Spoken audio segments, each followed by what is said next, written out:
Góðan dag og velkomin í Hafnarfjörðinn til okkar á Hafrannsóknastofnun.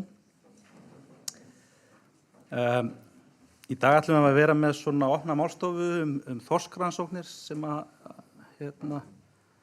sérfræðingar hérna á Hafró og upp í háskóla hafa verið að sinna. Ég heiti Hlynur Bárðarson og kem af ferskvatns- og eldissviði og ætla að stýra fundinum.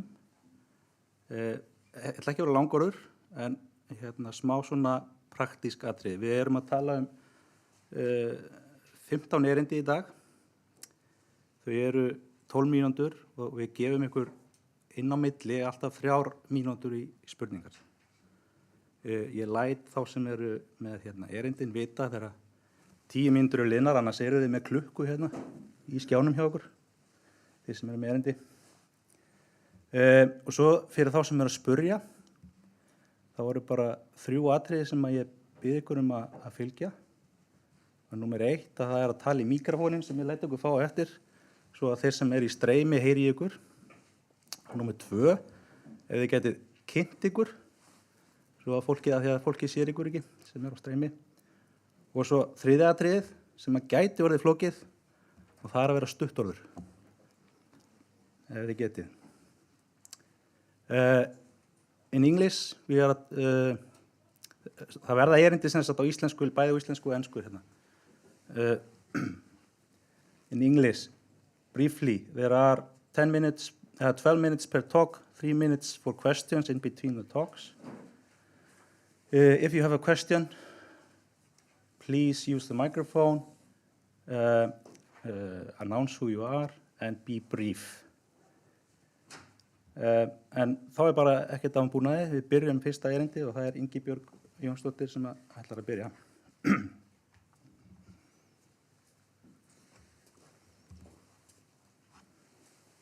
Gjörðu svo vel.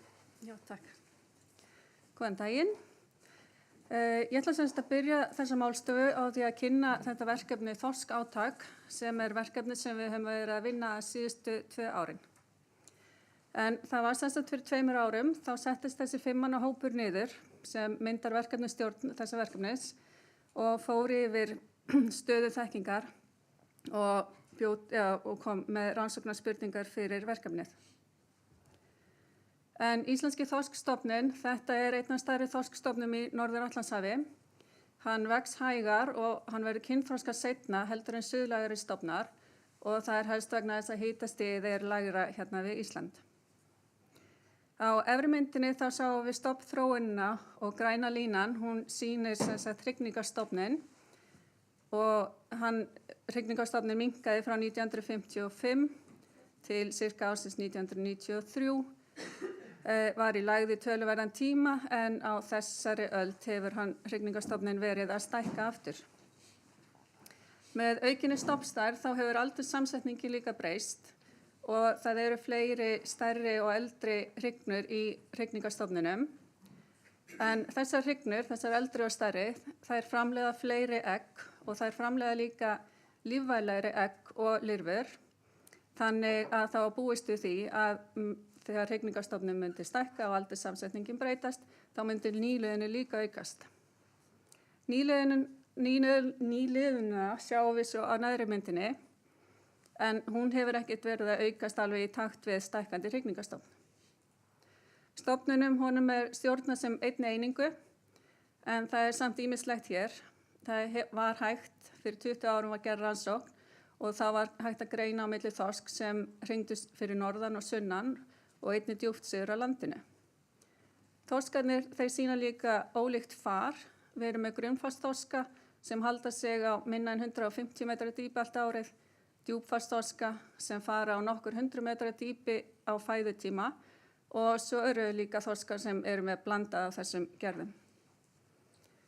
Egg og lirfur þær geta rekið til Grænlands en þorskur getur líka gengið tilbaka til Íslands þegar hann verður kynþroska og við heyrum meira þetta síðar. Á síðustu 20 árum hafa líka verið töluverðar breytingar í útbreiðslu á loðnu en loðnan er aðal fæða þorsksins og þessar 2 tegundir, loðna og þorskur, þetta eru lykiltegundirnar í íslenska vistkerfinu. Eftir nokkra langa fundi í verkefnastjórninni þá voru sett niður 3 megin þema eða verkþættir. Í fyrsta lagi þá það stofngerð. Hvaða stofneininga þorsks þarf að taka tillit til í stofnmati til að veita betri ráðgjöf? Hver eru tengsl þessara hópa við grænlandsmið? Hérna viljum við skoða erfðafræði, þessi norður-suður skiptinga það við lýði. Hver atferlisgerðin, hvert hlutfall þessara atferlisgerða á hrygningasvæðunum. Þannig að við viljum kortleggja stofngerðina með áherslu á hrygningaþorsk og bæta þekkinguna á tengslum þorsk milli Íslands og Grænlands. Verkþáttur númer 2, það ungviði og þá erum við að horfa til þorsks áður en hann kemur inn í nýliðun, 0-3 ára. Hver eru helstu uppeldissvæði þorsks, hvernig útbreiðsla þorsk ungviðis, á hvaða hrygningasvæðum koma flest seiðin og hvar alastu upp, hvert mikilvægi grunnslóðar sem uppeldissvæði, hvernig útbreiðsla ungviðis tengd dýpi og sjávarhita. Einnig höfum við áhuga á því að vita hver afföllin á ungviðin á þessum fyrstu 3 árum. Við eigum eitthvað að gögnum til að skoða þetta, en einnig þá var áhuga á því að safna nýjum gögnum, sérstaklega þegar kemur að erfðafræði ungviðis á grunnslóð og á landgrunninu. Þriðji verkþátturinn svo fæðuvistfræðin. Hver helsta fæða þorsks eftir svæðum og árstíðum? Fæðunám þorsk tengt magni og breytingum á útbreiðslu loðnu? Hafa breytingar á magni eða útbreiðslu loðnu áhrif á ástand þorsksins? Og einnig ef að loðna að minnka, hefur það áhrif á að sjálfrán þorsks eykst. Hér þá eigum við til magasíni sem hefur safnað á köldum og hlýjum tímabölum, einnig þegar lífmassi loðnu var mikill og lítill, þannig að þessi gögn verða notuð til að skoða þetta samspil. Við settum upp 5 ára áætlun til að skoða þessar spurningar. Heildarkostnaður á verkefninu var áætlaður 1 milljarður eða 200 milljónir á hverju ári. Þetta verkefni það unnið í samvinnu við stjórnarnota, Háskóla Íslands og Háskólasetrið á Vestfjörðum. Það fór þannig að við fengum styrk frá matvælaráðuneytinu í síðustu 2 árin. Styrkurinn var tæplega 100 milljónir á ári, þannig að við þurftum aðeins að skera niður plani sem við vorum búin að setja upp. Árið 2022 þá lögðum við mikla áherslu á því að afla nýra sýna, þeirra sýna sem við áttum ekki til. Þannig að við söfnuðum erfðasýnum í nokkrum leiðangrum og úr aflasýnum allt árið kring. Við fórum í sérstaka leiðangur þar sem við lögðum áherslu á það að safna sýnum úr ungviði og það myndin sem þarna upp í horninu. Það eru stöðvarnar sem við tókum í þessum leiðangri haustið 2022. Við söfnuðum sníkjudýrum bæði fyrir norðan og sunnanland til að skoða stofngerð og svo byrjuðum við að merkja aftur með rafeindamerkjum, en við höfum ekki merkt með rafeindamerkjum síðan 2004. Rafeindamerkin hérna sjáum við á miðri myndinni. Þetta eru merki sem eru sett inn í kviðarholu á fisk og það mælir hitastig og þrýsting eða dýpi á ákveðinni tíðni og við höfum tíðnina stilta á 10 mínútna fresti. Hér dæmi slíkan feril, en þetta fiskur sem var merktur í apríl 2022. Bláa línan sýnir dýpið og við sjáum til að byrja með þá hann á hrygningaslóðinni, svo fer hann í göngur og komin á fæðuslóðina í júní og þar heldur hann sig á svona svipuðu dýpi 350 metrum en fer töluvert upp og niður, þangað til hann veiddur á Dornbanka í október 2022. Græna línan hún sýnir svo hitastigið og hann í heitari sjó meðan hann á hrygningaslóð og í göngunum yfir á Dornbankan. Þegar þangað komið hann svo í hitastigi frá 0 gráðum upp í 5-6 gráður. Rokkar töluvert mikið upp og niður. En þar sem við þurftum að skera aðeins niður þá söfnuðum við ekki frekar í fæðusýnum til að dekka eins og allt árið.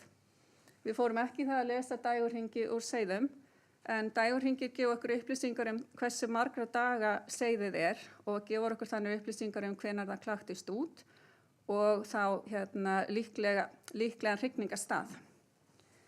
Við sendum engin erfðasýni í greiningu, við efnagreindum ekki kvarnir og það fór mjög takmarkaður tími í að vinna úr gögnunum. Allt sem við gerðum 2022 hægt að finna í þessari skýrslu, þorskátak, framvinduskýrsla fyrir árið 2022 og hún aðgengileg á heimasíðunni hjá okkur. 2023 þá héldum við áfram að safna sýnum en við lögðum einnig áherslu á að fara að vinna úr gögnunum. Við héldum áfram með rafeindamerkingar og við sjáum kortið þarna upp í horninu. Það allar staðsendingarnar sem við merktum með rafeindamerki og í fyrsta sinn þá merktum við með rafeindamerkjum til dæmis á Norðurlandi vestra í Húnaflóa, Skagafirði og Eyjafirði. Við héldum áfram að safna erfðasýnum og enn að safna úr afla og gerum það út árið og einnig söfnuðum við í togararallinu. Við sendum fyrstu erfðasýnin í greiningu og við byrjað að vinna úr gögnunum.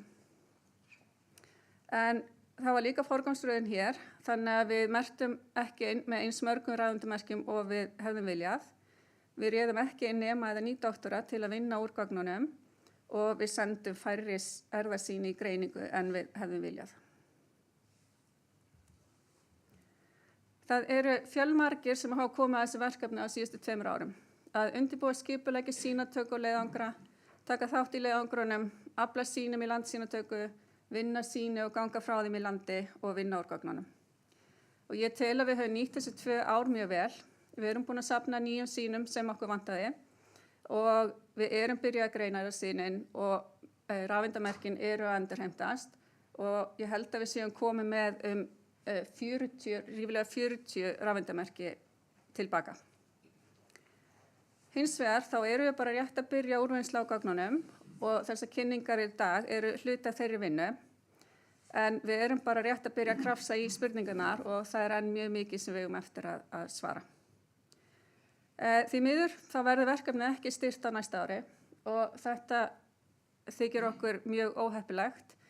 Við búin að nota núna 2 ár í að byggja upp verkefnið, byggja upp þekkingu, byggja upp sambönd bæði innan hús og utan hús. Og þegar verkefnin sett á ís þá leiðir það náttúrulega til þess að fólk fer að vinna í öðrum verkefnum og það getur orðið erfiðara að taka upp þráðinn að nýju. Þannig að helst myndum við vilja fá bara að halda áfram næstu 3 árin að vinna að þessu. Takk fyrir.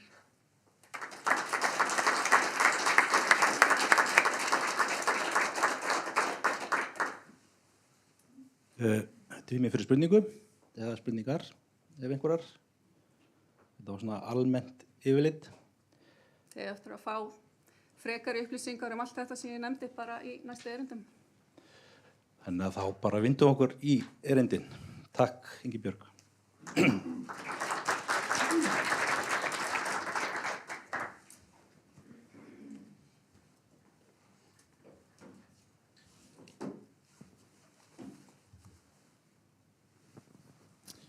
Næst það Ásgeir Gunnarsson, sérfræðingur hérna á Hafrannsóknastofnunum og hann ætlar að tala hlutfall þorskhrygna sem sleppir úr hrygningu við Ísland. Ásgeir, gjörðu svo vel. Já, takk fyrir. Gaman að sjá okkur og það búið að kynna erindir þannig að ég bara vindi mér í það. Almennt talið að eftir að þorskur hafi hringt í fyrsta skipti hrygna hann árlega eftir það þar til hann deyr. Rannsóknir hafa hins vegar sýnt fram á að hluti af þessum fiskum sleppir því að hrygna sum ár og hefur komið í ljós að sama á við fjölda annarra fisktegunda. Eina ástæðan fyrir því að þorskur sleppir úr hrygningu að hann nær ekki að safna nægjanlegum forða í hold og lifur á fæðutímanum þannig að hausti eða byrjun vetrar, en þá byrjar hann almennt að þroska eggin ástand hans báborið. Þroskun hrogna, far og hrygningi sjálf krefjast mikillar orku og ekki lifa allir þorskar þetta ferli af. Og í því sambandi talað hrygningadauða þorsks. Með því að sleppa hrygningu þá eykur þorskurinn lífslíkur sínar og þar með líkurnar á því að hrygna síðar. En það líka önnur ástæða fyrir því að þorskur sleppur úr hrygningu, en hún svo að hann notar stundum góð skilyrði til að velja það frekar að vaxa, frekar en að eyða orkunni í þroskun eggjana, farið og hrygninguna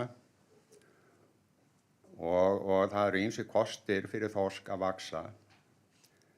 Til dæmis við 25% vaxtaraukningu þá tvöfaldar hann frjósemina og grunnmetabólismi stærri þorsk er minni en smærri og hann eyðir minni orku í að hreyfa sig.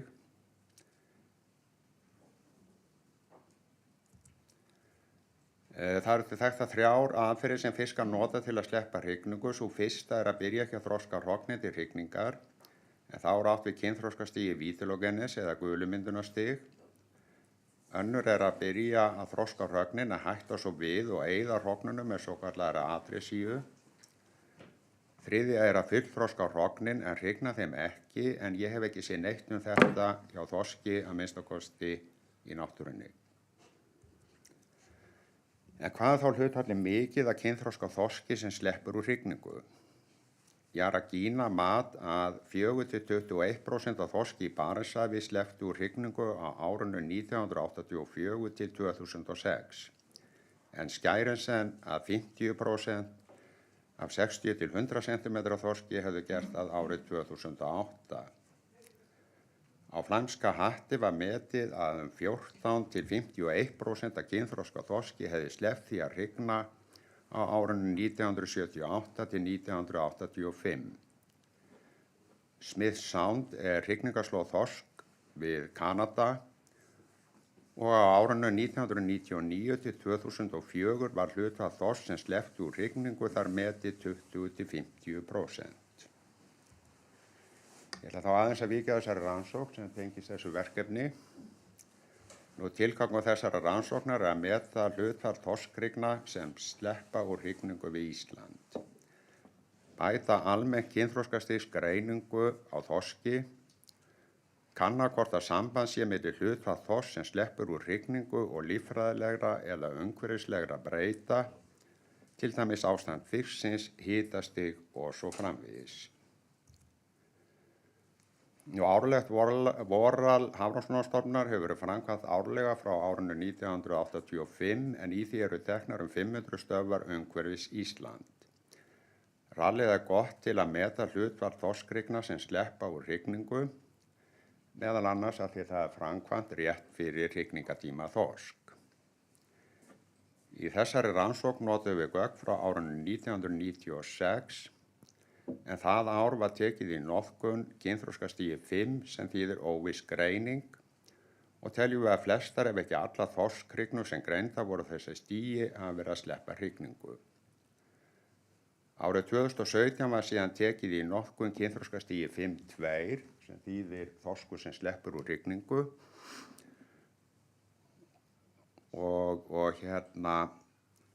en sem sagt hlutfallið af þorski sem við metum að sleppi úr hrygningu er á bilinu 3–26% á árinu 1996 til 2023. En þetta er svipað hlutfall og Jaragína fékk fyrir þorsk í Barentshafi. Eitt af markmiðum þessar rannsóknar er meðal annars að bæta leiðbeiningar til starfsmanna Hafrannsóknastofnunar svo þeir geti betur greint sjónrænt kynþroskastig þorskrygna, meðal annars kynþroskastigi 5.2 eða þorskur sem sleppur úr hrygningu. Við kynþroskastigsgreiningun á kynkirtlunum sem eru á myndinni voru vefjasýnir notuð til að staðfesta eða breyta sjónrænu mati. Í þessu verkefni erum við búin að safna 40 kynkirtlum á þorskryggnum í leiðangrum Hafrannsóknastofnunar þar sem við höfum tekið myndir af öllum kirtlunum og einnig safna vefjasýnum.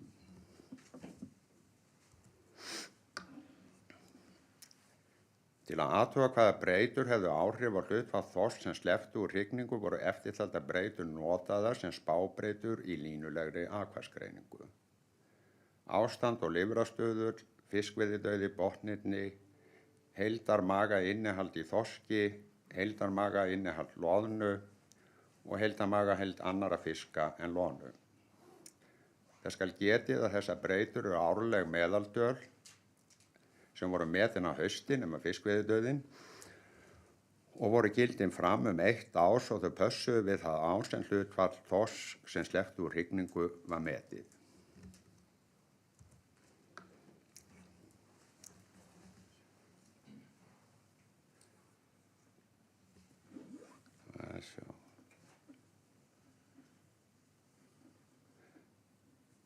En sem sagt,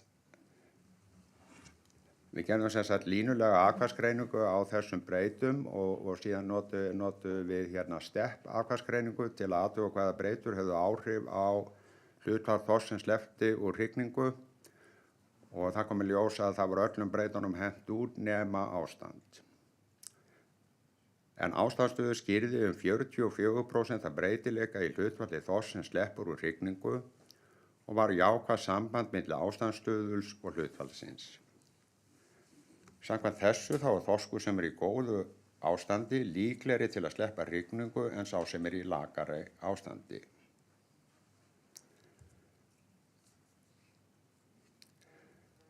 Ég aðeins að sýna þessa mynd þá ég held áfram. Ég nú ekki alveg, get ég eitthvað verið með músina. Jæja. Jörgensson og félögur notuðu spálíkan sem var byggt á gögnum úr Barentshafi til að spá fyrir hve mikið á þorski myndi sleppa úr hrygningu. Þó að það sé ekki ástandsstöðull á myndinni heldur fæðumagn í mögum, þá sést fæðumagn mikið þá jákvætt samband milli þess hlutfalls af þorski sem sleppur úr hrygningu en neikvætt við larra fæðumagn. Eins og við sjáum hérna svona eitthvað millifæðumagn og þá sem sagt ef það eykst þá eykst hlutfall þorsks sem sleppur úr hrygningu. Ef það lítið fæðumagn þá hlutfall þorsks sem sleppur mikið úr hrygningu og það minnkar þangað til komið að þessum mörkum og síðan byrjar það að aukast aftur. Og ef við lítum aðeins á glæruna sem ég byrjaði fyrirlesturinn á, þá eru 2 ástæður fyrir því að þorskur sleppur hrygningu. Önnur að nota hagsta skilyrði til að vaxa, það taka vöxt fram yfir hrygningu. Hinn bágborið ástand fisksins. Eins og við sjáum á myndinni þá hlutfall þorsks sem sleppur úr hrygningu hærra hjá yngri fiski miðað við hlutfall hrygningafisk eftir aldri og samanskapi larra hjá eldri fiski. Í Barentshafi var metið að flestir þorskar sem slepptu úr hrygningu gerðu það árið eftir að þeir höfðu hringt í fyrsta skipti og almennt væri það yngri fiskur sem slepptu úr hrygningu frekar en eldri. Ef við skoðum meðallengd eftir aldri hjá þorski sem sleppur úr hrygningu og þess sem að hrygna þá virðist vera svipuð meðallengd hjá þorski sem sleppur úr hrygningu og hjá 4 til 8 ára fiski og þeim sem að fara að hrygna. En eftir það meðallengd þorsks sem sleppur úr hrygningu minni en hjá þeim fiski sem að fara að hrygna. Þetta bendir til þess að 4 til 8 ára þorskur sé almennt að sleppa hrygningu í hagstæðum skilyrðum til að vaxa, en 9 ára og eldri fiskar sé að gera það vegna bágborins ástand. Og þá ég að meina svona almennt. Ef við skoðum þetta betur þá sjáum við að ástandsstöðu þorsks sem sleppur úr hrygningu almennt hærri hjá 4 til 8 ára þorskum en 9 til 15 ára. Einnig útbreiðsla þeirra ólík, yngri fiskunum virðist vera meira út af Vestfjörðum og Norðurlandi en sá eldri meira út af Norðurlandi og Austfjörðum.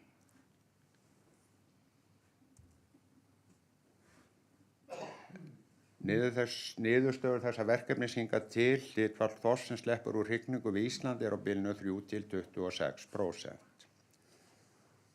Þorskur við Ísland sem sleppur úr hrygningu virðist frekar gera það vegna þess að hann í góðu ástandi og velur að nýta sér það til vaxtar frekar en hrygningar. Niðurstöður þessa verkefnis geta nýst við að bæta mat á varúðarmörkum og gætu nýst við að bæta mat á hrygningar og nýliðunarsambandi þorsk. Takk fyrir.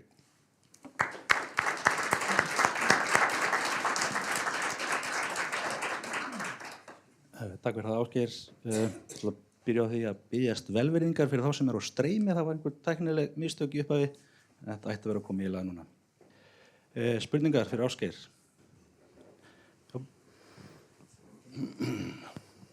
Góðan daginn, Sigurður Jónsson heiti skýrstjóri á Tómasi Þorvaldssyni sem að Þorbjörn gerir út frystitúra. Mig langar að spyrja, nú hafum við séð mikla breytingar eins og fiskur að ganga til Grænlands og koma tilbaka til hrygningar. Mikla aukningu í veiði eins og til við Breiðafjörð gegnum síðust ári. Svo fiskur sem kemur austan, sem kemur alveg upp að landinu, hann aldrei í útköntunum eins og var hérna áður. Sjáið þið mun á þessu, sem sagt, hann sleppir hrygningu, fiski sem kemur frá Grænlandi til hrygningar eða kemur með suðurströndinni þá í gegnum rallið. Hafið þið tekið þetta? Nei, þetta er gott að fá ábendingu, Já. en við höfum svona eftir að skoða þetta betur svæðabundið hvar hann er. Já, ég velti þessu nefnilega fyrir mér, þetta ákveðin breyta, þetta breyting sem hafa verið að skýst verið í 30 ár. Já. Þetta stór breyting og maður velti fyrir sér hvað það sem hvað hefur breyst. Þetta sannarlega breyting þarna að því að ég hef líka verið að fiska mikið út á torgi, gráluðu, þannig að þetta stórkostlega breytingar þar. Þekkju það hérna í gegnum vinnsluna, fiskurinn bara skríður með fjörunum, áður vorum við að fiska í útkantunum, en þetta algjörlega nýtt fyrir okkur í þessu, þannig að einhver tenging þarna á milli, hvernig fiskurinn, eins og ég segi, kemur frá Grænlandi til hrygningar, Breiðafjörð eða austanað. Já, þetta bara mjög áhugaverð sem framtíðar rannsókn og eins og Ingibjörg kom inn á, þá verið að rannsaka farþorsk og vonandi verður hægt að tengja þetta eitthvað við það. Það eru líka, ef ég fæði aðeins skjóta inn í, það erindi hérna eftir meðal annars Grænlandsþorsk, þannig að vonandi verður betri mynd eftir því sem að líður á daginn. Ein spurningi viðbót og af því að það eru fólk að koma inn eftir að ég kynnti í upphafi, það eru bara 3 reglur þegar spyrjið, það að tala í mikrofóninn, segja hver þeir eru og vera stuttorð.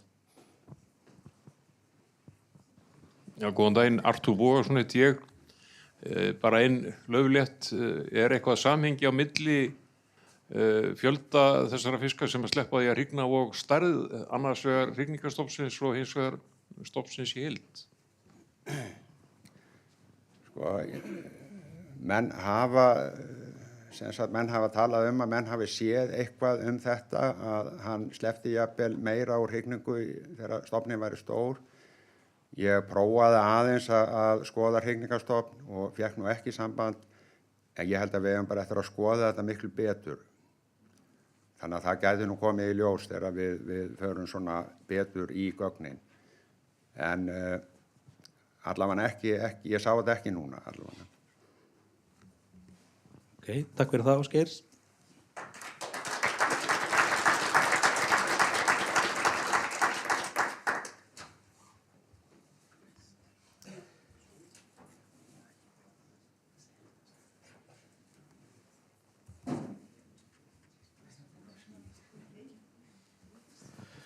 Þá það næst Guðbjörg Ásta Ólafsdóttir frá Háskólasetri Vestfjarða, Háskóli Íslands í rauninni.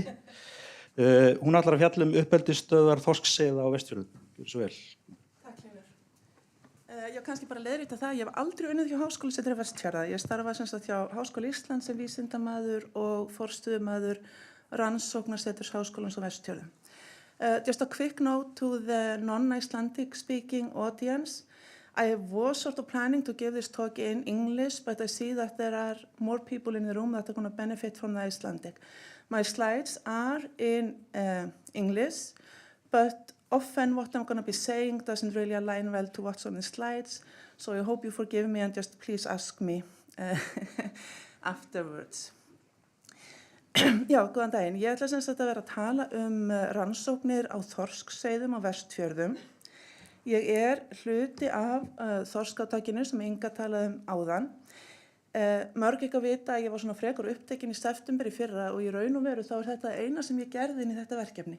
Ég safnaði sem sagt tveimur hópum af þorskseiðum, annars vegar í Steingrímsfirði og hins vegar í Seyðisfirði inn á Ísafjarðardjúpi. Ég ætlaði þess að tala í raun og veru allt aðra rannsóknir en þó nátengdar og auðvitað spilar þetta allt mjög saman og ég set þessa mynd hérna inn til að sýna hvernig þetta byrjaði nú allt saman og þetta sýnir líka vel mikilvægi samstarfsins og hvernig þetta hefur spilað með rannsóknum Hafrannsóknastofnunum alla tíð. Af því að hérna sjáum við Óla Ingól sem var þáverandi starfsmaður stofnunarinnar, við sjáum hérna gúmmíbát Hafrannsóknastofnunar á Ísafirði. Það sem gerist þegar ég flyt vestur á firði 2008 að ég fæ mikinn áhuga á seiðunum sem eru auðvitað allstaðar hann í fjörðunum og svona fer að þreifa mig áfram með að koma af stað þessum rannsóknum. Þar eru félagar mínir í Hafró auðvitað alveg ómetanlegir. Á þessum tímum þá hafði engin annar gert þetta fyrr. Það að segja það voru ekki neina rannsóknir á þorskseiðum eftir eða og eftir botntöku. Af því að eftir að þorskurinn hefur verið í sviflægum fasa og komið í sviflægum fasa frá hrygningarstöðum, þá tekur hann botn. Það að segja hann færi sig úr sviflægri vist og yfir í botnlæga. Þetta æviskeið í lífssögu þorsksins var að mestu leyti óþekkt. Sömuleiðis var bara hreinlega óþekkt hvernig væri best að nálgast þetta. Þannig að á þessum tíma gerðum við fullt af skemmtilegum hlutum en mikið af því bara leiddi ekki til annars en að við skildum kerfi betur og kannski fyrst og fremst við skildum betur hvernig við ættum að nálgast spurningarnar og hvernig við ættum hreinlega að veiða þorskinn.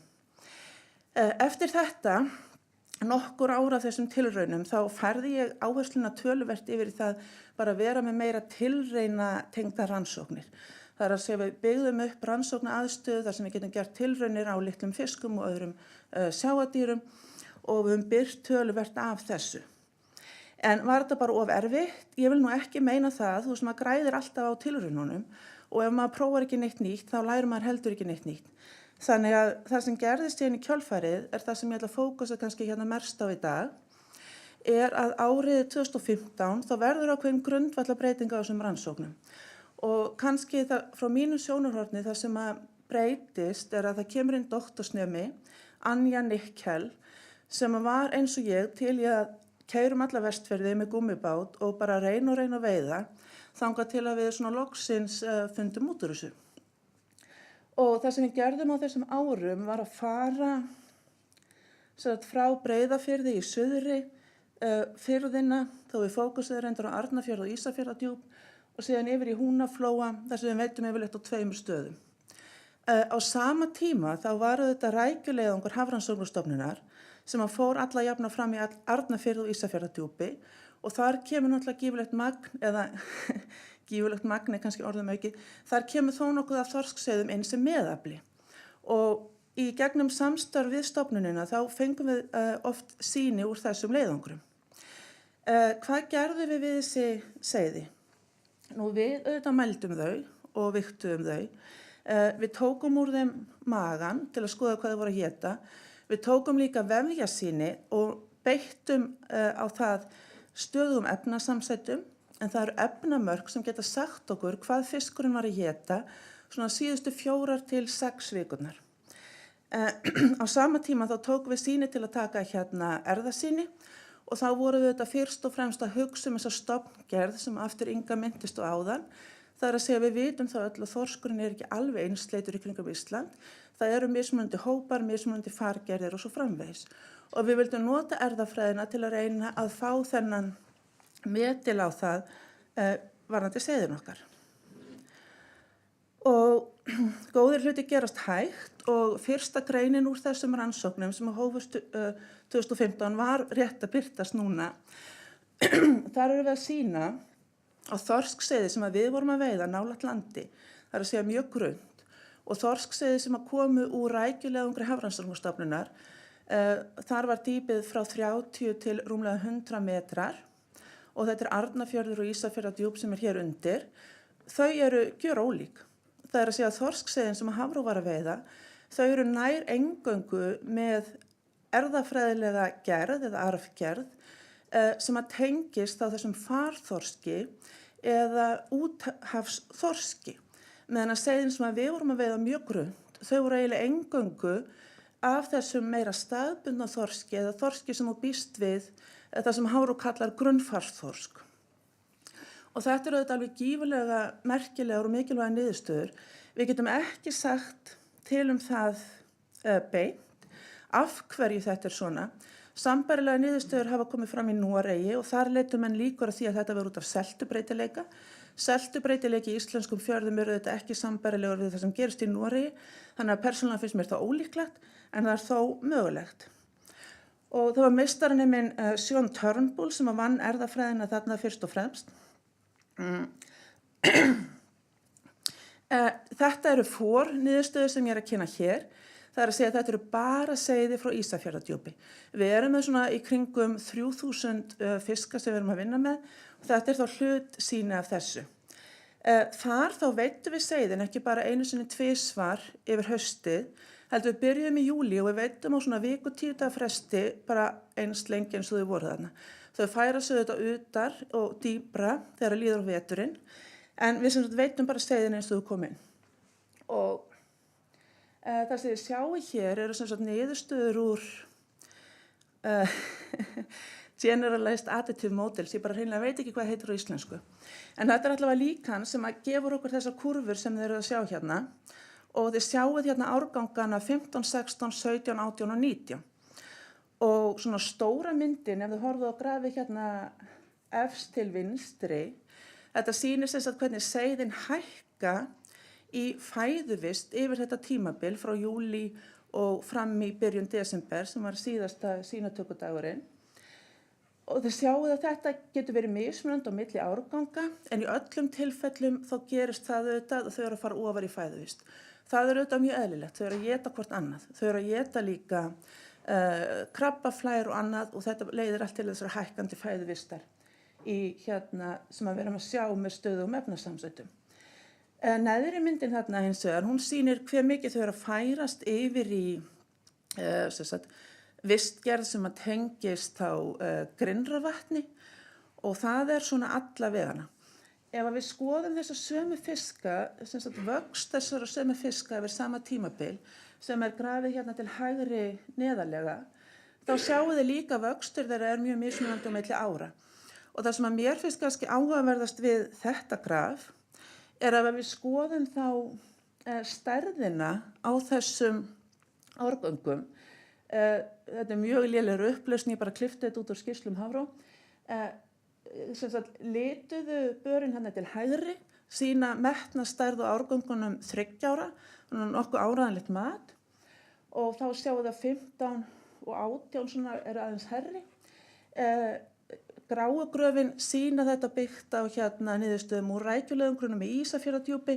Það er auðvitað það sem er nærtækast en mjög litað af því hve mikið af rækju er á hverjum tíma. Í hverju falli þá held ég við getum séð að árgangur 15 er mjög stór en hann er líka að vaxa hægast. Sama má segja 18. Þannig að þessi ár þar sem er mjög mikið að seiðum úti þá eru þau að vaxa hægar en þau eru að ná sem sagt hérna inn í hærri fæðuvist hraðar sem eru auðvitað bara því að það er svo mikið af þeim að þau eru að éta hvort annað.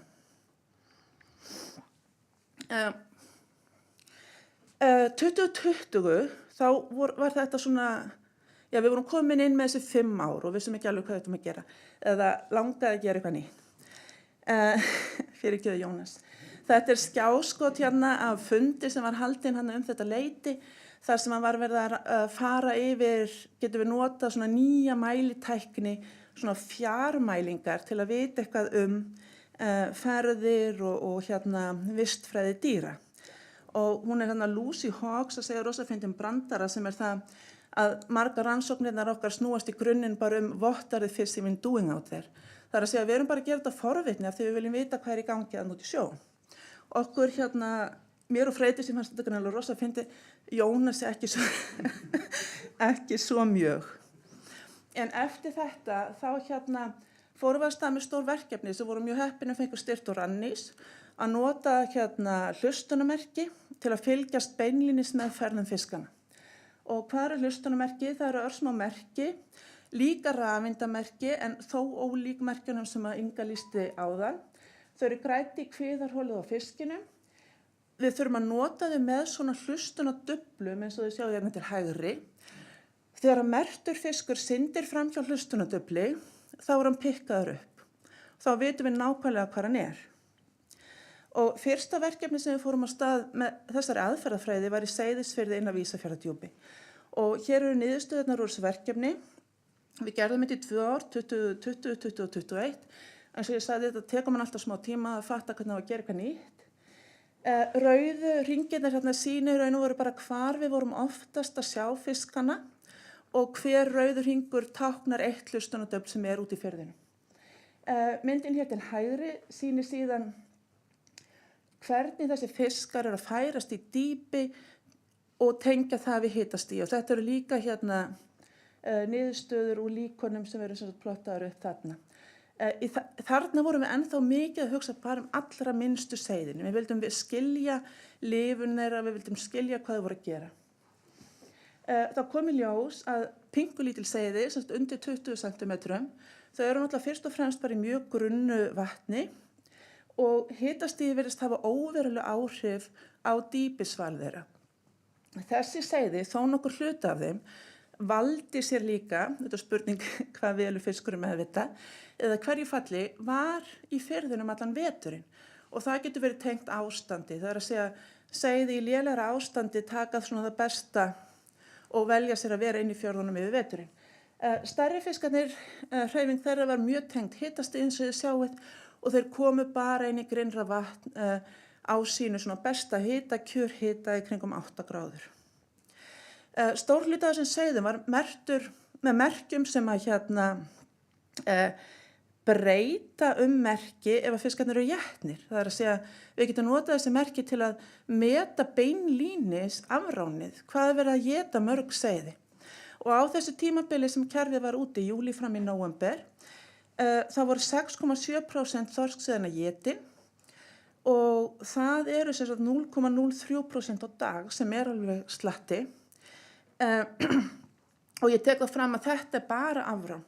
Þetta metur sem auðvitað ekki dauða af öðrum orsökum eða afrán fugla. 2022 þá höldum við ennþá áfram og flytjum okkur yfir í Dýrafjörð og af hverju gerði það, hafa margir spurningar af því að mörguleiti þá meikar það engan sens. Við gerðum það að hluta til bara svona af hagkvæmnis ástæðum að þau vorum með aðrar rannsóknir tengdar fiskeldinu.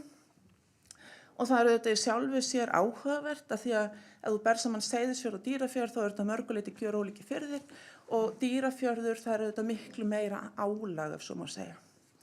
Þarna höfum við núna merkt 130 þorska.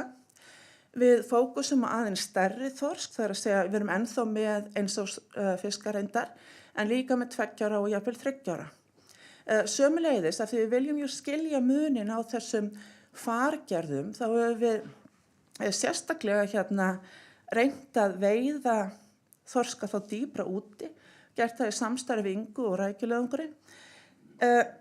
Og sömuleiðis þá erum við þarna með merki sem að mæla dýpi hitastig og jafnvel sundvirkni fisksins. Við erum bara búin að taka en mjög lítinn hluta af þessum gögnum en hér getum við séð dæmi hvernig við getum greint svona gögn og það sýnir kannski möguleikana sem felast í þessum rannsóknum. Af því að hér erum við að sjá landfræðilega í firðinum hvar eru fiskarnir virkastir. Þetta er auðvitað mjög áhugavert í tengslu við eldið til dæmis. Við erum að sjá mjög nákvæman hátt sem að sést hérna á myndinni efst til hægri, dýpisnotkun þeirra yfir árið og það sem þetta bætir við í raun og veru fyrir rannsóknir er að þetta er auðvitað yfir allt árið. Við sjáum hérna mjög áhugavert að fiskarnir eru að koma aftur inn í fjörðin í mars og fara þá mjög grunnt. Hvað næst? Þetta er það sem ég er að vinna að ná sem sagt varanlegu svona hlustunarduflakerfi í Ísafjarðardjúpi sem við getum notað bæði til að skoða stærri fiska og þetta miklu meira langtíma rannsóknir og sömuleiðis þá að vera með virkari vöktun þar sem við höldum áfram að reyna að skilja þá lifun árganga í tengslum við breytileika innan tegundarinnar og umhverfisþætti. Og það eru auðvitað fjölmargir sem hafa komið að þessu en mér langar fyrst og fremst að þakka Ingu og rækjuleiðangrinum af því að án hennar og þessa leiðangurs þá hefði þetta orðið mun verri niðurstöður. Takk fyrir.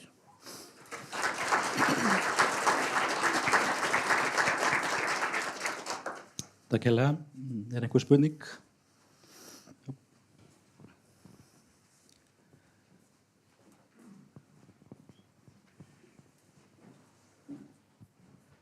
Já, Artur Bóðarsson heiti ég. Bara fyrir forðinsakir, það var stundað af Hafró hér fyrir dálítið löngu síðan, svo kallað seiðarall, gagnagrunnur sem var til í þessu seiðaralli, hann ekki til neinnar hjálpar í þessum pælingum? Jú, það auðvitað sýndi okkur mjög mikið og auðvitað byggðu við á því að vita hvernig dreifingin væri í sviflægu vistinni hvert svona lirfurnar og seiðin væri að berast og það hefur hjálpað okkur mikið. Það til dæmis svona gaf til kynna að Vestfirðir væru mjög gagnlegt svæði til þess að rannsaka þetta því að þarna eru seiði af ólíkum hrygningarstöðum að koma saman og blandast. Ég veit hins vegar ekki, það væri nefnilega ekki leiðin sem ég myndi fara til að skoða lifun og og nýliðun hjá þorsksíðunum. Ég held ég myndi halda áfram að fókusa á þetta tímabil af því að það er að gerast svo mikið og verða mikil afföll á þessum vikum og mánuðum eftir bottöku. En það væri frábært ef Hafró myndi gera eitt og ég myndi þá alltaf vita hvernig byrjaði þetta, hvað var mikið af seiðum í sviflægu vistinni. Önnur spurning? Ég kannski með eina Guðberg. Þú talar hann aðeins það að Norðmenn væru með þessa stofngerð eins og þú varst að ýja að hana. Eru þeir að stýra þessu eins og þessi tværgerðir eða ein eins og við? Já, Norðmenn varðandi stýringu á þorskstofnunum þá Norðmenn auðvitað taka tillit til stofngerðar við stýringu á sínum þorski. En þeir skiptaði þetta, þeir hafa svona aðeins meiri sögulegu forsendu fyrir því og þeir eru að nota þetta það sem þeir kalla skrei sem að einhverju leyti sambærilegt við okkar svona göngu djúpfarsþorsk en samt ekki, það reyndar, ég vissum að Chris og eftir að tala meira þetta, niðurstöður benda reyndar til þess að íslenski þorskurinn sé allur komin af þessum göngufiski norðmanna og okkar stofnar sem eru þá farnir að halda sig meira í grynnri sjó, inn í fjörðum jafnvel, séu líka komnir af norskum göngufiski svona tiltölulega nýlega, skulum við segja. Þannig að þetta er aðeins ólíkt kerfi. Mér langar líka að taka fram að Norðmenn stjórna þessu ekki byggt á erfðafræði, heldur byggt á lögun kvarna, sem að segir þó beinlínis til það hvar þorskurinn hefur verið á sinni ævi. Þetta er flókið og ég er ekkert viss að þetta henta okkur Íslendingum, en auðvitað þurfum við alltaf að vita meira. Takk.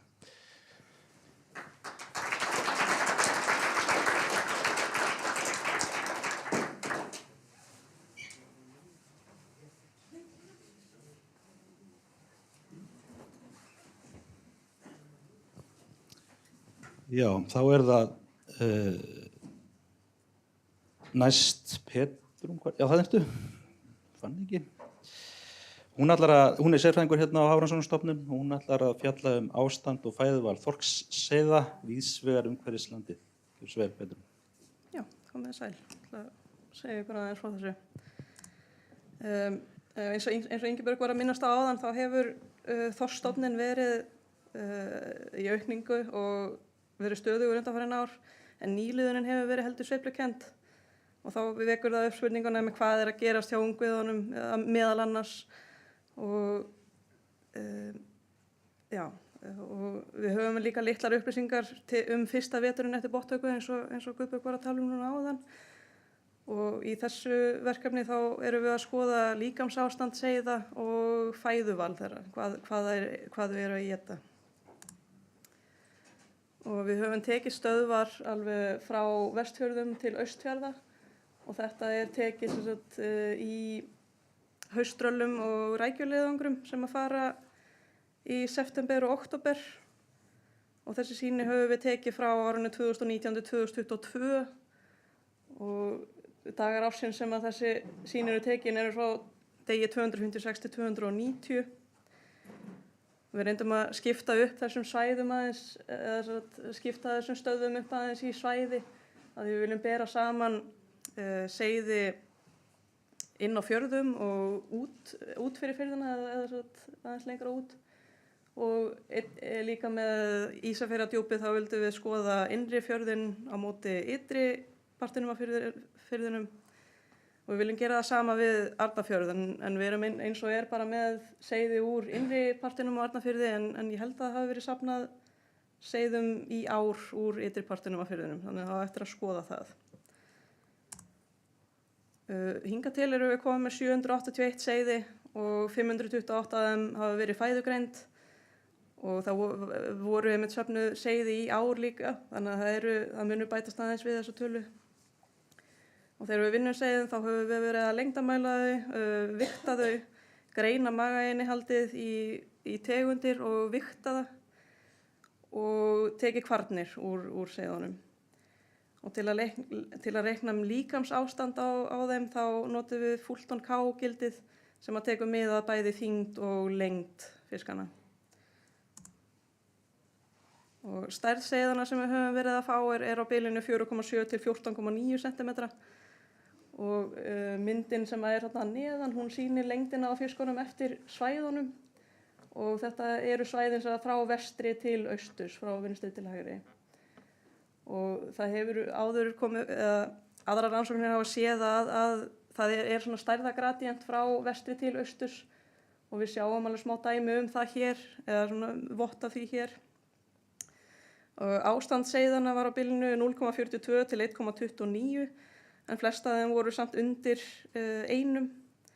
Það var eitt seiði í Húnaflóa sem var eitthvað ekstra feitt þarna sem var aðeins yfir. Og við gerum ráð fyrir, við áætlum að ástand seiða sé betra inni á fjörðum heldur en fyrir utan og við sjáum dæmi það í Efragrafinu. Þar er líkamsstuðullinn á Ufsarunás og svæðin á Exás og ytri eða svæðin sem eru fyrir utan virðast vera með aðeins lægri ástand heldur en svæðin sem inn í fjörðunum.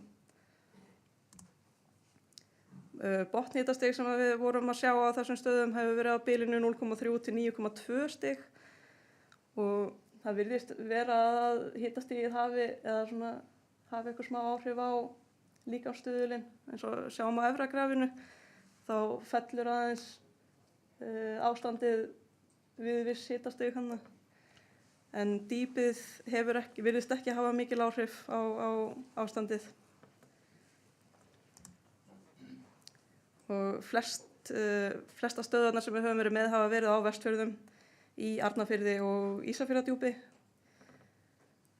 Og það virðist vera, við náðum að skipta niður Ísafjarðardjúpi í innri og ytri fjörðin. Og í ytri firðinum þá virðast seiðin vera aðeins fjölbreyttari í líkamsástandi, en almennt fylgja nokkuð vel svipuðu ástandi og á hinum svæðunum. Við skoðum hvort að magar voru fullir eða tómir og við byrjuðum að skoða magainnihald árið 2021 og 2022 og munum gera það líka 2023. Og þetta graf sýnir hvort að magar voru með eða án mat. Með mat er bleikt og án matar var appelsínugult og 33% af mögunum voru tómir. Meiri hlutin af þeim voru með einhvern mat.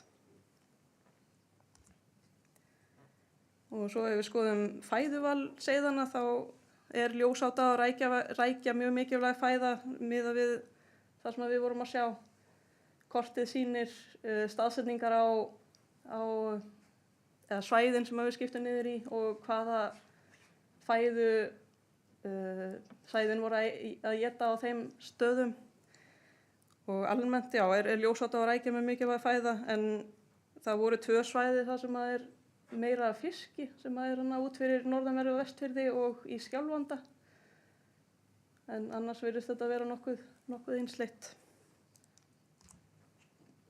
En næst á dagskrá þá erum við með seiði sem voru tekið núna úr haustralli og rækjuleiðangri árið 2023 og þurfum að vinna úr þeim. Og svo erum við með líka kvarnir úr 700 seiðum sem að þarf allan að skoða eitthvað af dægurhringjum í þeim til að meta hversu gamlir fiskarnir eru og hvaðan þeir getur verið að koma. Og svo líka eftir að rúlla aðeins með tölfræði yfir þetta til að svona fá betri sýn á þetta. Takk fyrir.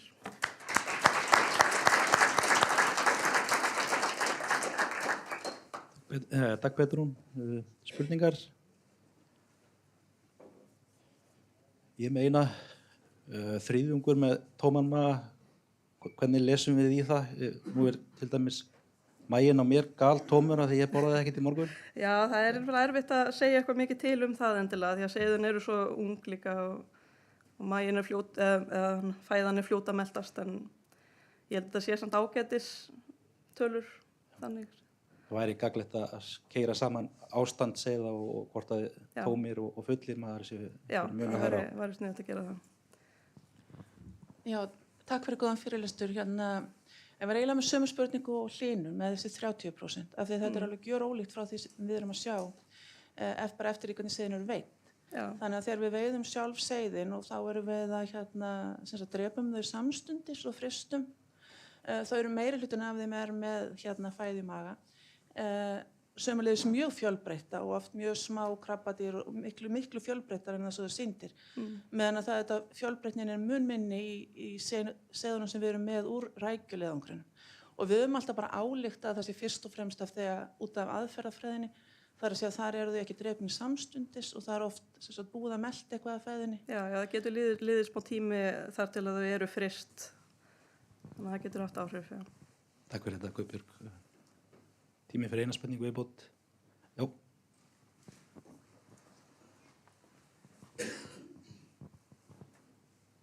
Já, ég ætla nú eiginlega bara að Höskuldur á Hafrannsóknastofnunum. Þetta náttúrulega þetta ber þetta saman við það eru yfirleitt frekar há hlutföll tómra maga í smáfiski.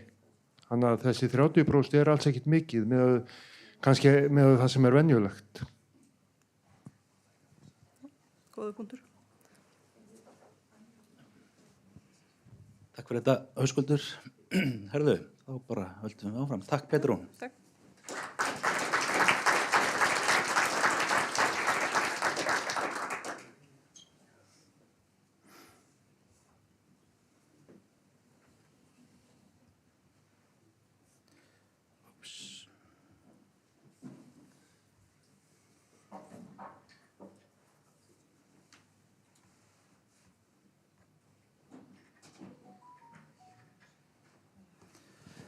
Þá það bara svo sem að lauk þessu rétt á hann, Höskuldur Björnsson, sérfræðingur hérna á Hafrannsóknastofnun og hann ætlar að fjalla niðurstöður úr fæðu sínum sem var safnað af áhöfnum fiskiskipa. Já, takk fyrir.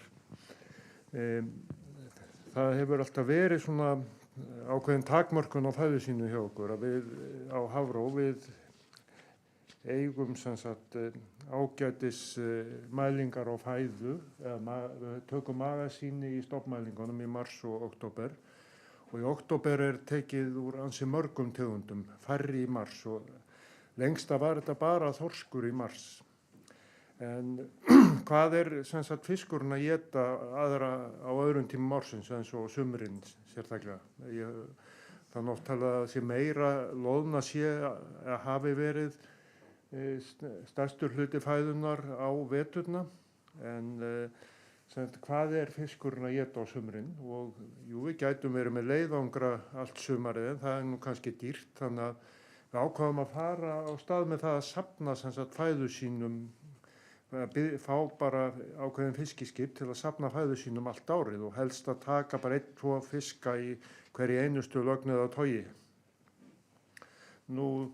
Annað sem hefur kannski komið upp í sambandi við þetta að við höfum undanfarin ár verið að taka eftir því að þorskur, svona 5-10 ára, meðalþyngd nokkuð há, bæði í afla og í stofnmælingum. En á sama tíma lítur út fyrir að loðna sé ekki mjög aðgengileg á Íslandsmiðum fyrir þorsk. Og þá það spurningin hvað kom í staðinn. Eitthvað sem við erum að missa af í fæðun á sumrin sem að sem sagt gæti verið að skýra þetta. Það nú kannski áhugavert í þessu samhengi að svo yngri fiskur alltaf mjög léttur í svona 1 til 3 ára þorskur í röllunum í mars til dæmis. Hann hefur alltaf verið undanfarin ár mjög léttur miðað við það sem sem þetta í mæliröðinu, á meðan að þegar hann fer að eldast þá hann þyngri. Og hvað það veit ég sjálfu sér ekki. Það getur verið að vanta einhverja fæðu fyrir yngri fiska eins og ljósóti eða eitthvað þannig á grunnslóð. Nú þetta verkefni það fór á stað 2001 og hefur haldið áfram í Breiðafirði og enn í gangi þar. Því miður hætti nú sýnatakan af Páli Pálssyni 2017 og það má segja sýnataka á Páli Pálssyni, það eiginlega bara sýnataka á Vestfjarðamiðum. Þeir eru náttúrulega mikið þar. Og þetta eru sýni sem hefur verið safnað. Þetta svo sem út allt. Nú það svona aðeins kannski lögð ég man ekki hvað röð þetta kemur, hvort trolli lenti ofan á hinnu eða eitthvað svoleiðis, en þetta nú svolítið sikkur svæði sem að mismunandi veiðarfæri eru á. Og þið sjáuð, það verið þarna við Breiðafjörði verið að safna bæði, sem sagt, bæði í net og ekki síður á dragnót. Það fer eftir árstímum í hvaða, sem sagt, veiðarfæri menn að safna þar. Bátarnir skipta á milli veiðarfæra. Nú þetta svona niðurstöður á Breiðafjarðarsvæðinu og þið sjáið þarna, það eru 3 fæðutegundir aðalega, það alltaf þessi af vísu fjórða þessi önnur fæða, sumt af því eru ógreindir fiskar sem stundum óþægilega mikil prósent, en það líka þorskur og ís og fleira í þessu. En þetta svona 3 aðal fæðutegundir þarna, það loðna og síld og síli. Og svona myndin sem ég hefði haldið að þessu væri að síli hefði verið svolítið að hverfa, en það nú ekki að sjá á þessari mynd. Sílið talsvert mikið mörg undanfarin ár og það mest þarna fyrstu árin, það verður líklega hrun í sílinu í kringum 2003. Nú loðnan kemur alltaf í svona mikið fyrstu árin, svo frekar lítið og svo svona svolítið vaxandi. Ef við horfum á þetta eftir mánuðum þá sjáum við loðna kemur í mars og einstaka sinnum í apríl. En þið sjáum líka að sílið langmest í september til desember og það virðist tengjast að þá ég held að mér hafi verið bent á að það gæti tengst hrygningu sílisins, þá sé það aðgengilegra. Svo leggur það eggin í sandinn og það klekjast eftir einhverja x marga mánuði. Nú, ef við skoðum þetta svona, það þetta að skoða þetta svona smærri skala og spá aðeins í hversu lengi til dæmis loðna aðgengileg. Það verðum aðeins að passa sig að það svolítið mismikið af sýnum eftir árum og mánuðum, sem sagt. Við sjáum þarna að byrjar með árið 2002, þá mikið af loðnu í þó nokkuð margar vikur. Svo kom þarna nokkur ár þar sem frekar lítið af loðnu og svo, sem sagt, síðar ár þá sjáum við að þá alveg slatt af loðnu að koma þarna, og virðist að vera töluverð loðnuhrygning við Breiðafjörð. Þannig að ég kannski horfa þetta náttúrulega bara fæða úr litlum hluta þorskstofnsins, en það má segja að þetta geti líka verið mælikvarði á loðnu, síld og síli, hvað mikið af þeim tegundum. Þetta jú, á vissan hátt svolítið stöðlu veiðarfæri. Og svo kemur hérna fæða samt á Vestfjarðamiðum. Það ég held ég verið nú að fara eiginlega, ég tók ekki myndirnar. En þessu safnað á Páli Pálssyni og þeir eru þarna mjög mikið úti í kanti að veiða. Það er þó ekki alveg þannig öll árin. Í kringum þarna 2003 til 2008 þá eru þeir svolítið að veiða nær landi því að á þeim tíma nú ýsukvótinn lítið minni heldur en þorskvótinn þannig að menn þurftu svolítið að vera einbeita sér að því að veiða ýsu en almennt þá er loðna sem sagt einhver loðna í mögum allt árið. Ég sýni hérna myndir það fyrir þorsk og ufsa. Það svolítið áhugavert að ef maður tekur sem sagt þorsk og ufsa sem eru veiddir í sömu sagt, úr sama togi þá gjarnan meiri loðna í ufsa. Og það líka ufsi mjög mikið í ljósátu. Það kemur fram í mörgum svona gögnum þarna. Svo þetta eftir mánuðum, annars kemur auðvitað mest af loðnu þarna í febrúar og mars þegar hrygningalóðnan að koma. En það loðna, ykkur loðna sjáanleg allt sumarið og það líka í árum þar sem ætti ekki vera mikið af loðnu.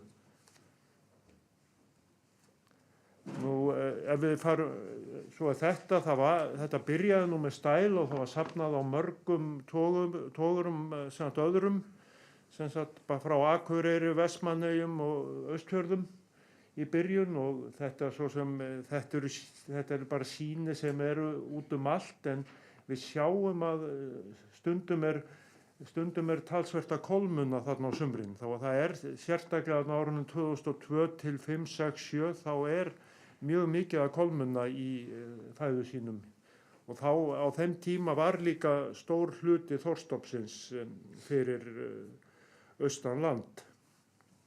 Við förum svo eins og að horfa á ef við ætlum að nýta þessi gögn til þess að meta hvað mikilvægasta fæðutegund þorsks.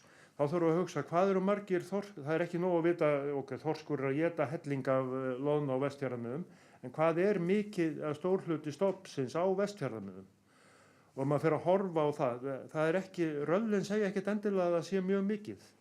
En ef maður fer að horfa á bara uppsafnaða veiði yfir árið, eins og á halamiðum, þá hlýtur að vera ansi mikið af þorskiðar. Allavega þorski sem kemur þar. Svo vorum við svona að því að þó að þetta til að ná betur utan sumarið, þá vorum við að ráða fólk hér á sumrin sem við sendum út á sjó með togurum. Það var þannig að það minnkaði sýnatakan á sumrin, mörg skip hættu veiðum, það voru sumarfrí og svoleiðis. Og þetta sem sagt, það var í nokkur ár sem við réðum fólk sem við sendum svo út á sjó og þau greindu sýnin. Það talsvert mikið af þessu fólki starfsfólk Hafró í dag. Þetta ágætis þjálfun að fara á sjó og læra svo að þekkja tegundirnar mismikið meltar. Þetta bara svona samantekt á, var oft farið með ljósafellinu. Þetta samantekt á þeim niðurstöðum sem koma á Austfjarðartórum að sumarlagi og þá við sjáum að kolmunni ansi stór hluti af sem sagt hann ansi stór hluti af fæðunni og ljósáta líka, þið sjáum náttúrulega ljósáta kemur tiltölulega oft fyrir og sérstaklega í ufsa en það svona spurning sem þegar við notum magasíni, spurning sem við þurfum svolítið að velta fyrir okkur ef að fiskur hefur étið slatta af loðnu og ljósátu, hvað ljósátan, maður hefur svona grunum að ljósátan hverfi hraðar úr, meltist hraðar að því hún minni.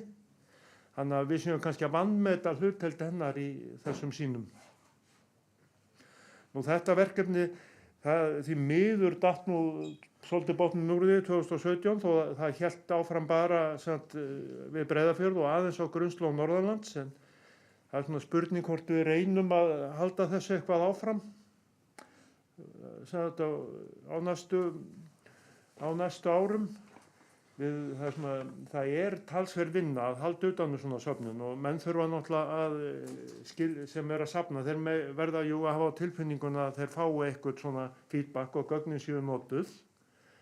Við höfum greitt aðeins fyrir þetta, það bara svona kannski málamyndu upphæð og það svolítið gott að vera með sömu skipin í söfnun því að þá fáum við svona tímaröð frá ákveðnum svæðum. Það er til dæmis alveg undantekning ef að Páll Pálsson hefur farið austur fyrir land eða bara yfir höfuð inn á norðurmið. Þannig að þetta er ágætis mæluröð fyrir Vestfjarðamið sem eru náttúrulega mjög mikilvæg. Svo náttúrulega það er mjög áhugavert að skoða fleiri tegundir eins og ufsa og þorsk saman. Maður sér talsvert, það eru ansi mikill munur á ufsa og þorski en samt sko þorskur er botnlægari en maður segjum stundum í sambandi að vera að skoða rallið að þorskur er svona eitthvað svona blanda af ís og ufsa. Ísa þá meira við botn, ufsi upp í sjó og þorskurinn svona á milli. Nú, við þurftum, það eru náttúrulega sumarveiðar, strandveiðar og grunnslóð, það er nú í sjálfu sér áhugavert að safna fæðu sínum úr þeim. Við höfum aðeins gert það og yfirleitt er ekki mikil fæða í þeim fiski. Nú og þetta er ágætis vinna fyrir sumarfólk, fín þjálfun og já, þannig að ég held að þetta sé nú alveg þess virði að halda þessu eitthvað áfram. Þetta er ekki mjög dýrt. Takk fyrir.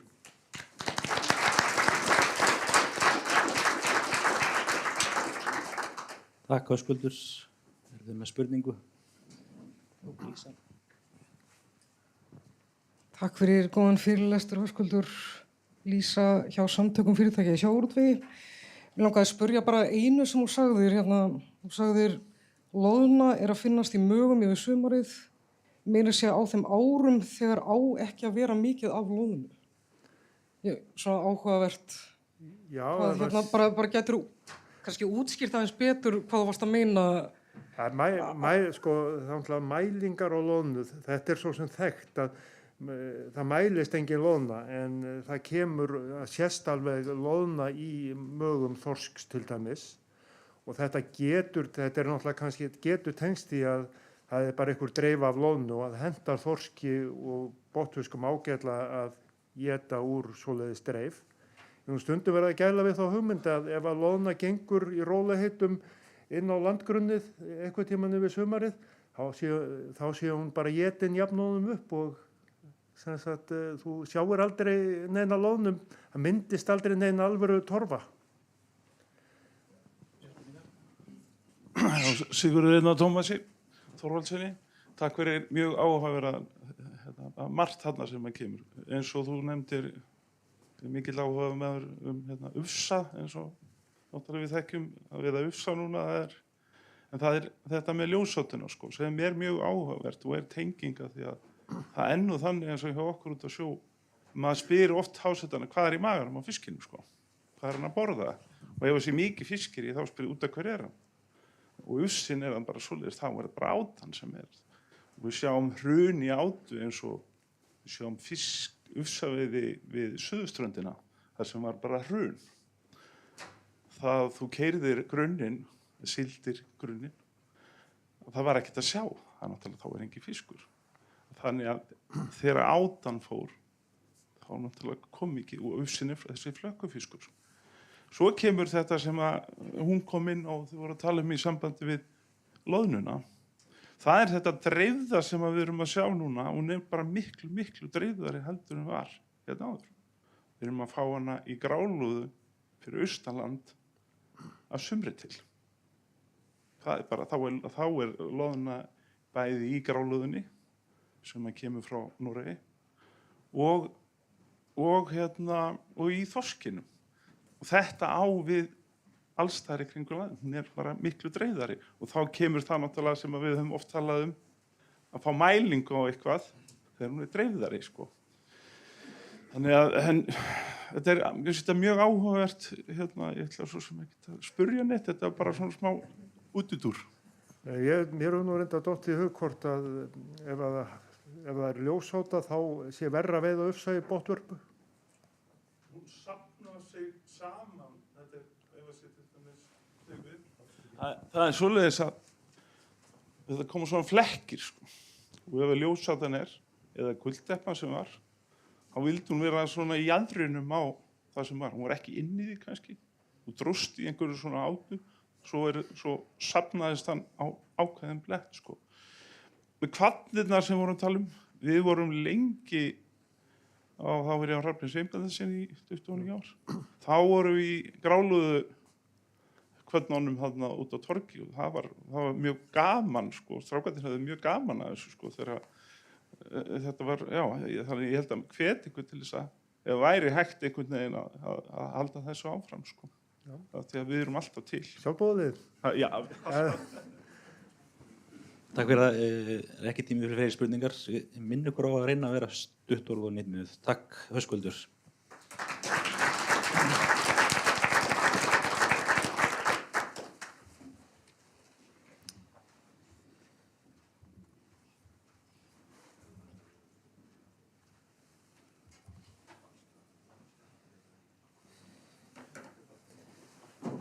Þá það síðasta erindi fyrir kaffilið. Við fáum að standa upp eftir smá stund. Það Jón Sólmundsson, sérfræðingur á Hafró, og hann ætlar að tala heildarát og sjálfbrán þorsks í Ísland. Já, komið sæl. Myndum okkur beint í þetta og spurjum okkur svona bara fyrst hvað líklegt að þorskstofninn í Ísland éti mikið á hverju ári. Við erum þetta með tölu frá meðaltöl frá 1996 og þorskstofninn á þessum tíma hefur verið 880.000 tonn. Það þýðir það að árlegur náttúrlegur dauði einhvers staðar í kringum 160.000 tonn. Meðalafli á þessum tíma hefur verið 220.000 tonn og á þessu tímabili hefur þorskstofninn stækkað að meðaltali 14.000 tonn á ári. Og þetta þýðir það að, það má segja það kannski að framleiðni þorskstofnsins á hverju ári sé 400.000 tonn. Það að segja efniviður í náttúrulegan dauða, afla og stækkunarstofninum. Og samkvæmt, til þess að framleiða hvert tonn af þorski, þá þarf þorskurinn líklega að éta svona í kringum 4 tonn. Samkvæmt rannsóknum Björns Björnssonar, það að segja þorskur við náttúrulegar aðstæður. Og það þýðir þá að þorskstofninn í Íslandi étur að meðaltali 1600.000 tonn á ári, 1,6 milljónir tonna, sem reynda meira heldur en við veiðum. Miðað við það sem við sjáum í mögum, þá gætu það kannski verið 500 til 600.000 tonn á loðnu og 1% af fæðu þorsk, svona cirka bát, þorskur. Þannig að sjálfráni gæti verið 16.000 tonn á ári, sem eru 160 milljónir einstaklinga, ef við gerum ráð fyrir að hver þeirra sé 100 grömm. Þannig að þá það komið, sjálfrán og heildarát.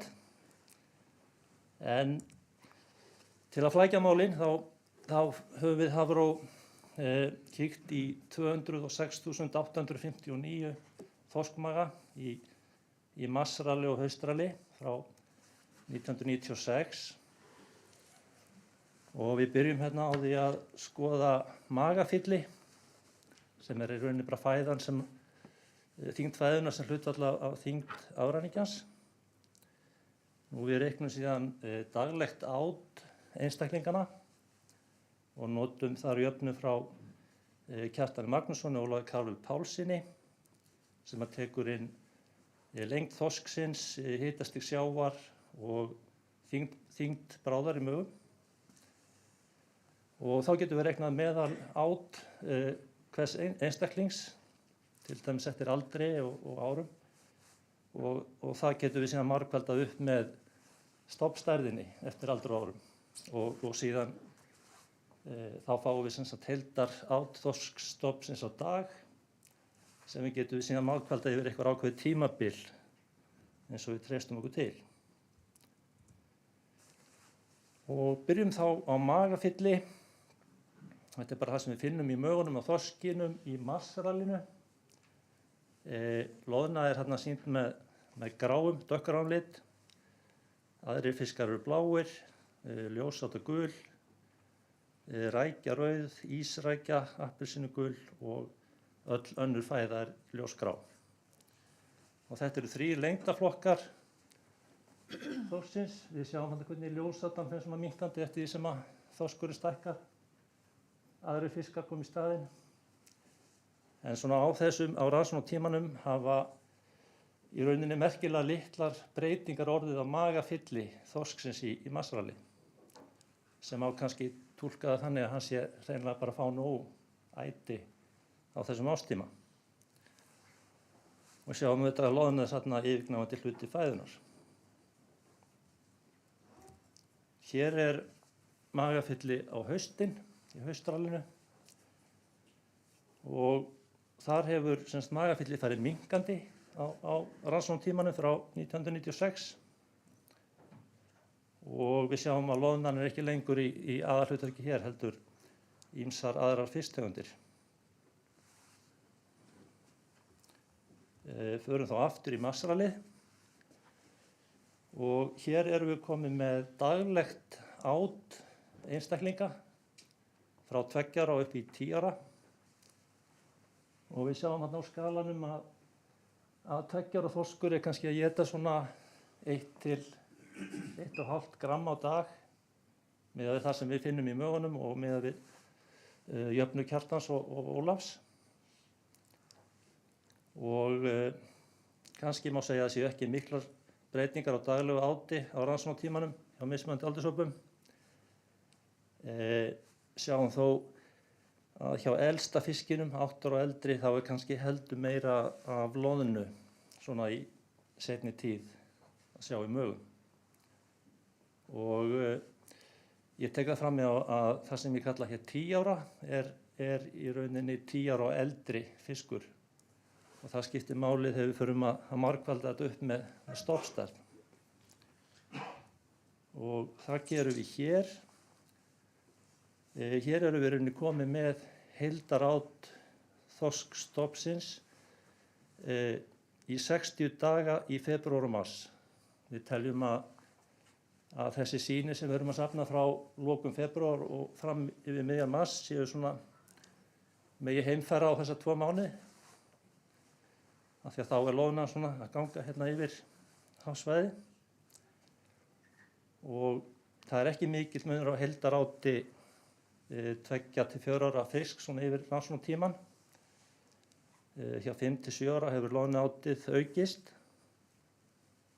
og hjá 8 ára og eldri fiski hefur heildarátið margfaldast á tímabilinu.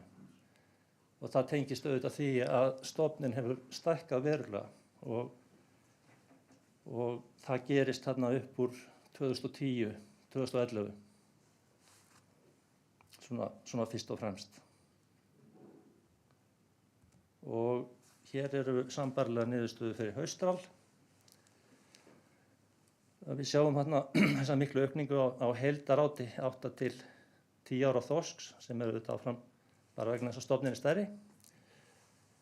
Hér er loðnan ekki lengur aðalmálið, heldur fyrst og fremst aðrir fiskar en líka rækja og ýmsir aðrir fæðuhópar.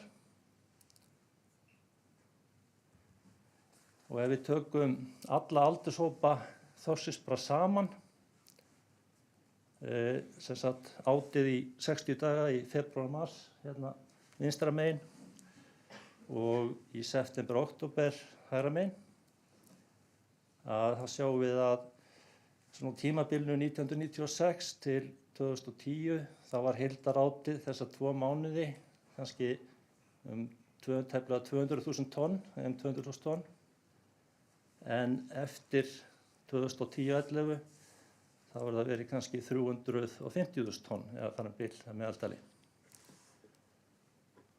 Aukningin á milli tímabila í haustralinu er ekki eins mikil og það stafar einfaldlega því að magafylli er minni í seinni tíð. Þannig að ef við tökum þetta svona saman, þá getum við fengið það út að heildarátið að það sé svona það bil 1,5 milljón tonn á ári að meðaltali á þessu tímabili og það er svona næstu því sama talan og við fengum hann í upphituninni hann í byrjun sem að sýnir kannski að þetta er ekki alveg út úr kú.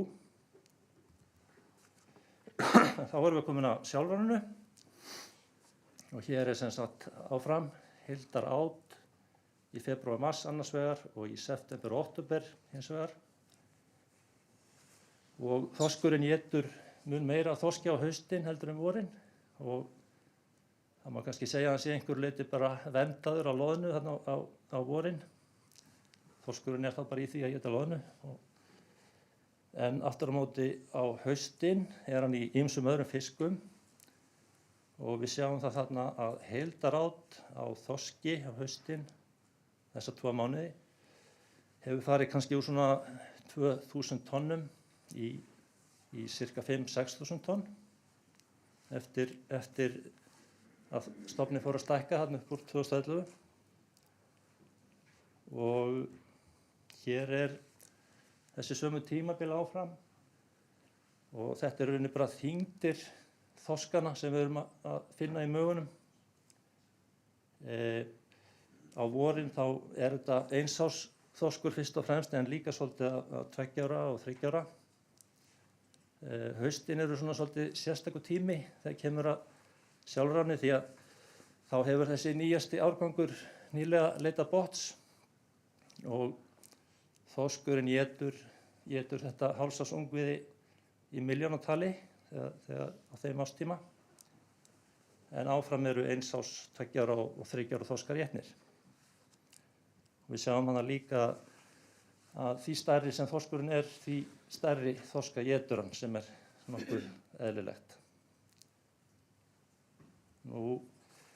Við gerum svo djörf hérna að meta fjölda þorska sem eru étnir á þessum 2 tímabilum og ég tek það fram að það eru ýmsir fyrirvarar sem maður þarf að hafa í huga í svona útreikningum og ýmislegt sem við erum að gefa okkur en allavega metum við það þannig að í heildina hafi sem sagt át þorsks á þorski farið úr 166 milljónum í 230 milljónir þarna á milli þessara tímabila að meðaltali.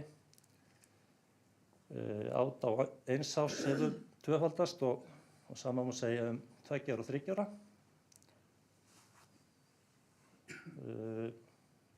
Ef við setjum hérna fjölda étinna 3 ára í samhengi við stofnstærðina eins og hún metin, þar að segja hún farið þarna frá 4 og upp í 8 milljónir. Stofnstærð 3 ára er metin svona í kringum 140 milljónir. Þannig að það er rauninni ekki svo hátt hlutfall af því. Svo ég taki þetta bara saman og ber saman þessi 2 tímabil hérna 1996 til 2010 á móti 2011 til 2023 að þá hefur árlegt heildarát íslenska þorskstofnsins aukist úr 1200 og upp í 1900.000 tonn og heildarát á loðnu í febrúar og mars það hefur aukist kannski úr 110 í 240.000 tonn og fjöldi 1-3 ára þorska sem eru étnir hefur svona það bil tvöfaldast. Við þurfum auðvitað að hafa í huga í þessu samhengi að stærri hrygningarstofn þorsksins að framleiða meira af ungviði, fleiri seiði. Þannig að, og við höfum séð það reyndar í röllunum okkar að við erum að fá meira af einsás fiski í röllum, en það hefur ekki skilað sér sem 3 ára fiskur og ég held við verðum að álíta þessu svo að þar hafi sjálfrán þorsksins einhver áhrif, en við vitum ekki nákvæmlega hve hátt hlutfall það af því. Og hérna, já, segjum þetta gott bara.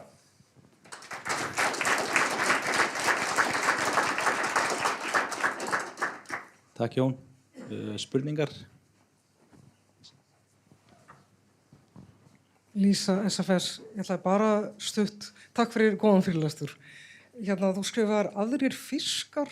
Já, bara forvitin, þetta út af því að var erfitt að tegundagreina það út af því að þetta náttúrulega bara eitthvað mauk eða það út af því að þetta var svo rosalega svo mikil blanda af alls konar fiskum að, þú veist, þetta var bara eitthvað, þú veist, 5 af þessu og 5 af þessu og þú veist, bara forvitin meðan aðrir fiskar þarna. Hvort það var kannski eitthvað svona meiri hluti af einhverju ákveðnu en þetta var samt skellt í sama flokkin með öllu hinu gumsinu. Já, mjög góð spurning, því að sko þetta eru náttúrulega aðrir fiskar þarna eru til dæmis þorskur, ýsa, skraflúra og mjórar og alls konar kvikindi sem eru þarna inn í. En ansi stór hluti af þessu er líka bara ógreindir fiskar. Stundum ógreindir þorskfiskar. Málið er það að þetta við náttúrulega erum að taka þarna fisk úr mögum og stundum eru þeir hreinlega bara það meltir að við ráðum ekki við að greina það og ef menn treysta sig ekki til þess. Við erum að gera þetta allt út á sjó, bara eins og þetta kemur fyrir á mögum. Við erum ekki að taka þetta inn á rannsóknastofu, þá bara hreinlega getum við ekki komist yfir þetta. Og þannig að það var ein leið reyndar af því að ógreindir fiskar er óþægilega stór hluti af þessu og gefur okkur frekar litlar upplýsingar hvað akkur þetta í gangi. Það væri mjög mikilvægt held ég að taka eitthvað af því í land og reyna að greina betur. Til dæmis til að spyrja sig, hvað er mikið af ógreindu fiskum þorskur? Greina betur þá með erfðafræði eða hvernig ætlar að? Það eru náttúrulega margar leiðir. Sko, einfaldasta leiðin er kannski að fara bara að reyna að finna kvarnir. Við erum að gera ansi mikið nefnilega í þessum röllum og við erum að vinna mjög hratt og magasýnin eru svona, já, kannski vissu leyti verða stundum út undan ef akkurðið er mikið. Tíma fyrir eina. Ýmsar leiðir, já. Ein spurningu viðbót.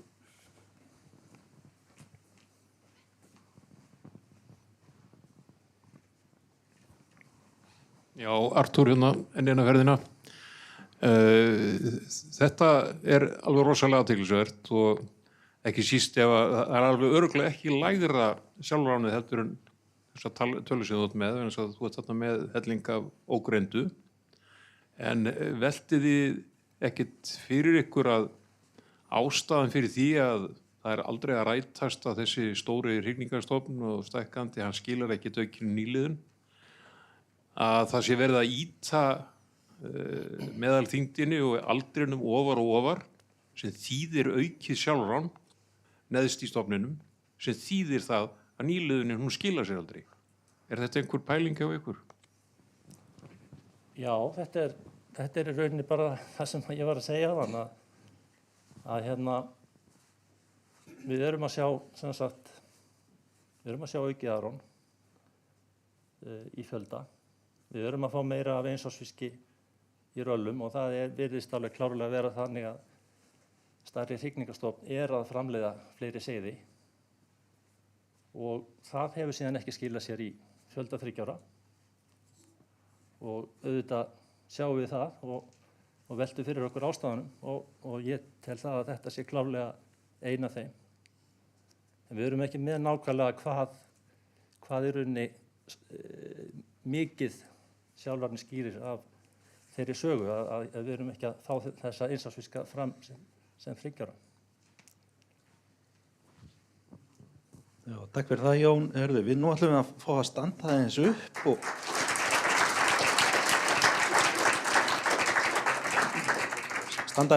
við erum ekki minna á loðnu í búði en það er kaffi, ávextir og keks þarna fram. Komum aftur 10:20.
Við byrjum bara aftur, það eru einhverjir sem er eftir að koma inn en við höldum bara áfram.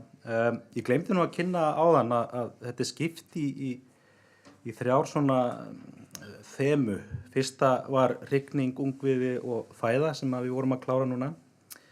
Nú erum við að fara yfir í svona þema nummer 2 sem er stofngerð þorsksins og fyrstur í röðinni er Hasib Randava og hann kemur hérna frá Háskóla Íslands og ætlar að tala á ensku Parasites Providing Insight into Cod Ecology and Stock Identification. Erindið verður á ensku en ef að þið viljið spurja hann á eftir á íslensku þá er það ekkert mál og ég þýði bara þá stuttlega fyrir hann hver spurningin er. Þannig endilega ef að þið viljið spurja á íslensku gerið þið það. Hasib.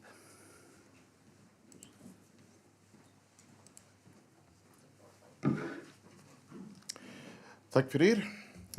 Thank you very much for having me here and inviting me to speak. And I apologize in advance. My slides are in English. I'm going to speak in English because my Icelandic is non-existent, pretty much. So apologies for that. I changed the title slightly because I thought when I read the other titles that this would fit a bit better. It's still going to focus on parasites, but it's more about the integrative approach that I've proposed to collaborate on with staff at Havro to look at stock and ecotype or behavioral ecotype identification in cod. Not going to go too much of an introduction because I think this is all old news, but here what's important is stock is really a unit that we've made up for management purposes. But there are some biological and ecological relevance to some of this because we do put together individuals that are part of a stock, that are part of a subpopulation, that share similar ecological, behavioral, and biological characteristics, such as growth rates or spawning areas. An example of this is bluefin tuna, common feeding grounds, but we know, given spawning site fidelity, that individuals will return either to the Mediterranean or to the area near the Gulf of Mexico or the northeastern coast of the United States to spawn, and this is predictable on an annual basis. And if we don't take into account stock structure, we run into issues with bias in estimates of the stock status, the size of the stock, and that might affect the vulnerability of the larger component. So the impacts that could be seen might be influence on sustainability, negatively impacting because of assumptions that might be made in the stock assessment model. It might affect resilience of the species, given the portfolio effect, where if we overfish a component of the stock, we might have genetic erosion, reducing genetic variability. It, in the end, affects profitability for fishermen, especially if sustainably we're not fishing the species anymore. And it helps us identify vulnerable life history stages for different species and where these might be for different stocks, and that is an advantage for conservation and to help us achieve our biodiversity goals, such as 30 and 30. A pragmatic example of this is looking at the thorny skate. This is a species that we do have here in Iceland, and I studied this species as part of my PhD, and I sampled in this area near the Bay of Fundy in Canada, where individuals would reach a maximum total length of well over a meter. Individuals at 70-75 centimeters length were completely immature, and they would reach maturity at about 11 years of age. But I also sampled the population in the North Sea, where the maximum total length of the species is 66 centimeters. They reach maturity at about 5.5 years of age. At that stage, they're about 40-45 centimeters. Remember, here in the Bay of Fundy, I would not see mature individuals until past 70 centimeters, and the generation time would be much shorter. So the Icelandic component of this particular skate species is much more similar to what we see in the North Sea than in North America. And although the distribution is continuous, we do see a change in life history characteristics around southern Greenland. So we're focusing on cod today, Just a few things about the biology and the ecology. You know all this, so I'll just leave this slide there for a minute. But we know that it's an iconic species in Iceland, really important for the economy and for the ecology of the entire ecosystem. And we know that there's spawning that occurs throughout Iceland. And from those spawning grounds, individuals will migrate to the northwest or the southeast to the nursery grounds and the feeding grounds. And the components of the spawning component to the north, they have individual smaller feeding grounds. And this is something that occurs on an annual basis. However, when we look at cod, we have to remember that there's two behavioral ecotypes. There is one here in purple that is the frontal, and those are individuals that will feed offshore. They come inshore to spawn, but then they migrate offshore. They'll undergo diel vertical migrations during the day for feeding, and they'll be found at depths up to about 600 meters.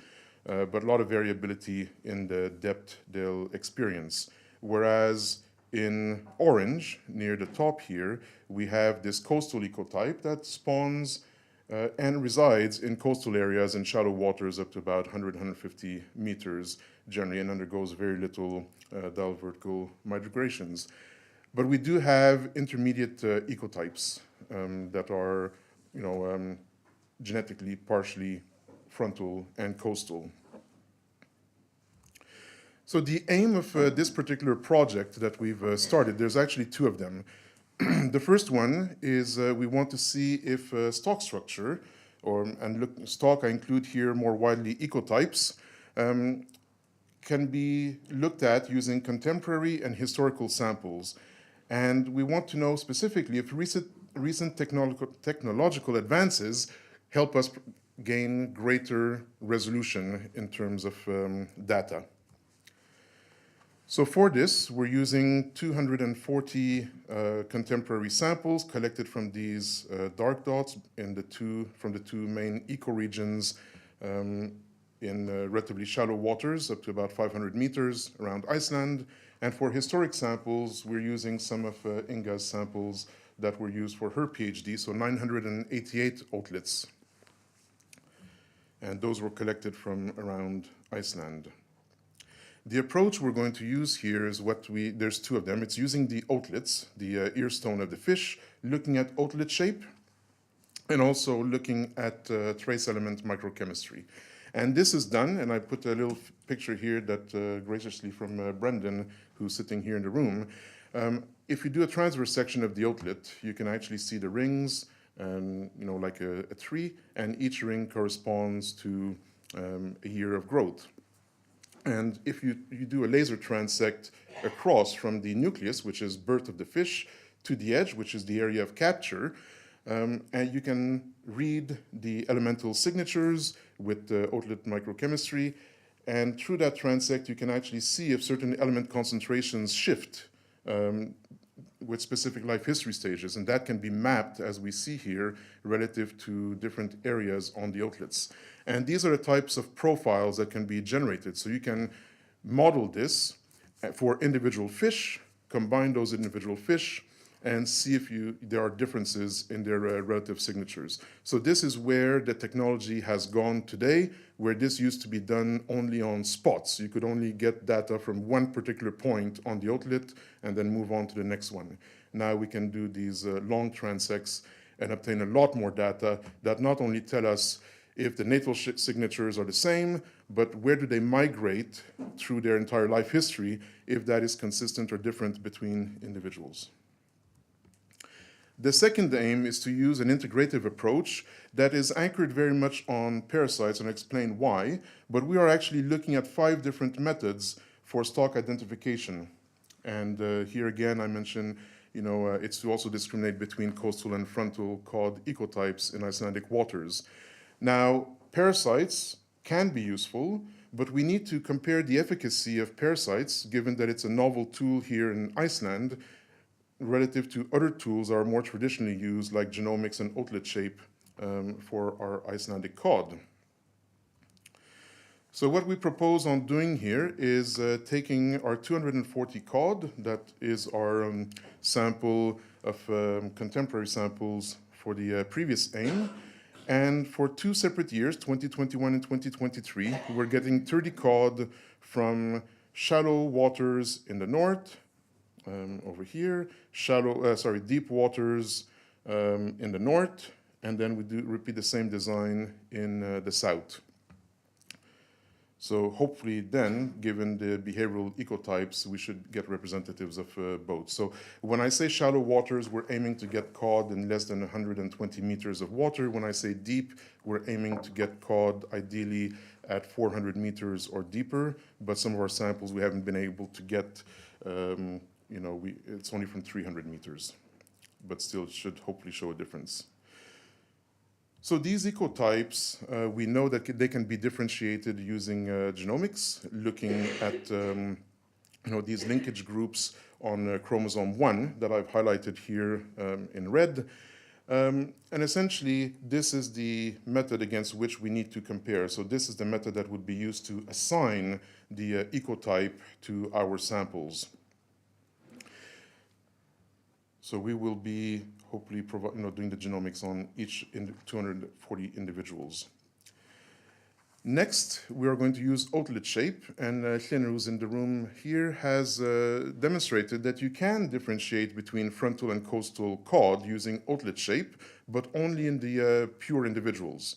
Individuals that have mixed pan-alleles or intermediate stages, they're a bit muddled and a bit more difficult to differentiate. But in terms of full frontal or full coastal, it is possible. So we will be doing this as well for our samples. Then we look at parasites. So for the parasites, we are actually recovering every single parasite from the entire fish. That means we're doing every organ, including the brain, the gallbladder, the urinary bladder, from all organs, isolating the parasites from those organs. Making a list, looking at their abundance. We're identifying these morphologically, and then we're applying molecular tools, barcoding, to confirm the identifications. And then we can compare parasite communities, because in theory, this is based on decay of distance similarity. Closer fish are to each other, more similar their parasite fauna should be. More distance geographically from each other, the more different they should be. And given that many parasites are acquired by feeding, so they're acquired from their prey, it means that we can, potentially based on behavior, expect to see different parasites and cod exhibiting different behaviors because they're in different areas, eating probably different things in different proportions. We will then also do outlet microchemistry, and I just add to this previous figure that I'd shown some red lines, and that is just to show that we expect to see differences in the microchemical profiles for elements such as strontium, barium, probably some heavy metals like cadmium. So again, a very powerful tool now with technological advances that we've had in recent years that we are going to apply to our fish. And the last approach we're going to compare to is looking at the gut microbial community.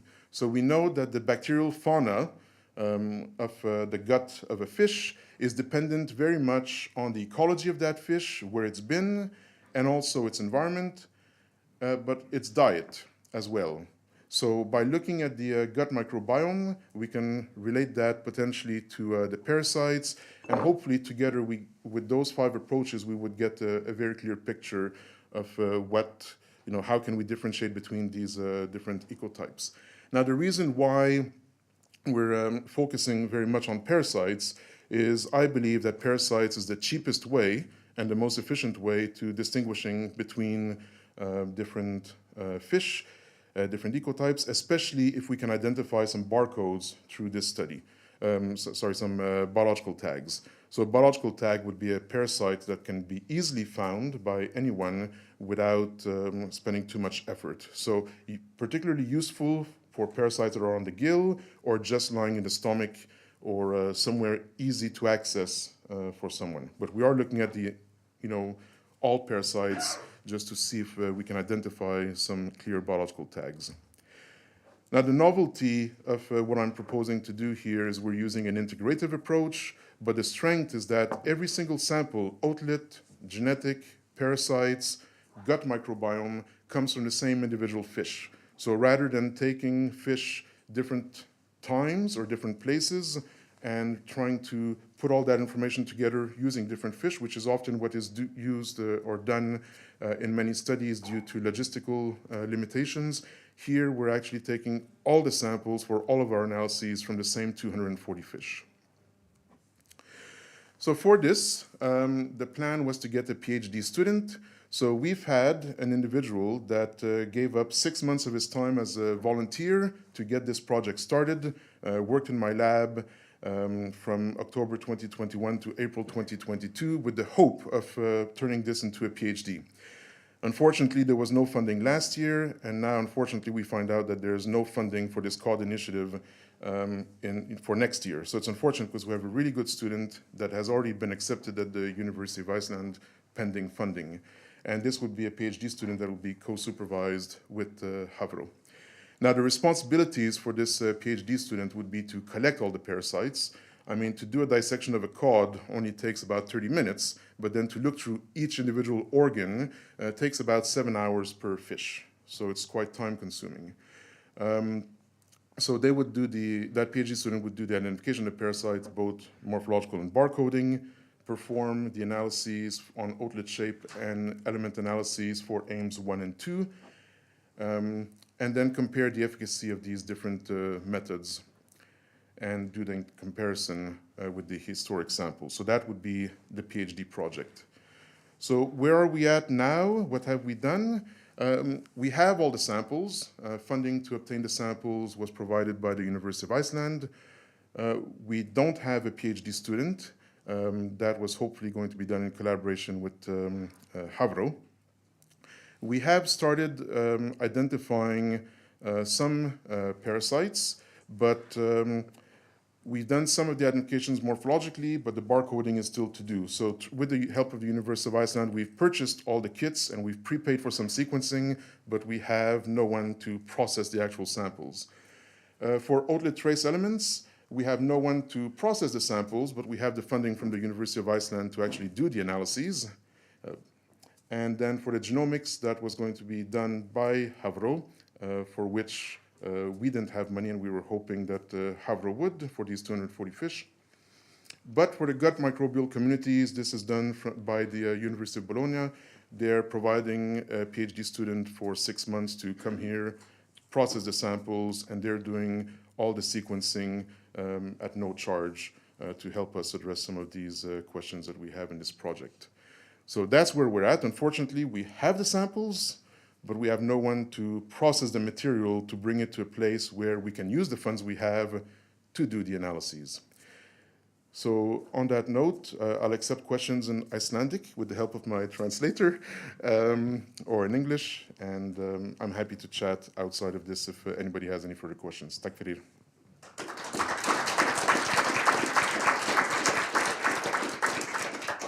Thanks, Asip. We have time for one quick question.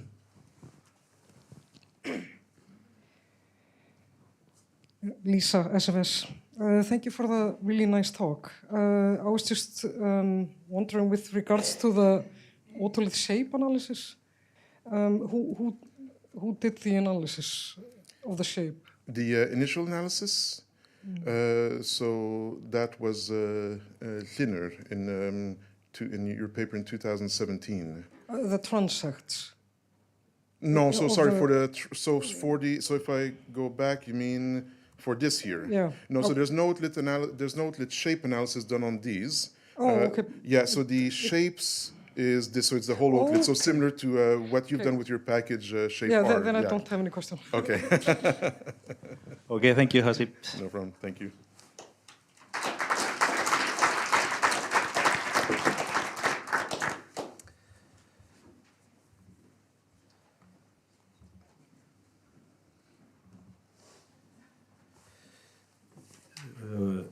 Rétt á meðan að ég stilli þessu upp að þá minni ég náttúrulega alla gesti á að það er alveg hægt að spurja eftir málstofuna, við verðum hérna eitthvað áfram. Næstur á mælendaskrá Höskuldur aftur og sérfræðingur Hafrannsóknastofnunar og hann ætlar að tala staðsetning þorska út frá DST-merkjum.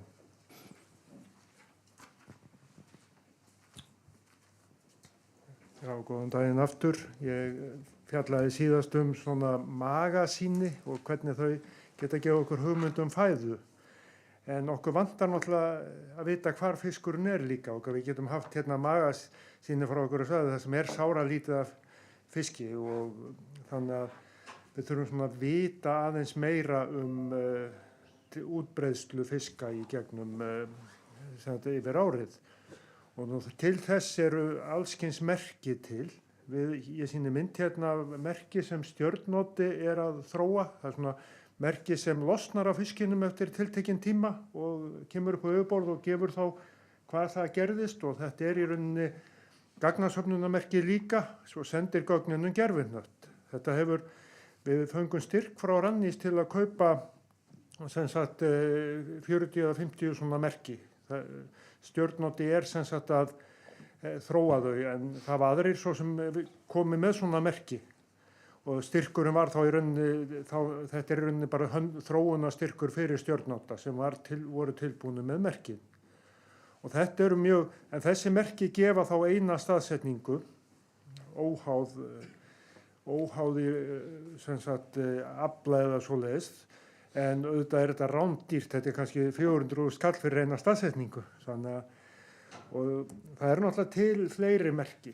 Við höfum náttúrulega þessi hljóðbylgjumerki sem Guðbjörg Ásta var að tala gallið við að nota þau að þau henta mjög vel fyrir minna svæði. Drægnimerkjan svo lítil. Við getum ekki lækkað tíðnina við getum sett einhver lágtíðnimerki á hvali en hljóðbylgjur draga frekar stutt. Þannig að þetta myndi bara nýtast á einhverjum fjörðum eða bara taka eitthvað veiðisvæð og loka því, fylla svona dublum. Já, hrygningarslóð. En svo, já, við höfum gervihnattarmerkin, en svo fáum við upplýsingar úr DST-merkjunum hitastig, dýpi og fleira. Ef fiskurinn við botn, þá getum við hugsanlega greint á við botn, þá meira dýpi þegar flóð, heldur en fjara. Þú getur svona notað það og borið saman við sjávarfallalíkan og greint hvar fiskurinn Og svo náttúrulega draumurinn að geta nýtt svolítið meira úr svona gögnum hita og dýpi. Það til svona úr straumfræðilíkunum og fleira gögn að við getum nýtt þessa niðurstöðu til að finna líklegustu staðsetningu fisksins. Og kannski endar þetta með því að og svo dýpið náttúrulega segir heilmikið og þetta endar kannski með því að vera pínulítill leynilögregluleikur að nota allt saman. Samanburðu við aðra fiska og fleira. Nú sjávarfallastaðsetningar, það var forrit í MATLAB sem að reyðhöldur aðeins aðlaga fyrir Octave sem svona ókeypis útgáfa MATLAB. Það var þróað árið 2006 og þetta var aðlagað að íslenskum aðstæðum árið 2009. Nú, þetta byggir á því að finna tímasetja flóð og fjöru og þetta það nokkrir einir 8 þættir sem skipta máli í sambandi við heildarsjávarfallið og þetta sá mikilvægt áhrif tunglsins. Og við sjáum hérna að það þar sem þú ferð svona þvert á fasalínurnar, getið þið sýnt? Já.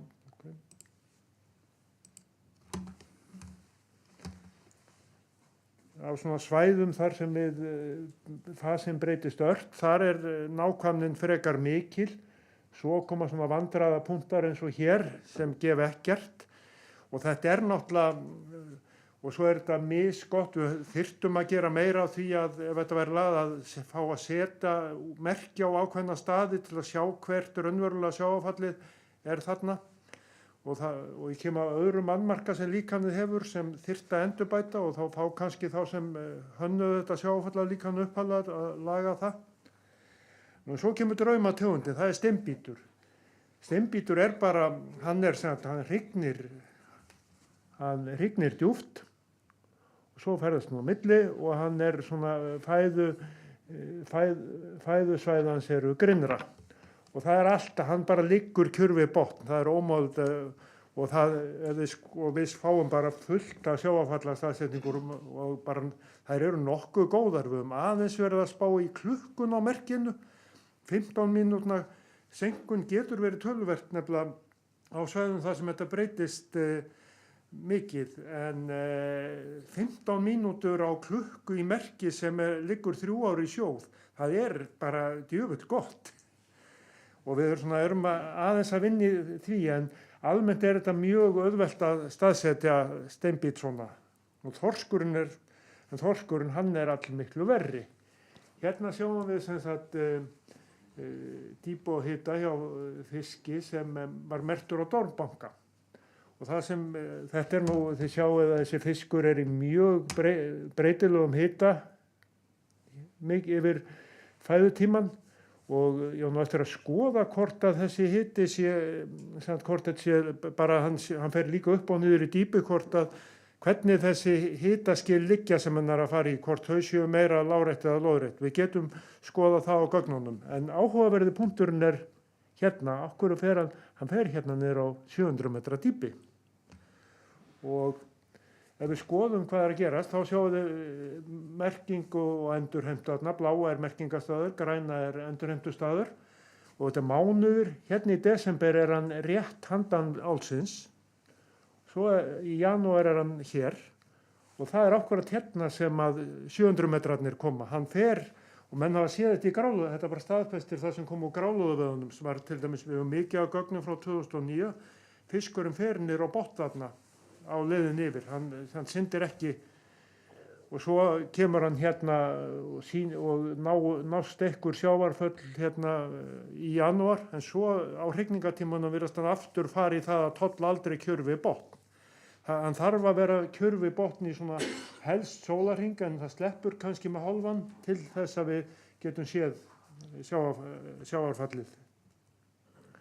Svo hérna Annar sem hann merktur, ég ætla að það fer teiknirinn áfram, hann merktur hérna bara við Þorlákshöfn þar, endurheimtur á Vestfjarðamiðum, út af Látrabjargi, seinna árið. Og sjávarfallalíkanið treður honum hérna, Grænlandsmegin. Sko, eitt við þetta sjávarfallalíkan að það næri eiginlega ekki, það endar á 29. gráðu vesturlengdar, en það engin mann, það kostar auðvitað peninga, bara í vinnu, að það hægt að bæta úr því. Það datt engum í huga að þyrfti að fara að keyra þetta svona vestarlega yfir á Grænlandsmið. Þannig að það eitt sem við þyrftum að fá peningi, það að útvíkka þetta líkan. En þá fyrir við að spá, þessi punktur hér tómt bull? Ef við förum tilbaka hins vegar, þá sjáum við hann skýst hérna niður á þessum tíma. Hann kemur hér og svo þegar hann komin yfir, þá hann fljótlega veiddur. Nei, þetta átt að vera, þetta þessi. Hann veiddur bara eiginlega þegar hann kemur yfir. Þannig að það allavega það stenst þetta próf. En þetta bara komið í jaðar þess sem líkan nær yfir. Og það hægt að fara í gegnum þessa ferla svona. Þetta náttúrulega gífurlega sveiflur í hita og svoleiðis, og það hægt að örugglega fara í gegnum þessa ferla og átta sig svolítið á hvar þeir eru. En það ofboðslega gott að maður fær öðru hverju svona punktað þar sem maður veit eitthvað meira. Nú hérna fiskur sem hann merktur út af Ólafsvík og kemur á svipuðum slóðum tilbaka. Frá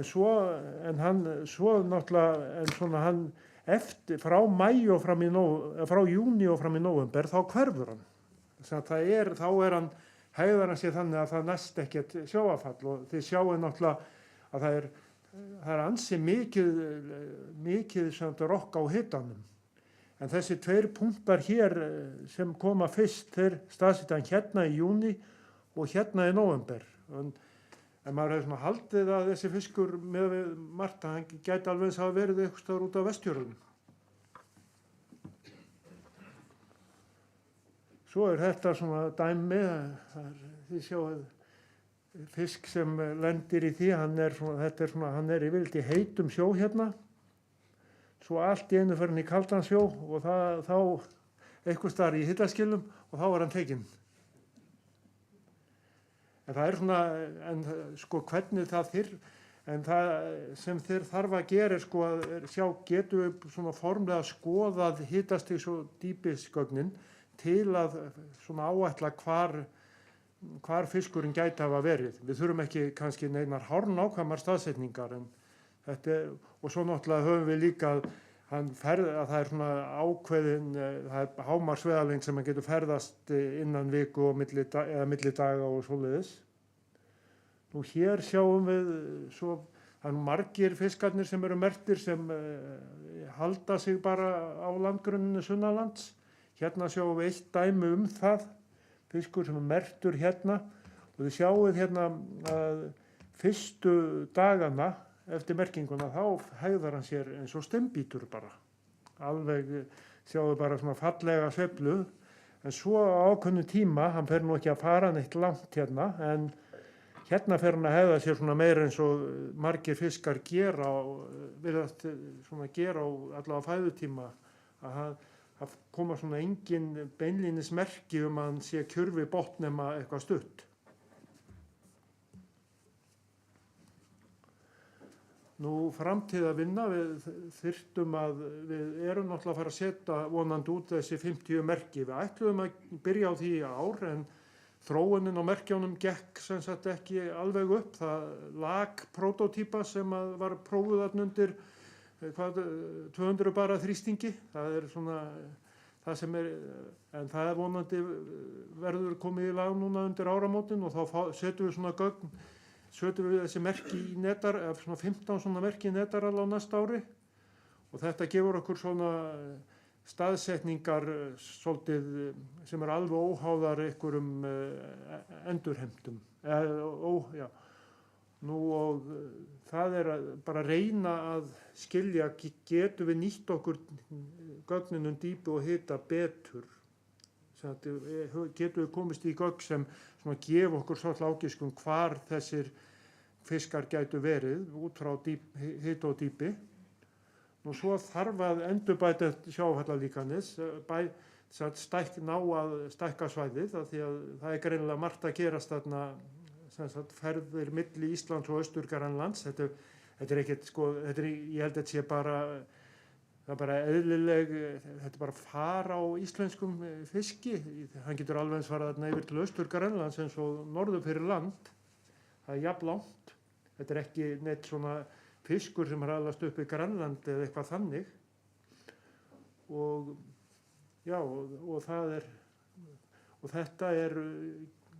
þetta er eitthvað sem við vonandi komumst í á næsta árum. Ég held að það að skoða þessi gögn dýpi og hita geti nýst líka í öðrum verkefnum stofnunarinnar. Takk fyrir.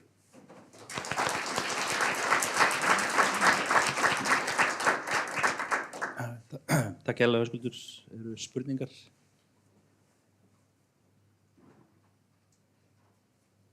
Ég ætla að fórna mér og vera að reyna að vera með eina spurningum, geti verið asnalega og þú bara hlærðar mér þá.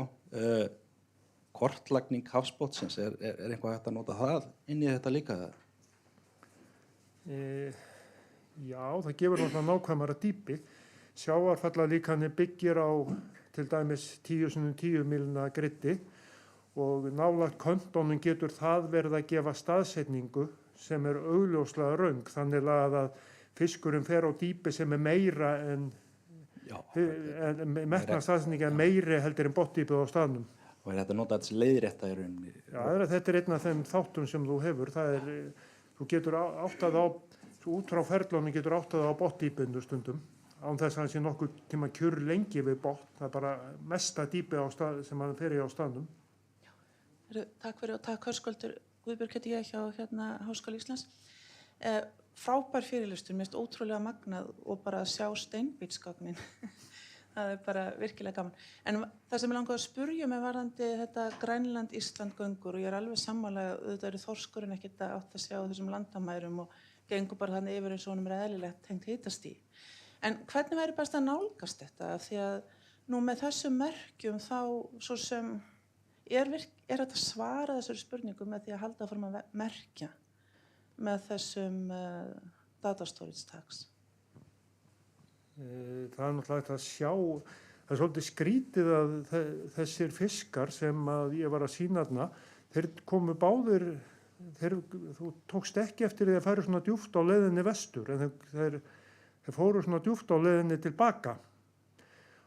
En það náttúrulega, það var hérna heilmikið í gangi 2008 til 2009, þá var mjög mikill, þá fengum við alveg fullt af þorski hérna í fristinn á Hafró og Skólagötu af fristitóri sem höfðu verið að fá þá á grálúðu veiðum, svona sem sagt á 800-900 metra dýpi og það er þá sama og þarna og það sem einkenndi þessa fiska var að þeir voru óskaplega feitir og tókst bara slægða þyngd 70-80 cm fisk, þá var hún miklu hærri en almennt er hér í. Þannig að það er greinilega, og við sáum þetta líka í haustralli 2008, þá var þetta prófa, það er greinilega voðalega gott að vera einhvers staðar í kantinum hinum megin. Já, en ef maður velti fyrir sér hvað þetta snýst af því að auðvitað eru þeir sækja þarna í fæðuslóð, en hlýtur ekki lykillinn að þá að snúast ungviðið? Þú veist, ef að hvenær verður þetta grænlenskur fiskur? Hann verður það aldrei. Þetta er bara fiskur sem virðir ekki landamæri. Þú ert ekki, bara eins og þegar þú ferð að vera Spánverji, þú skreppir til Tenerife.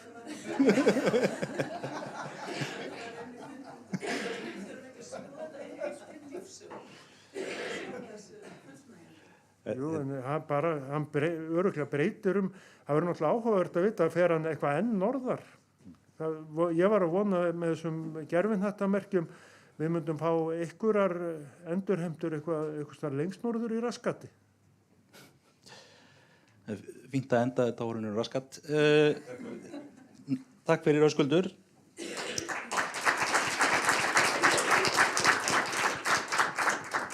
Og hérna, rétt að meðan ég hendi hérna næsta erindi upp og þá minni ég á það að Einar Hjörleifsson er hérna á eftir og hann ætlar að tala þessu Grænlandsgöngur. Þannig að ég heyri það að vera margir spenntir þessa Grænlandsgöngur. Sjá.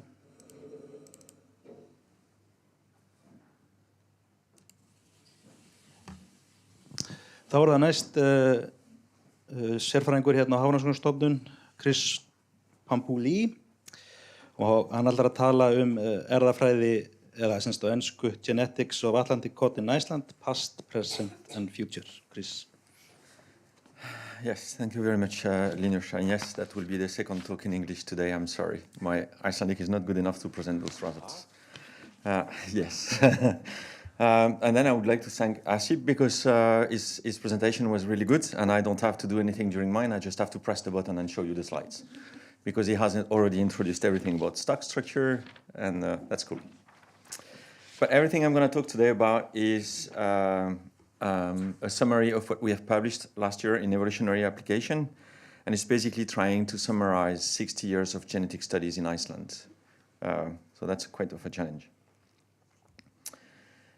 So if we go back to the early studies, and I'm only going to speak about stock structure at spawning ground. I'm not going to speak about dynamics, mixed stock analysis, all those things. It is just on spawning grounds. So you have approximately the same figure as the one Asip was showing. So this is Iceland with the spawning ground around. And the first study that was done by SIC in 1965. And they could use the hemoglobin gene. And they showed that cod in the north and cod in the south were different at this hemoglobin gene. And without knowing, they were actually showing the first evidence of local adaptation of cod in Icelandic waters. So they had these very nice north versus south components, but of course they had only 2 samples, so that's not really cool. And this is something that afterwards, whatever genetic markers we're going to use, or we used after them, we found constantly this signal, north versus south. So here is a paper that we published based on Metacode project that happened from 2002 and 2006, and we used different genetic markers than they did. We did microsatellite loci and the Pantophysine locus. You have heard about this one already, but also tagging experiment. And what we showed, so you have the sampling maps on the left with the different points. We had 22 spawning location sampled, more than 2,000 fish, genotype for microsatellite and pan. And on the right side, you can see the results. So we have the pan and the microsat. So the change in difference in colors is actually the pan locus. If you go to green, then it's because most of the fish are pan 1A allele. And if you go to red, it's pan 1B. So you can see that all over the northern area, we only had, at that time, pan 1A alleles. And when you go in the south, then you have more variation, and you start to have pan 1B alleles. And those two lines that you have on the northwests and the southeasts, they are actually genetic barriers that we found using the microsatellite loci and different genetic software. So those barriers actually tells you that fish from the southwest or the south-southwest area rarely go to the northeast area. They rarely migrate to spawn there. And the reverse is also true for the northeast. And we did later on, and I'm not going to show that, we also did single nucleotide polymorphisms analysis, so other genetic markers, and we actually found exactly the same results. We also had this north versus south component. Now, that is too easy. You know, oh, you have a very nice partitioning north-south. Yeah, is that true? Well, if you look a little bit further into genetic structure of cod, and if you go to one single spawning ground, like southwest, for example, and use the Pantophysine locus that is under selection, then people have shown that you also see variation with depth in a single spawning ground. So fish that are coastal in this area, for example, and fish that are offshore in this area don't exhibit the same allele frequencies at the Pantophysine locus, which means that you also have selective processes going on smaller scales, and that cod is actually adapting to its environment on a smaller scale than this north-south variation. And even worse, if you listen to biologists and stop to listen to geneticists, then some of us, and thanks to our friend Paulson and Torstensson, that actually decided to tag tags in the year 2000 with data storage tags, so those devices that you put inside the cods and record temperature and depth. And then all of a sudden, they saw different things, even if they were actually tagging these cods in the same area. So they started to see different profiles of data storage tags retrieved from cods. And they say, we actually do have coastal and frontal cods. That's how they define them.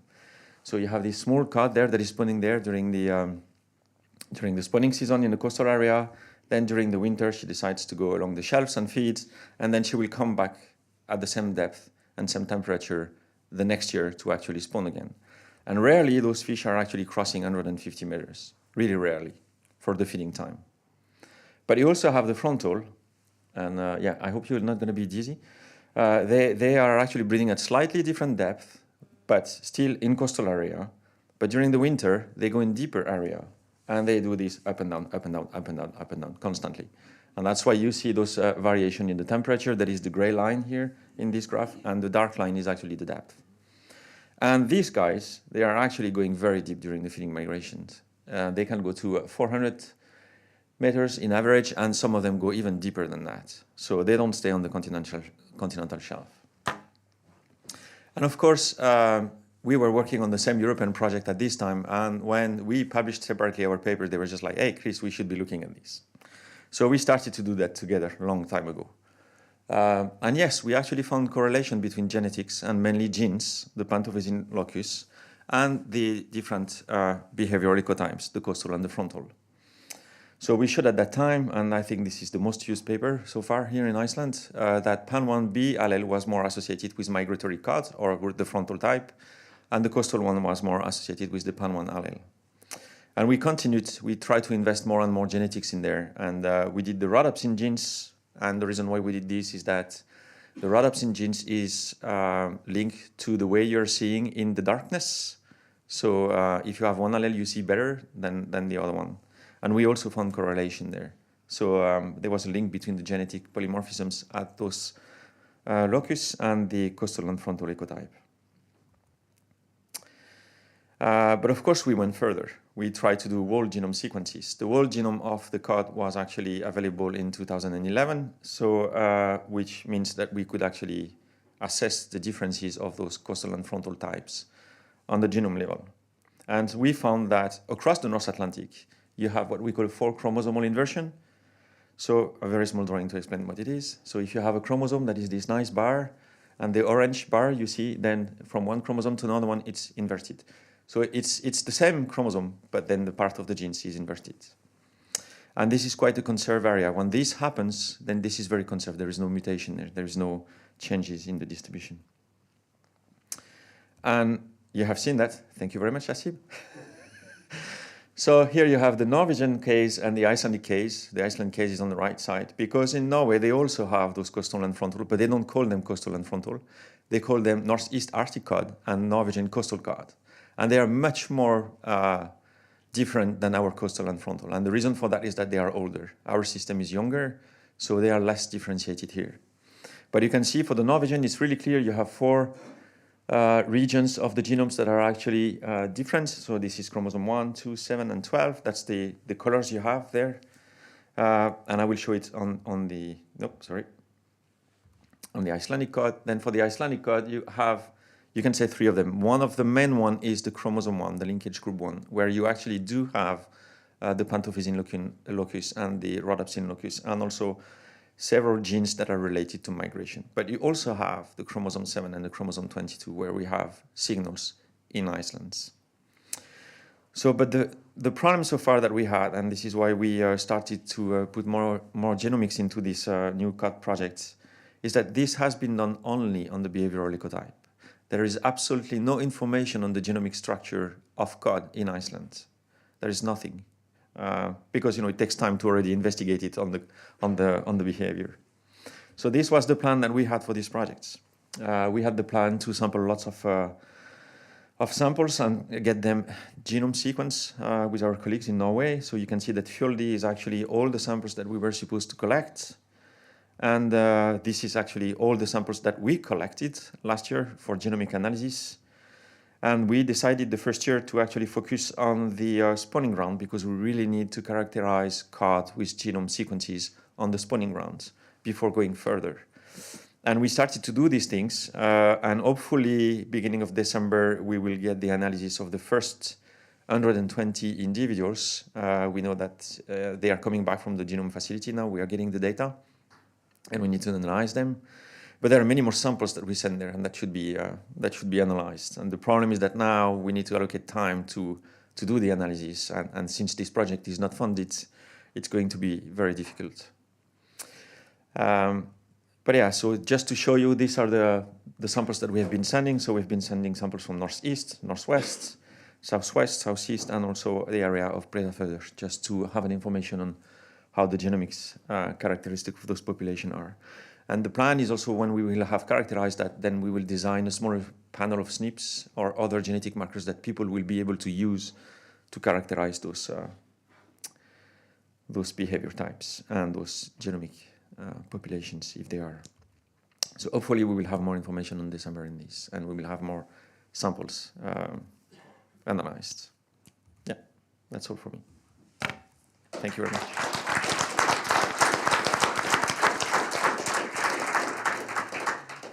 Spurningar? Jú. Hi, Chris. Hi. It's more a comment than a question. Yeah. No, sorry. It's just, it was a very, very good talk, and I'm sad to hear, of course, that like this year or next year there won't be more funding for this. But I really just wanted to say that from the perspective of Icelandic cod and just having the whole genome sequencing for the spawning cod that you all will have in hand by the end of this year, it's going to be a game changer. So it's going to change the potential for so much other research in Iceland as well. So just thank you for that. Yeah, and thanks for the comments. And that's if we see something. That's if the samples we send are enough to see something. Yeah. Yep.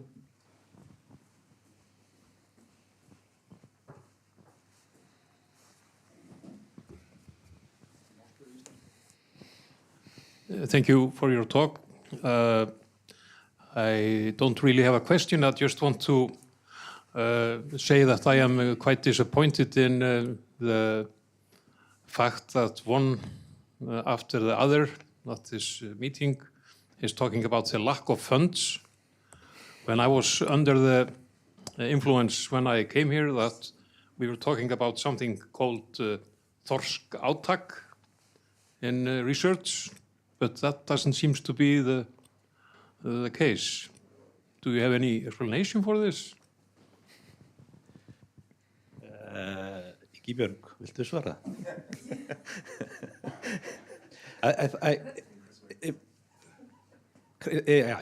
If I try to respond to this, it was in the first talk a little bit mentioned by Ingibjörg, but Þorsteinn, I think you want to answer. I can also come back to that at the end if you want. Yeah. Þetta var spurning frá þér, Artúr, af hverju þetta kemur svona fram. Staðreyndin svo að ákvörðun Alþingis síðustu 2 árin var sett í þetta fjármagn. Við komum fram með tillögur 5 ára verkefni frá árinu 2021 þar sem áætlaður kostnaður sem þau eru að miða hér við í sínum kynningum var áætlaður 200 milljónar ári. Alþingi hefur látið okkur hafa fyrir árið 21 og 22 100 milljónir á ári, hvort árið. Þær fjárveitingar eru felldar niður fyrir árið 24 á sama tíma og verið að setja inn 180 milljónir til eflingar hafrannsókna á sama tíma og verið að skera undan þeirri grunnstarfsemi sem við erum með ríflega þá upphæð. Þannig að við erum í endurskoðun á öllum okkar verkefnum hvernig við getum forgangsraðað og haldið þessari lágmarksvöktun sem eru þetta taka stæðstan hluta á okkar fé. Þannig að þetta bara sú staða sem við erum að glíma við, horfandi á allt sem hér að gerast.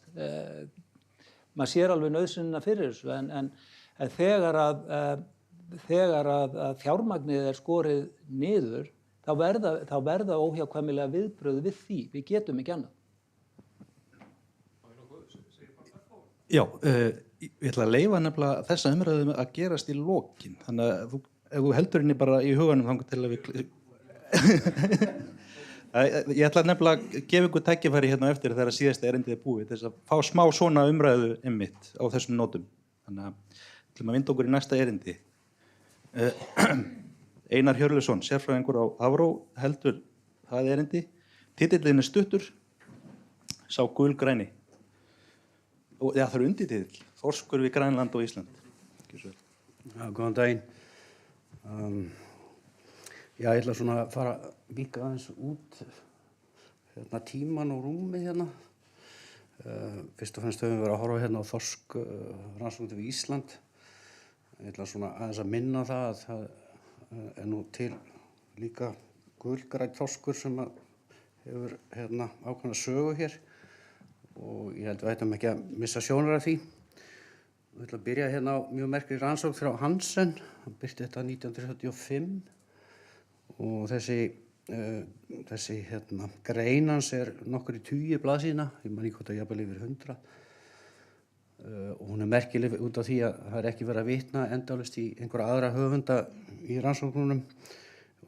Né heldur og einnig að allar niðurstöðurnar eru birtar í lok greinarinnar sem viðhengi. Þannig að mér tókst að náð þarna í gögn frá gamalli tíð úr þessari pappírsgrein og það sem ég sýni hérna eru merkingarannsóknir hans. Bláir punktar eru merkingastaðir og rauðir punktar eru endurheimtur og ég ætla nú að taka fram að það var ekki sjávarfalla líkan sem ég notaði hér til að sýna svona farleiðir. Þetta svona meira skematískt til að sýna niðurstöðurnar í staðinn bara að hafa beint strik á milli bláa punktsins og rauða punktsins í hverju skipti. En það sem var merkild við þessa rannsóknir var að 50% af þorskum sem voru merktir við Vestur-Grænland á þessum tíma endurheimtust við Ísland. Og þetta var nú komin mönnum voru mjög hissa á þessu, sérstaklega fiskifræðingar. Því að áratugina undan að þá voru fiskifræðingar mjög uppteknir af því að skipta tegund í stofna. Hjört byrjaði meðal annars á þessu til þess að reyna að skýra út sveiflur í aflabrögðum. Og á þessum árum voru fiskifræðingar í raun mjög nátengdir þróunarfræðingunum og voru að vinna mikið í anda Darwins, en það hafa nú stutt síðan Darwin hafi birt sína merku bók. Og þeir voru eiginlega mjög framarlega í því að keyra áfram þá hugmyndafræði að þróun tegunda ætti sér stað í stofnum. Það er nú lengri saga. En þetta kom sem sagt þess vegna mjög óvart og birtist nú meðal fréttir þetta í Morgunblaðinu og þetta flétt upp í tímarit.is þessar endurheimtur. Fyrsta endurheimta var nú 27 en fór ekki fréttir fyrir 1930 mókanum. Og fiskifræðingar voru þá sakaðir að hilma yfir gögnum að það hefði ekki birt fyrstu endurheimtunni í fréttum 1927. En þetta kom þarna mikilli gusu 1930 og áranum þar á eftir hér til Íslands var að mestu merkt frá 24 til 29. Og þá komuð fram strax þessar hugmyndir að lífskeiðs þorsksins við Ísland var ekki eingöngu bundin við Íslands mið. Og hér tek ég nú forsíðu frá norðvestur vinnunefndinni sem inn í Alþjóðahafrannsóknastofnunum frá 1992 og setti nú svona litaörvar yfir þá forsíðu en hugmyndafræðin er svona almenna hugmyndafræðin hefur verið að það er seiðaregg frá Íslandi og síðan kemur þorskurinn tilbaka sem hrygningargöngur þegar hann er kynþroska. Myndin er náttúrulega flóknari en þetta. En eins og við vitum, en þetta er svona heið almenna kenning sem að menn ganga út frá. Það er rétt að geta þess náttúrulega að það er hrygning við Grænland, bæði við Vestur-Grænland og inn í fjörðum og einnig við Austur-Grænland. Þannig að þetta er mun flóknari mynd en hér er dregin fram. Talandi gömul gögn, ég dreg hérna fram mynd af aldursgreinum afla við Ísland. Þetta er í ásnum við 1000 tonna. Þar segja við skiptum upp ársaflanum yfir í aldurshópa og hér eru þeir frá 3 til 14 ára. Og þessi bláu svæði það er stofnmatið eins og er í dag og rauða svæði eru gögn frá Sigfúsi Sjópka. Og þó að sjást ekki greinilega þessari mynd að þá er almennt þannig að við veiðum tiltölulega minna af 3 og 4 ára fiski með við 5 og 6 og svo fer hann að tapa tölunni í afla og í núinu til dæmis sjáum við það að þó að við teljum að við séum að veiða mikið af svona eldri fiski eins og 8 og 9 ára og þá allar sést hann á skalanum. Og ástæðan fyrir því er fyrst og fremst sú að skalinn miðast í gögnin sem eru þarna fyrir 1955 og við kíkjum aðeins betur á þau gögn og ég sitt hérna fram árgangarna 1922 í rauðu, 24 í bláu og svo 45 í grænu. Þetta eru svona risa árgangar sem að við höfum aldrei séð síðan frá þessum tíma. Og það sem er merkilegt í þessu, ef við til dæmis skoðið 45 árgangin, þessi græni þarna þegar hann er 7 ára, eða fram til 7 ára aldurs er bara aflinn tiltölulega lítill. En 8 ára þá er aflinn komin í 200.000 tonn bara þeim fiski eingöngu þessum aldursflokki og allt upp í 300.000 tonn þegar hann er 9 ára. Þetta sama munstur sjáum við 22 árgangin, þessi rauði. Að það er tiltölulega lítið magna honum þarna yngri 6 og 7 ára. Við eigum því miður seríun ekki lengra aftur tilbaka. En dælist þarna inn 200.000 tonn pluss 1930. Það er að segja akkurat árið sem að allir þessir fiskar sem voru merktir við Grænland endurheimtust nokkurn veginn, byrjaði að endurheimtast við Ísland. Þannig að hér hefur við gríðarlegt innfræði af þorski sem að koma alla leið frá Vestur-Grænlandi á þessum tíma. Og það er eflaust það sama við 24 árganginn og 1945 árganginn. Heildaraflinn er svo hér og það sem ég var að sýna ykkur þarna aldursskiptan afla, það er þessi neðsti rammi, það er heildaraflinn við Ísland. Ég skipt honum bara upp í aldur í fyrri glærum.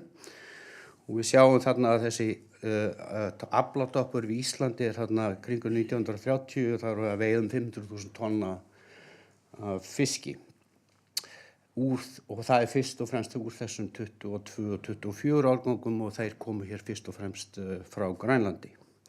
Þannig að aflatoppurinn þar að mestu leyti skýrist af þeim.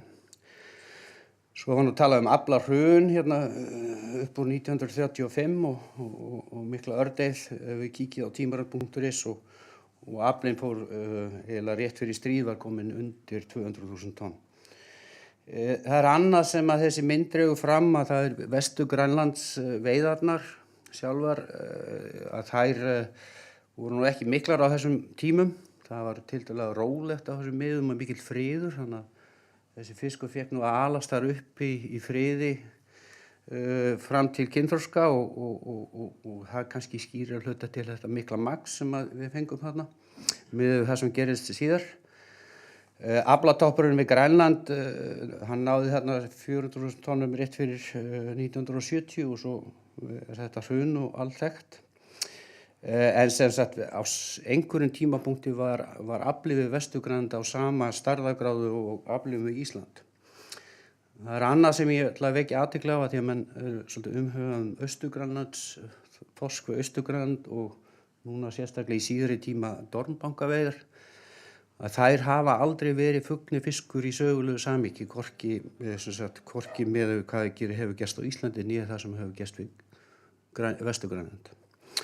Það verið að veiða þarna núna svona eitthvað stærðargráðum 20.000 tonn á ári við Austur-Grænland. Sagan segir okkur að mesta dýnamikinn og mesta framleiðnin hefur verið við Vestur-Grænland. Það nú kannski rétt að geta þess að Austur-Grænland nú eiginlega hálfpartinn ótofandi togslóð. Þetta eiginlega allt eitt stykki hampiðutorg.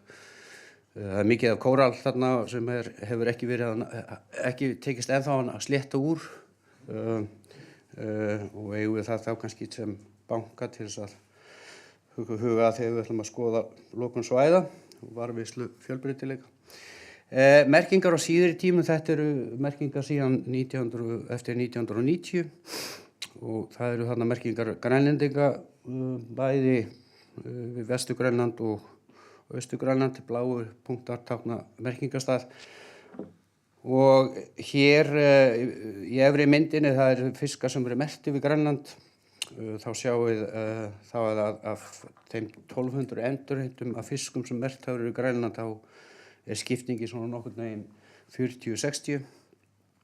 Þannig að það umtalsvert magn enn sem að í hlutfallslega séð sem að endurheimtist í Ísland sem merkt við Grænland. Ef við skoðum hvað gerist hina leiðina, það sem merkt við Ísland, það neðri panelinn, þá eiginlega endurheimtist ekkert fyrir utan íslensku lögsöguna. Ef það gerist þá það fyrst og fremst við dormbanka og á Færeyjahrygg. Hér ber náttúrulega að líta til þess að mismunandi sókn á mismunandi stöðum og mismunandi svæðum getur haft áhrif á svona hlutfallareikninga en af þessum yfir 10.000 merkingum sem við eigum af fiskimerktan við Íslanda þá endurheimtur utan íslenska lögsögu talið í tugum fiskar sem þá mjög lítið hlutfall. En ef hann endurheimtist þá dónbanki þar inn í myndinni. En ekki mikið vestar, það að vísu til niðurstöður, einhverjar endurheimtur frá fyrri tíð þar sem var merkt við Ísland sem að fundust við Vestur-Grænland. Ég held að séu 8 merki, en það tiltölulega sjaldgæft. Nýlegar veiðar við dormbanka hafa verið svolítið í umræðunni. Það nú kannski líka því að það eru eiginlega sömu eigendurnir sem að veiða sikkur með við línustundum.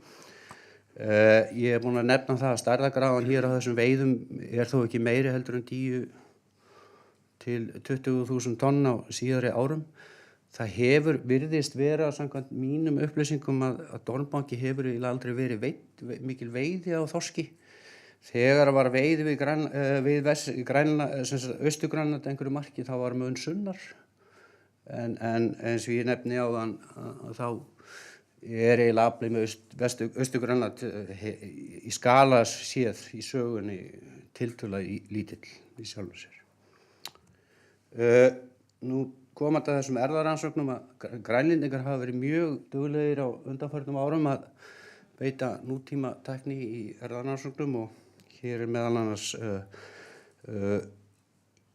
rannsóknir þeirra á þekktum hrygningarstöðum og þeir fengu nú sýni frá Íslandi líka 3 stykki og komast að því að það væri hægt að svona flokka þorsk hrygningu í 4 flokka á þessum skala, það er að segja Ísland grund og þeir flokkuðu nú í þessu tilviki norður og suður grund á Íslandi saman sem eitt mengi.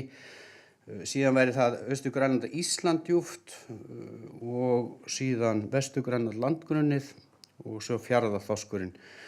Fjarðaþorskurinn í sögulegu samhengi hefur yfirleitt verið minni allavega þegar topparnir voru sem mestir þarna við Vestur-Grænland og veiðarnar voru þá fyrst og fremst á landgrunninu.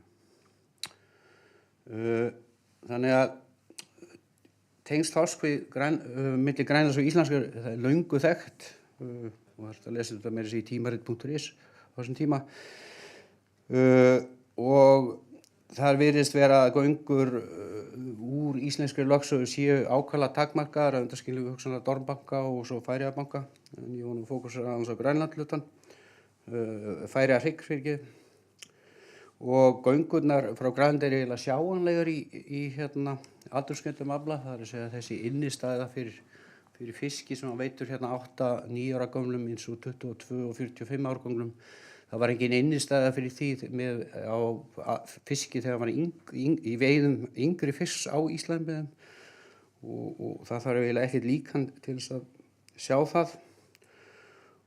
En það er hins vegar mjög erfitt að meta minni göngur eða ef það er stöðugt streymi af fiski frá Grænlandi til Íslands með þeim aðferðafræðum sem við búum við í dag, það er að segja inn í stofnmatinu og byggt á aldursskemmtum aflagögnum og þyrfti eitthvað meira til.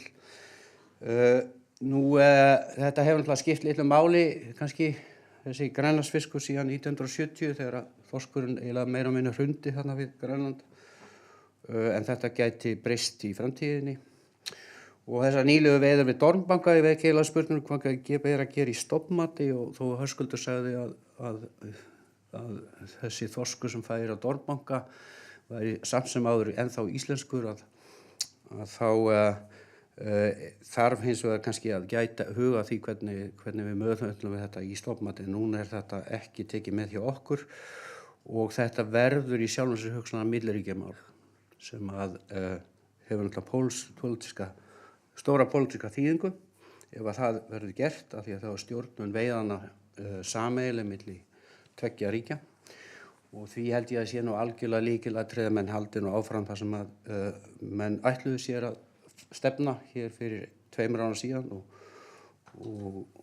það sé eiginlega algjörlega ótækt að stöðva þessar rannsóknir sem nú er í gangi. Takk.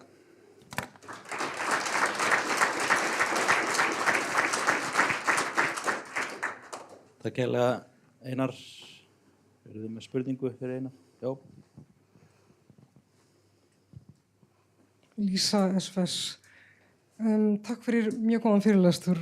Ég var forvitin með þetta svæði sem voru að leggja til að verði verndað. Geturðu endurtekið það sem þú sagðir? Hvaða svæði var það sem þú... Austur-Grænland. Nei. Þú sagðir að það var ekki alveg búið slétta úr því? Austur-Grænland. Allt Austur-Grænland bara? Já, ég held það. Takk fyrir. Ég nefndi þetta bara, ég var nú þarna, við vorum að leita grálúðungvi þarna kringum aldamótin. Við vorum að fara á netabát með fínriði net bæði á kantinum og svo í fjörðunum við Austur-Grænland. Og það var eiginlega netin komið bara upp í henglum og þetta var endalösi kóraldar sem var að brjóta af netunum á þessu sem við lögðum þarna á landgrunnir. Þetta er eiginlega alveg ótrúlega að sjá þetta.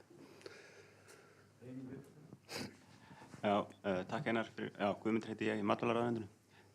Takk fyrir góðan fyrirlestur. Langar aðeins að spyrja út í þessar erfðarannsóknir og af hverju það er svona munur í því sem grænlendingarnir greina þessi gögn, það er að segja þessi bæði sama típan norðan og sunnanlands sem eiginlega algjörlega þvert við það sem að var sagt hérna í fyrirlesturum og þá hversu sterkt þetta argument þeirra með tengslin hérna milli þessi djúpfars þorskur sé þá að blanda yfir heimil sem með tvöfald ríkisfang.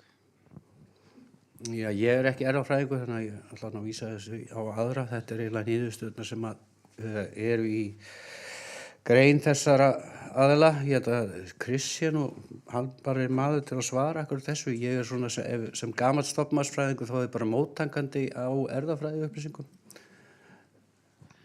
Yeah, I'm not sure I got totally the question, but I'm going to try to answer that. So there are a few things on these slides, as you can see in the study we have done. First and foremost, it's quite old. It was published in 2013, 10 years ago. So we did genetics like with the markers we had, right?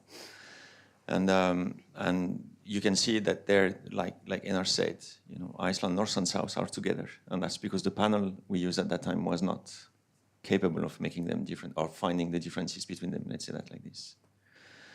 What you have in West and East Greenland, so you can read one of our other paper that actually says that everything you have on East Greenland is not really East Greenland. It's Icelandic cod that established there when Greenland cod disappeared in 1950, more or less, genetically, actually. And so you could say, okay, East Greenland cod is ours, basically. But you have to go further than that. You have to look at the dynamic of the stock. You shouldn't be looking just at what the genetic is telling you. You have to combine that with tagging and everything. And on the West Coast, what you have and what you find constantly is actually the inshore-offshore cod stocks. So the inshore one is quite stable. It doesn't move away. It stays there. But the offshore one is the problem. It has a tendency to migrate along the offshore coast of West Greenland and a little bit on the southeast tip, if this is the question you were asking. More or less, yes. Thank you. Yeah, takk Einar.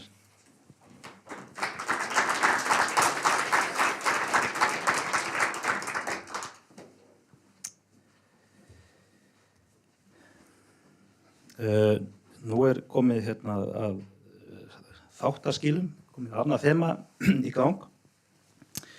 Við erum að fara yfir í kortlagningu og greiningu þorskveiða og nú smá áhættuatriði vegna þess að fyrsta erindið upptaka. Hi there, and thanks so much for the opportunity to present. Mason. My name is Julia Mason, and I'm a staff scientist at the Environmental Defense Fund in Boston. Sorry. I'm going to share some research that I did in collaboration with Hafró and Cornell University on how Icelandic cod and cod fisheries might be affected by and adapt to climate change. So first, why am I sending in a video from Boston about fisheries in Iceland? So EDF, where I work, is a nonprofit organization that's focused on science-based climate policy and solutions. And we're interested in how to sustainably manage fisheries under climate change, and especially interested in researching what climate resilience looks like for fisheries. How can that be implemented? And so we were looking to Iceland's system as a potential model of resilience that maybe the rest of the world could learn from. Iceland stands out as a really valuable case study because it's so well known for having innovative and sustainable fisheries. Also because there's so much great long-term data, which scientists love. And because as a more high-latitude nation, Iceland is expected to see potentially really dramatic changes as the climate warms.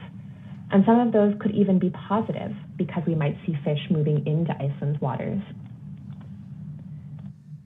And so the first step of our study was to model how future climate change might affect the habitat of different fish species in Iceland's waters. Would the habitat for cod expand, get bigger? Would it contract, move north or south? We actually did this for 51 species, but I'll just talk about cod today. And so we used the trawl surveys that Hafró has been conducting for decades, and we could match every time that a cod was caught in a net, or if it was not caught, we could take that location and match it to ocean data. What was the temperature of the water at that point in time? How deep was it there?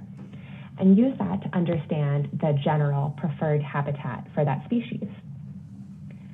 And next, we could use global climate models to understand how the temperature might change in the future.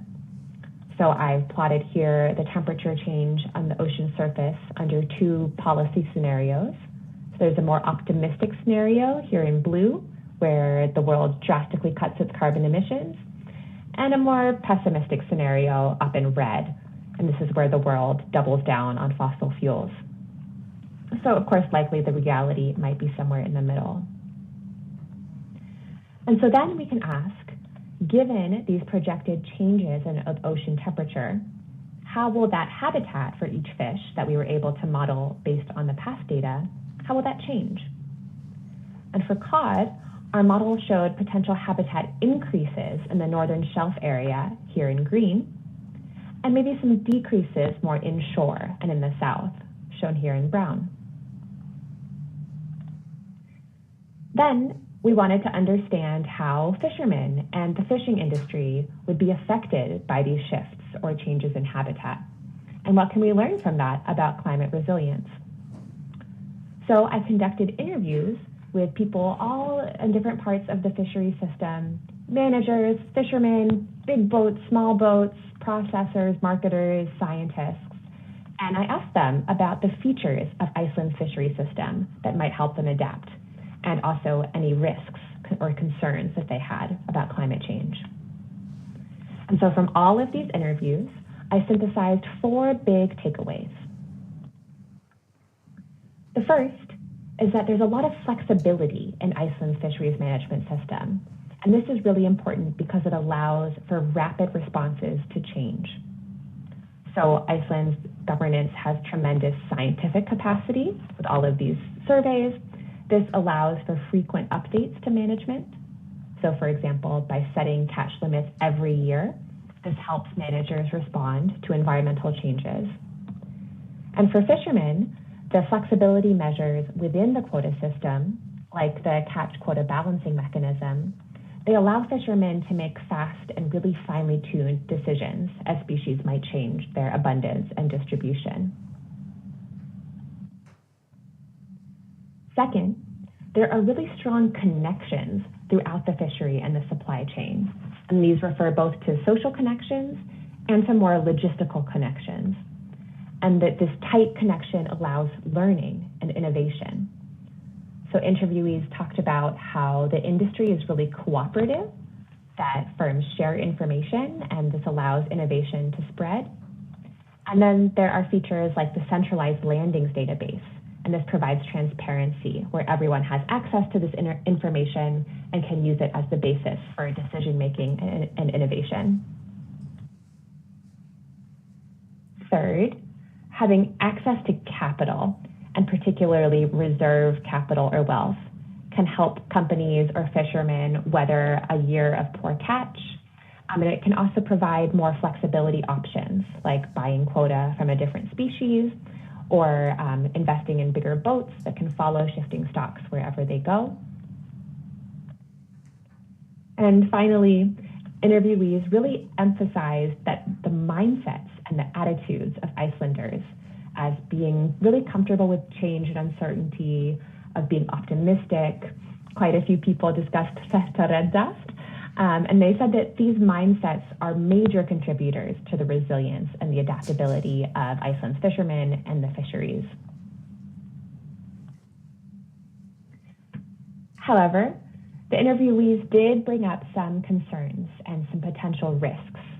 So for example, not enough investment in future studies of the ecosystem, concerns about unequal impacts on small versus large boats or processors, and maybe generally about a lack of preparation for climate change.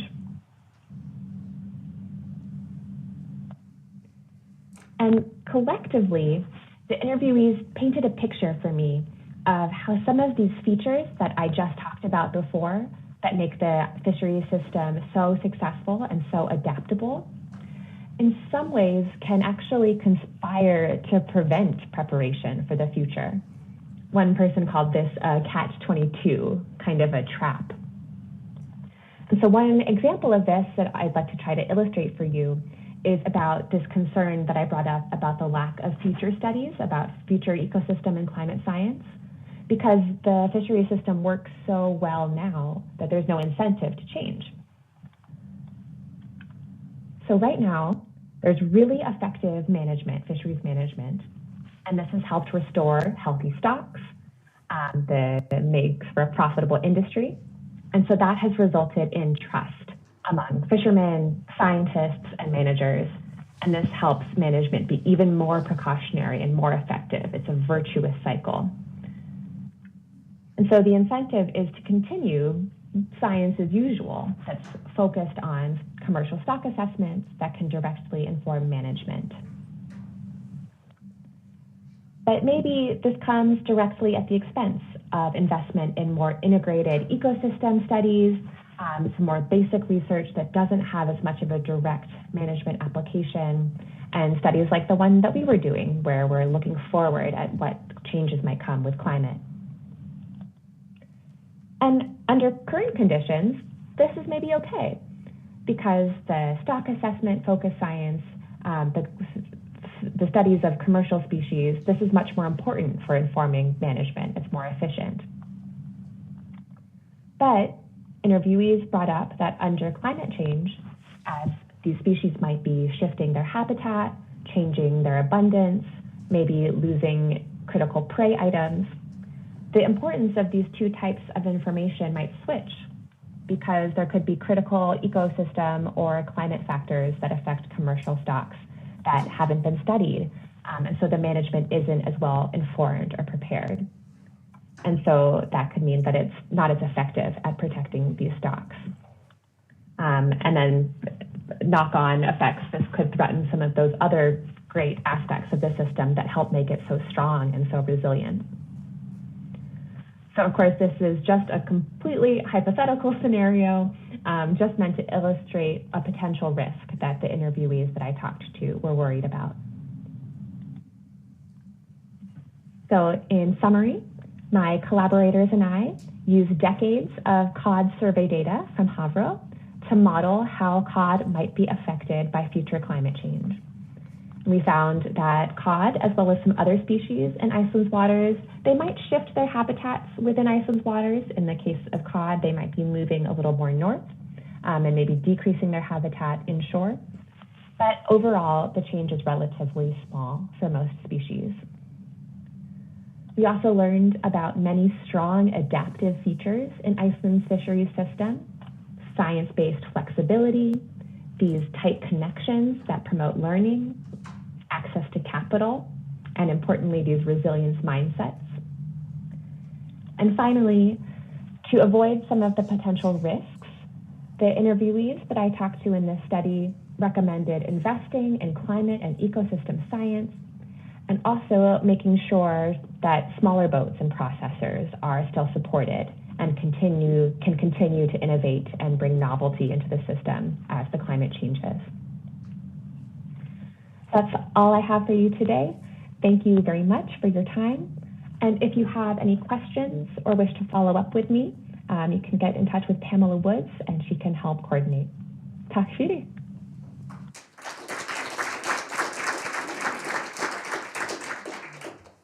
Já, eins og hún sagði, þá ef þið eru með spurningar, þá Pamela til í að svara þeim.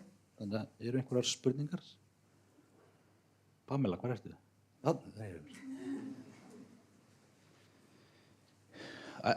I might have one. So can you elaborate a little bit of who the stakeholders were that she interviewed? Hang on a second. I was not actually a part of that. So this work is coming from two papers that she wrote, and I was a part of the first one where she was modeling the changes in distributions of several species according to different climate scenarios. But the other one I was not a part of, but in general in these, she described contacting many different kind of stakeholders, but generally in these kind of studies, it's confidential. So I don't know, and I wouldn't ask her either. Okay, sorry for the stupid question. No, it's okay. Yeah, next is Elżbieta Baranowska. Hún starfsmaður Hafrannsóknastofnun, sérfræðingur og erindi hennar heitir Defining Cod Fishing Patterns. Elżbieta.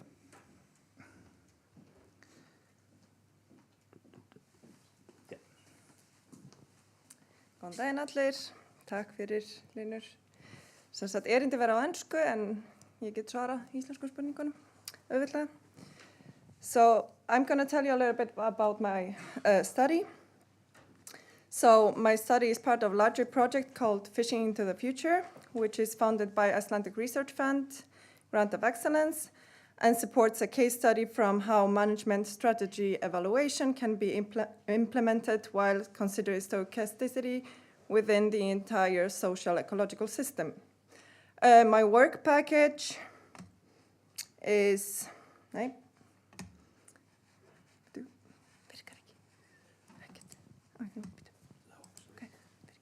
My fault. Yes.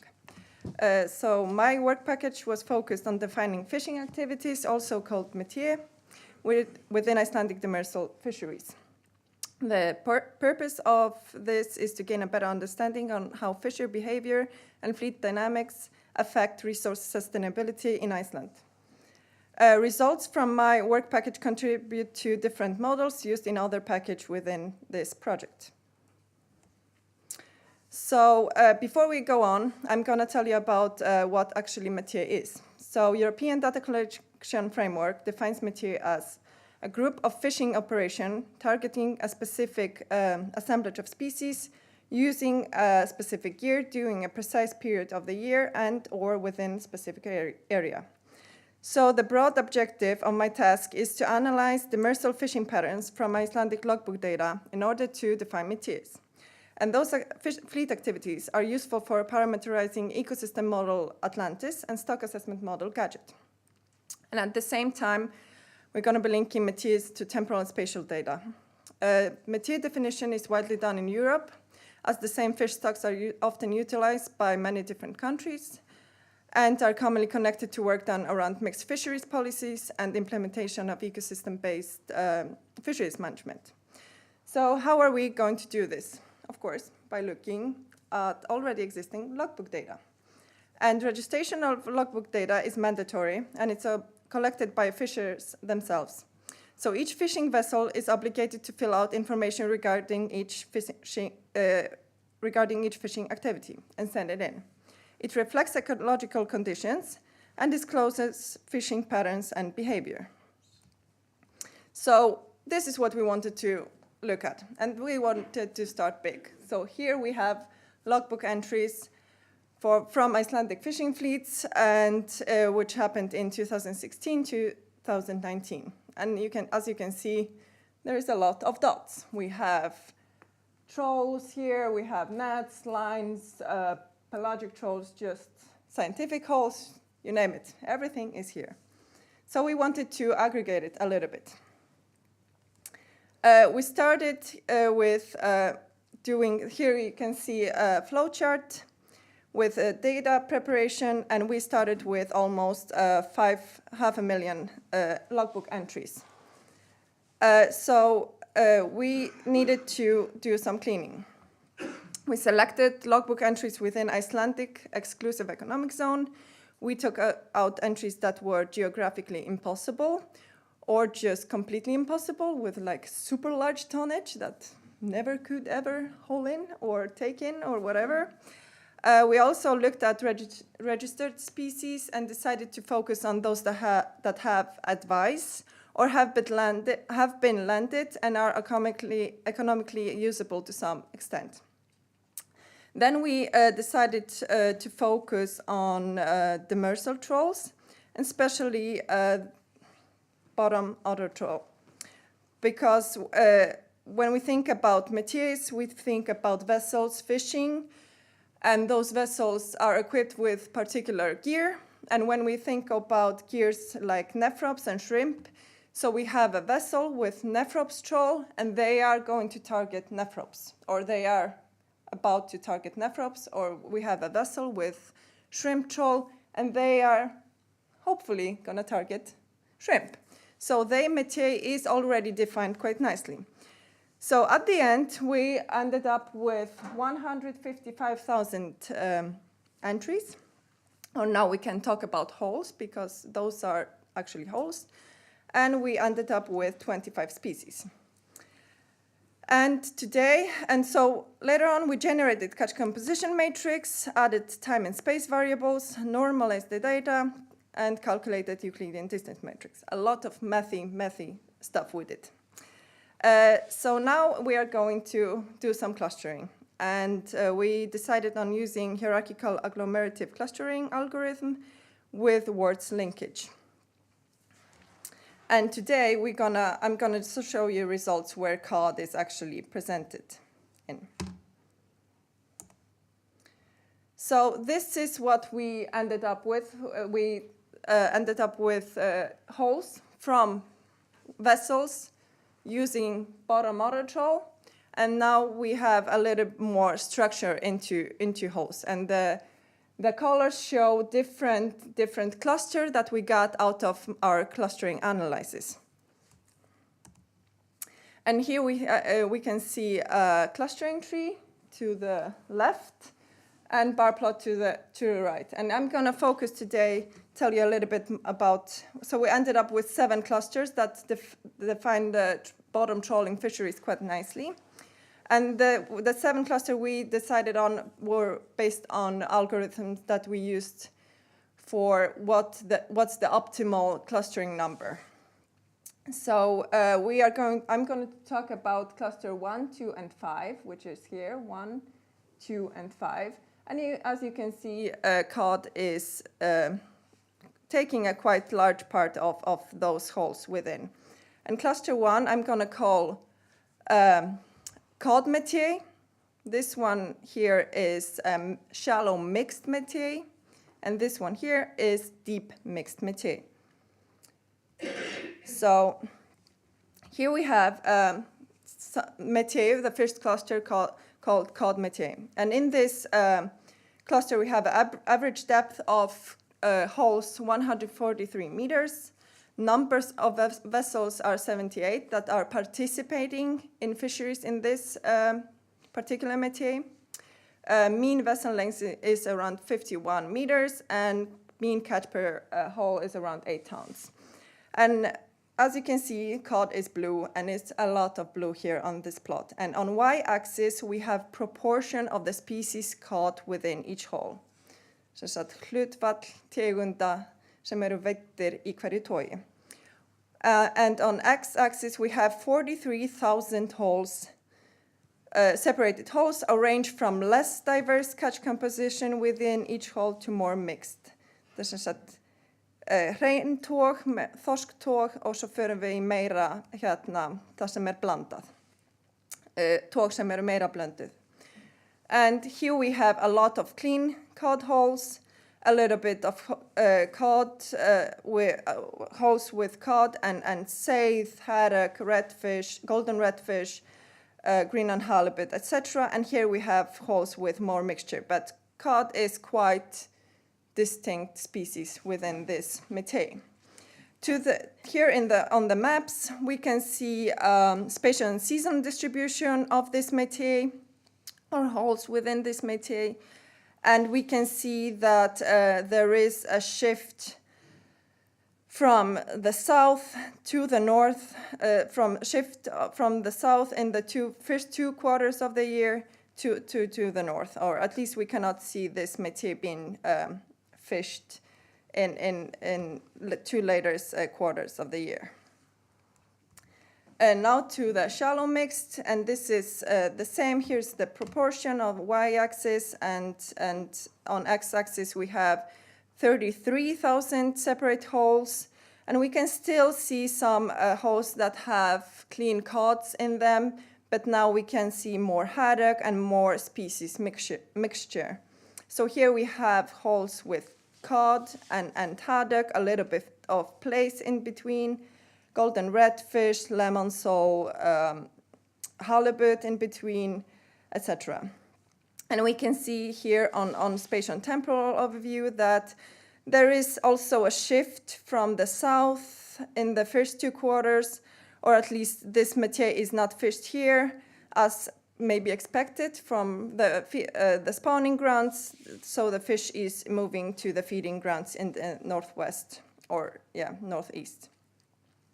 And this one is quite shallower. So the mean depth of this métier is 75 meters, and the mean vessel length is around 41.2 meters. And now I'm gonna go into deep mixed métier. Mean depth is 140 meters. Mean vessel length is around 45.5 meters, and mean catch per tow is 5 tons. And here we cannot see any more clean cod holes. There is much more species composition and mixture. We have clean saithe and golden redfish holes, but the cod is still present here. We have deep species like ling and etc. And when we look at the spatial and temporal overview, there is some shift from the spawning grounds. This métier is not caught in the later quarters, but it is caught much deeper on the deeper levels here and here. So to conclude, hole-based clustering analysis reflects Icelandic bottom troll fisheries quite effectively.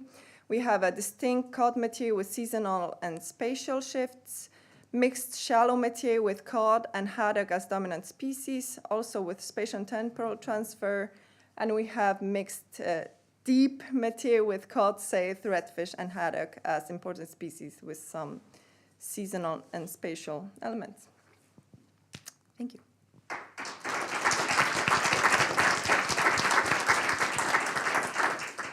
Takk Elsa, og eins og hún sagði upp að þá velkomið að spyrja á íslensku. Einhver spurning? Ég kannski með eina. Takk fyrir flott erindi. Logbooks, eða afladagbækur eru mjög mikilvægar í þessari vinnu, væntanlega gerir ráð fyrir. Jú.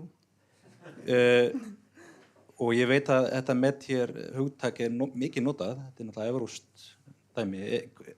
Einhver samanburður á gæði gagna á Íslandi versus evrópsk lönd og rannsóknir þar? Sko, þessar métiers í Evrópu og svona í flestu öllum löndum er ekki oft byggðar á afladagbókum. Það eru byggðar á löndunargögnum og eru sem sagt byggðar oft á tíðum á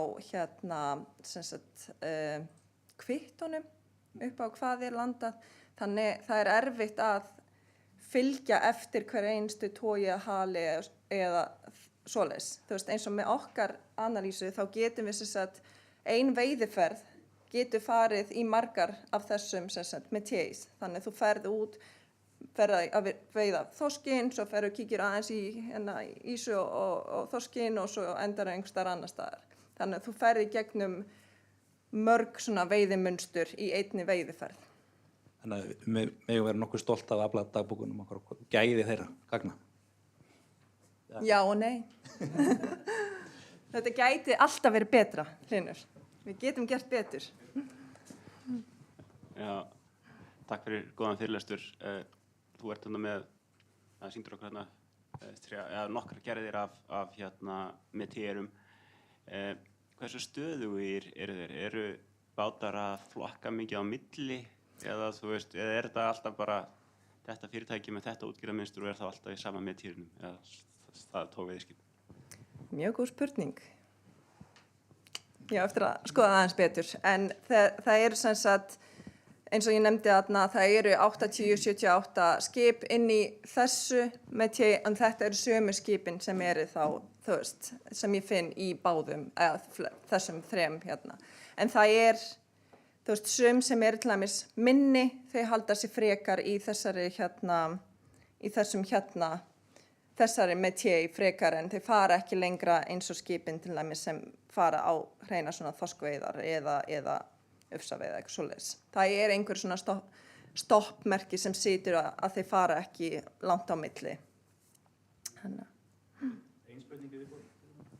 Já, mér langar aðeins að spyrja út í mikilvægi afladagbóka. Já. Ég búin að tala gegn því í nokkur ára að smábátar í dagróðrum þurfa að skila afladagbókum. Í fyrsta lagi held ég að bæði Hafró og Fiskistofa fá miklu lélegri gögn með því heldur en að tengja sig einfallega við AES-kerfið sem að vöktun á upp í Skógarhlíð og ætti að vera einfalt mál að smíða einhvers konar app sem að vinnur þá staðsetningagögn þar, pluss það að leið og trillubátur hefur híft aflan upp úr bát, þá líða svona 5-7 mínútur frá því að hann hefur gert það, hann til að liggja fyrir upplýsingar á netinu hvað hann var að landa. Þannig að mér algjörlega óskiljanlega þessi þrá Hafró og Fiskistofu í það að menn sé að fylla út í einhverja afladagbók í síma eða jafnvel á pappír og vitað, ég þekki mann sem að gera það viljandi í 2 ára, hann skráði allan aflan í já, ég búin að spyrja hann í raun og veru. Ég að spyrja hver þessi opbóðslega þörf fyrir afladagbók þegar þessar upplýsingar liggja fyrir eftir miklu skilvirkari leiðum. Já, ég satt fundina daginn og mér skildist að þetta hafi komið akkurat frá ykkur að sem sagt Já, nei, ég að segja að það voru sem sagt bara skipstjórar sem vildu fá einhvers konar tæki og tól þannig að þau gætu sýnt okkur hvað þau eru að fá í sínum veiðum. Þannig að við gætum fengið sem sagt gögn frá þeim staðsetningu tegunda og veiðin og aflasamsetningu á stöð hvar þau eru akkurat að veiða. Þannig að Já, þetta var einhvers konar til að sem við fengum á þessum fundi. En já, það hlýtur nú að vera örugglega leið til þess að fá einhverja tölvunarfræðinga og til þess að smíða einhvers konar tækja og tól þannig að þetta sé skilvirkara fyrir smábáta sjómenn. En ég get því meira ekki svara hér og nú. Kannski ekki þitt að svara. En takk hella, Elsa. Takk fyrir.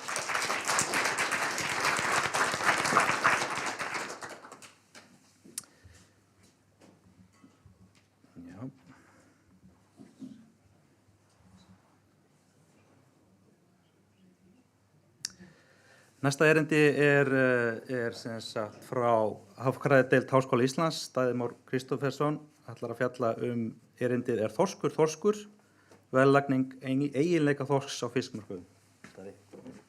Kæra þakkir, ég verð að segja síðast þegar ég hélt erindi sjávarútvegsmál, það var það í Háskóla Íslands fyrir hálfum mánuði síðan og hinnir fyrirlesararnir og 2 gestir voru í salnum þannig að ég er bara með tár í augunum yfir þessum hópi sem hérna þó ég gerir mig grein fyrir því að hann sé ekki hingað kominn mín vegna að þá er samt mikill munur að fá að tala fyrir áhorfendur. Þetta sem ég ætla að fjalla tengist nú raunar rannsóknum sem ég hef stundað mjög lengi en tengist beinlínisverkefni sem Pamela Woods, sem situr annað megin, stýrir og heitir United Under One Cod. Það er orðaleikur sem er frá henni kominn og snýr að því að meta raunverulega hegðun umfangsmesta rándýrsins í þessu kerfi sem er að sjálfsögðu við. Og eitt af því sem að skiptir máli eru hvatarnir sem að við mætum sem rándýr og það er það sem ég ætla raunverulega að fjalla Þorskur, eins og allir vita, er ekki þorskur. Hann kemur í mismunandi stærðum, hann hefur, eins og fjallað verið hér í dag, kemur úr mismunandi hlutum stofnsins og eiginleikar hans eru breytilegir eftir tíma ársins, veiðarfærunum sem eru notuð og svo framvegis. Og það sem ég ætla að skoða er bara mjög gróft að sýna ykkur þróunina frá 2003, við eigum sem sagt gögn tilbaka til 2003 frá fiskmörkuðunum og fram til 2022 fiskverð og það sem ég ætla að byrja á að sýna ykkur er opinbert fiskverð og þetta er sem sagt þróunin á opinberu fiskverði á Íslandi á verðlagi ársins 2023 frá 1993 til 2022. og það eru sveiflur hér upp og niður. Maður sér að það er gott að framleiða þessa vöru vegna þess að hún hefur haldið mjög vel verði. Ef við skoðum hins vegar fiskmarkaðina þá sjáum við töluvert annað munstur. Í fyrsta lagi sjáum við að verðin eru hærri. Þau eru skipulega hærri allt tímabilið og það hefur nú með verðlagningu afla innan fyrirtækja. Persónulega á ég bágt með að trúa því að þetta opinbera verð lýsir raunverulega virði afla í ljósi þess að það væri hægt að selja aflan á fiskmörkuðunum á hærra verði. Hef ég mjög litla trú á því að íslensk útgerðarfyrirtæki velji skipulega að selja sjálfum sér hann á lægra verði og greiða minni peninga. Ég held að fiskmarkaðirnir endurspeglar raunverulega betur eiginlegt virði fisks heldur en opinbert verð gerir og raunar það í dag að opinbera verðið bara einhvers konar fall af töfðum gildum af verðinu á fiskmörkuðunum og þar af leiðandi að þá sýnir það raunverulega kannski ekki mjög mikið hver þróunin er. Ég vil benda ykkur hins vegar á að ef þið skoðið þessa gulu línu og teljið á henni toppana að þá kemur í ljós að topparnir eru jafn margir á árin. Það er að segja að það er árstíðabundin sveifla í verðinu á fiski á fiskmörkuðunum og þetta í sjálfu sér á ekki að koma neinum á óvart. Við getum bætt hérna við slægingu og ekki slægingu. Ég gerir mig grein fyrir því að myndin verður á ægilegu spagettíi en það sama á sem sagt við. Allar þessar línur benda til þess að við séum að fást við einhvers konar stöðugt fyrirbæri en það gæti ekki verið fjarri sannleikanum vegna þess að ef þú býr til 95% öryggismörk, þú tekur bara 5% lægsta verðið og 5% hæsta verðið á fiskmörkuðunum og plottar það út að það færðu línu sem liggur langt fyrir neðan og langt fyrir ofan verðið sem við tölum sem fiskverð. Og þetta algjört aðalatriði, að það eru eiginleikar fisksins sem stýra verðinu. Við höfum hlustað á mörg erindi hér í dag ýmsa eiginleika þorsks, erfðafræðilega eiginleika, ólík búsvæði, ólík hegðunarmynstur. Allir þessir ólíku hlutir hafa áhrif á fiskinn sem kemur að landi, sem veiðist úr ólíkum hlutum stofnsins og eiginleikarnir hafa áhrif á verð. Ef við erum síðan stærsta rándýrið í þessu kerfi, að þá eiginlega augljóst að eiginleikarnir hafa líka áhrif á hegðun flotans.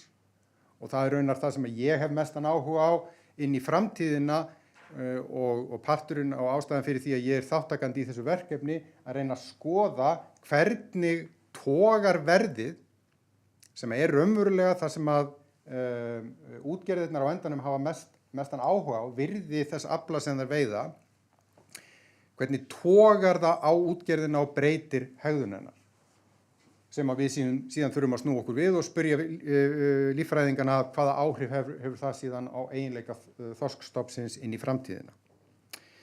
Ef ég einfalda aðeins myndina að þá sjáum við hérna meðalverðið eins og það hefur þróast og svo sjáum við 95% mörkin í kring, gríðarlegu breytileiki. En það alls ekki þannig að þessi breytileiki sé eitthvað óútskýrt svart box í mjög einföldu líkani. Með mjög einföldum hætti hægt að skýra mjög stóran hluta af breytileikanum í fiskverði. Hér til dæmis mjög einfalt línulegt líkan sem lýsir verði sem falli af stærð og stærð í öðru veldi. Það vegna þess að verðið hækkar með stærð en það fellur eftir því sem stærðin, þessi hækkun minnkar eftir því sem stærðin eykst. Veiðarfæri og slægingu og það útskýrir svona, framan af var þetta ekki eins gegnsætt en í dag þetta einhvers staðar á bilinu 70-90% af breytileikanum sem útskýrist bara með þessum þremur þáttum. Þannig að það ekki þannig að þessi breytileiki hér sé eitthvað rugl eða ónákvæmni eða villta vesturs ástand á fiskmörkuðunum, þvert á móti að þá sá breytileiki fullkomlega útskýranlegur. Við höfum síðan haft alveg sérstakan áhuga á árstíðabundnu sveiflunni og ef við fókuserum aðeins inn á hana og skoðum til dæmis premíuna fyrir slægingu, að þá fylgir hún munstri hér yfir bara valið tímabil úr seríunni. Sjást grænu svæðin, ég litblindur þannig að ég ekki góður í því, sjást grænu svæðin í kringum, ekki mjög vel. Nei, en það eiga að vera sem sagt öryggismörk þarna í kring. En svo sjáu þið línu sem teiknuð ofan í þetta og þetta einfallega bara Fourier-liðir eða sem sagt sínus-kósínus-föll sem eru bara notuð til þess að einangra hver þessi sveifla og það kemur í ljós, þetta sama sveifla ár eftir ár eftir ár. Og við fókusurum ennþá meira inn og tökum bara Fourier-liðina. Að þá þetta sveiflan í liðunum í líkaninu sem ég nefndi ykkur á, sveiflan í premíunni fyrir stærð, sveiflan í premíunni fyrir slægingu, sveiflan í premíunni fyrir ólík veiðarfæri og það kemur í ljós að það ein náttúruleg sveifla sem hefur mjög sterka fylgni við megnið af þessum sveiflum, stundum jákvæða, stundum neikvæða og það slægingarhlutfall þorsksins sem ætti ekki að koma neinum á óvart. Það á endanum flakið sem við erum að reyna að ná í til þess að selja við stundum fiskveiðar af því að einhver hefur áhuga á að borða fisk og það sem hann fyrst og fremst eða viðkomandi hefur fyrst og fremst áhuga á að borða flakið. Þannig að því hærra sem hlutfall flaksins í heildar líkansþyngd þorsksins því verðmætari hann. Og þetta hlutfall sveiflast með til þess að gera fyrirsjáanlegum hætti yfir árið. Og þetta hefur áhrif á alla verðlagningu fisks á fiskmörkuðunum, hefur áhrif á allar premíurnar, óháð því hverjar þar eru. Þannig við tökum þetta bara aðeins saman. Verð á þorski að verulegu leyti ákvarða eiginleikum hans og að segja að sé eitthvað eitt verð svona eins og að segja að Íslendingar séu á einhver ákveðinni hæð. Það auðvitað til meðalhæð en Jesús Kristur þeir eru ekki allir þar. Þannig að þorskur alls ekki þorskur.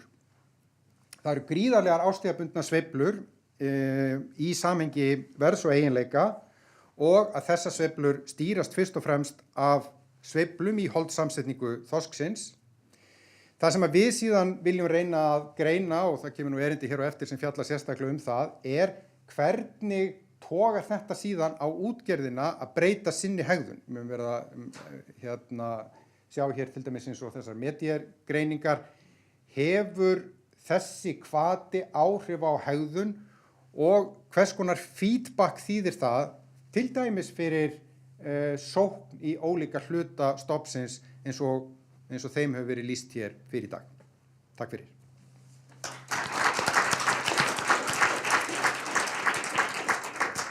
Takk Daði, spurning til það. Já. Jónas. Takk fyrir skemmtilegt erindi Jónas á Hafrannsóknastofnun. Ég náði ekki alveg hvenær þá verðmætasti fiskurinn og hvenær ársins og hvaða þá aðalega úr hvaða veiðarfærum hann að koma og hvenær á að slægja og hvenær á ekki að slægja. Hvenær ársins? Sér ekki alveg, já. Nei, enda var erindi hlutverk erindisins var ekki að segja leiðbeiningar til almennra sjómanna það hvaða veiðarfæri að nota og hvenær að slægja og hvenær ekki. Sko, þetta auðvitað aðeins breytilegt, en í mínum huga til dæmis engin spurning, línufiskurinn annarkvort lína eða handfæri hefur haft premíu á markanum og það engin spurning að þessi premíu hefur haft áhrif á þetta, sem bara mælikvarði skiljiði á virði, hefur haft áhrif á veiðarfæra samsetningu flotans yfir lengri tímabil. Ég til dæmis menn með að gjarnan vera ósammála mér, ástæðan fyrir því að netaveiðarnar hurfu að netafiskur honum refsað á markanum. Hann kemur náttúrulega meira dauðblóðgaður inn sem þýðir hann nýtist ekki og svo bara menn viljan síður. Þannig að það hefur, held ég, orðið til, þessi premía hefur orðið til þess að flota samsetningin áherslan í ólíkum veiðarfærum hefur breyst. Síðan það þannig að í kringu hrygninguna að þá þetta gut ratio, þá það á toppi og þar með virðið á fisknum óslægðum lægst. Lægst. Óslægðum. Nei. Já. Það spurning hérna? Óslægðum lægst. Slægingapremían hæst. Á vertíðinni á óslægðum ástæðan að það hogn og líður í fiskinn. Ok. Já, allt í lagi, hér gögnin, sko. En, gjör svo vel.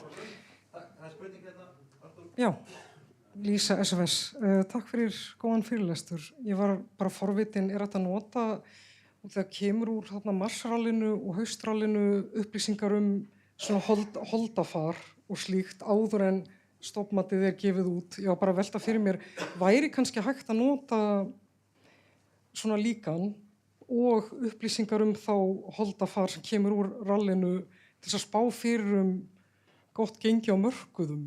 Þetta er bara svona skemmtispurning. Já, ég held raunverulega ekki. Eiginlega, sko, ástæðan svo að, sko, í Ísland, sjáu þið, þessar breytingar, þessi verðþróun hér, við stýrum henni ekki. Sko, árstíðabundasveiflan, hún þarna og þú bara getur talið toppana og botnana og toppana og botnana. En megin þróunin upp og niður, þar Íslendingar verðþegar á heimsmarkaði. Þannig að ég held ekki að þetta nýtist neitt sérstaklega í það.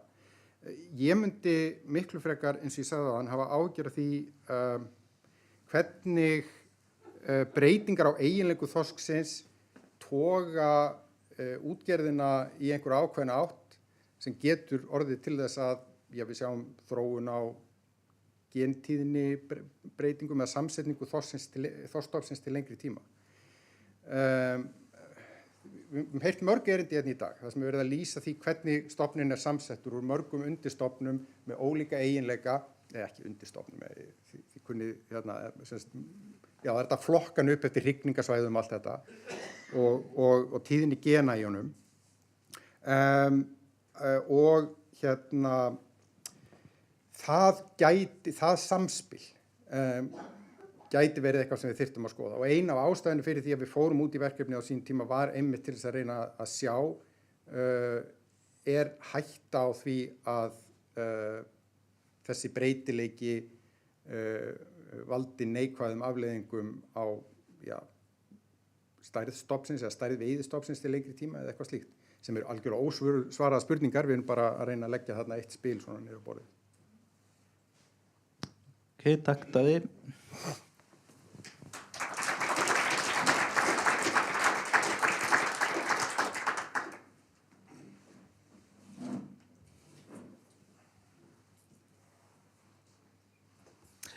Næst það sérfræðingur hérna á Hafrannsóknastofnun, það Pamela Woods og hún ætlar að tala spatial variation in cod growth as it relates to economically valuable traits. Pamela. Góðan daginn, ég ætla að tala á ensku fyrir þessi fyrirlestur fyrir mig en endilega spurðu á íslensku ef þú vilt á eftir. So I said I'm going to talk in English, but ask in Icelandic, and either I will give you the answer to a different question, or hopefully Fina will help me out. Okay, so you just heard from Daði that this was these last three talks are part of a RANIS or Icelandic Research Fund grant. And they're meant to build on one on each other. So the information that Daði presented about how the quality of cod affects price is one piece of information that will feed into Sandra's talk, which is going to be after this one. Another piece of information is the spatial variation in these quality effects. So here, we've heard a lot now so far about how the cod around Iceland is not just simply cod. There's a lot of diversity in it, and that comes straight back to the fact that Iceland is located in a very special place, right in the middle of the Atlantic Ocean, and very close to shore, with steep depth gradients and a lot of diversity, not only from the depth and closeness to Greenland, but also from temperature gradients. And so we lie here now at the tip of where the warm water flows in from the south and starts to mix. And this, of course, will increase productivity in this area because water mixing will increase feeding opportunities for stocks that we fish here. In this study, we break down our biological data by what's called subdivision here. And these are strangely shaped boxes, but they are based on old research on species community similarities. So we know that there is something that joins biologically the characteristics of the species within these boxes. So just so you know, this is my unit that I'm going by. When you see a line in a graph, it's related to one of these boxes. And I'm sorry, one more comment. These boxes will feed into Sandra's model in the next talk. So Daði talked about how certain factors vary spatially, or I'm sorry, they vary with the importance of the price. And of course, density is going to affect the profitability of the fisheries, because this will reduce cost. Fish size directly affects price. And then also there's this gut ratio factor, which is how much actual gutted flesh you get from a fish in relation to its total size. And that's, I'm going to relate as a gutted weight versus a total weight. These are the effects here. So for size, buyers pay more for larger cod, but not as much as when there's a lot of cod available. So it gets swamped by density. Gut ratio, when there's smaller cod guts, then there's larger flesh per fish. So that's a higher quality and higher price, and buyers pay more for this when there's a lot of product available. So you can afford to be choosy with this one. And then, but this is a mostly seasonal and dominating factor according to recent studies. So this is just shown as something that we will be looking into, but it's not something that I'm going to talk about today. So of course, density is going to affect cost. Certain areas are going to be more profitable just based on the density of the fish. There's also the proportion of cod in certain size categories vary spatially. So we have, and there's also large changes over time as the stock has grown. You can see here, for example, in the autumn survey, a higher proportion of large fish found in the northern areas, and here a larger proportion found in the northwest and western areas. But for this talk, I'm going to give you a little bit more of an overview of how quality affects, so quality and growth vary spatially. And this is by 3 different kinds of relationships. One is length at age, another is weight at length, and another is the gutted weight given the total weight. And then the figures that I'm going to show are going to show the spatial and temporal variation based on a typical cod. So we'll take one cod to illustrate this relationship at either age 7 or 85 centimeters, and we'll show how temperature relates to this variation. So this is a lot of this information is known, but just hasn't been looked at in relation to temperature and spatial variation here. So temperature, we can see in the autumn survey. I'm going to show you the same picture for the spring survey in a minute, but the autumn survey temperature readings, we can show that as an average over the whole period of the survey, we get generally warmer waters in the south, and then if you move clockwise around, we get to these moderate temperatures in the northeast. But because the autumn survey goes out into deeper waters, we have the coldest areas out in the deeper areas closer to Greenland. We have the same kind of pattern in the spring survey to some extent, but because the spring survey does not extend into these deeper areas, the gradient finishes in the northeast corner. So keep this in mind when we're looking at the next graphs. We sort of have in the spring survey, I'll be showing you variation that's basically south, southwest, and north. Whereas in the autumn surveys, it'll go from south, basically south, north, and out to sea. So here, in all of these figures, we have the autumn survey in the top and the spring survey in the bottom. And we're looking at the gutted weight of an 85 centimeter cod. And how that this is the expected weight, how it changes over time and by these temperature areas. So you can see there is, especially in the autumn, you get heavier fish in the warmer areas. And this appears to be a gradient that's pretty stable with temperature. In the spring, we know that there's a lot more moving around of these fish. And the moderate areas have this increase in weight, but that's likely a result of migrations. You can see this in this figure as well. So this is the same weight at length, but now you can see it across all lengths.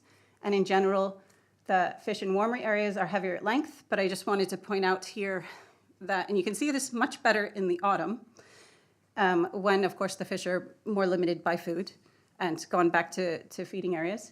So you can see there's a pretty good gradient, but then there's other kinds of variation that we should pay closer attention to, such as the far right, having, in cold areas, also having large fish.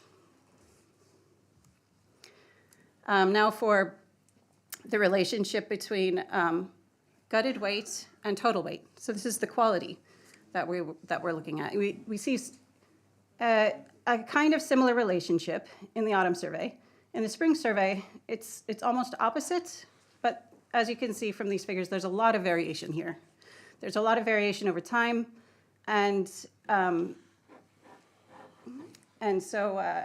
possibly even an increase over time in some cases, in the cool areas especially. And I'm sorry, I should have also said these are not the actual data. These are all predictions with other factors, built into the predictions of the models. And what we can see that even though we see these slight trends, when it's translated into what we actually predict in each subdivision, the trends are much more muted. So really, gut ratio is not expected to vary spatially as much. There's a slight trend in reduction in only the various coldest areas.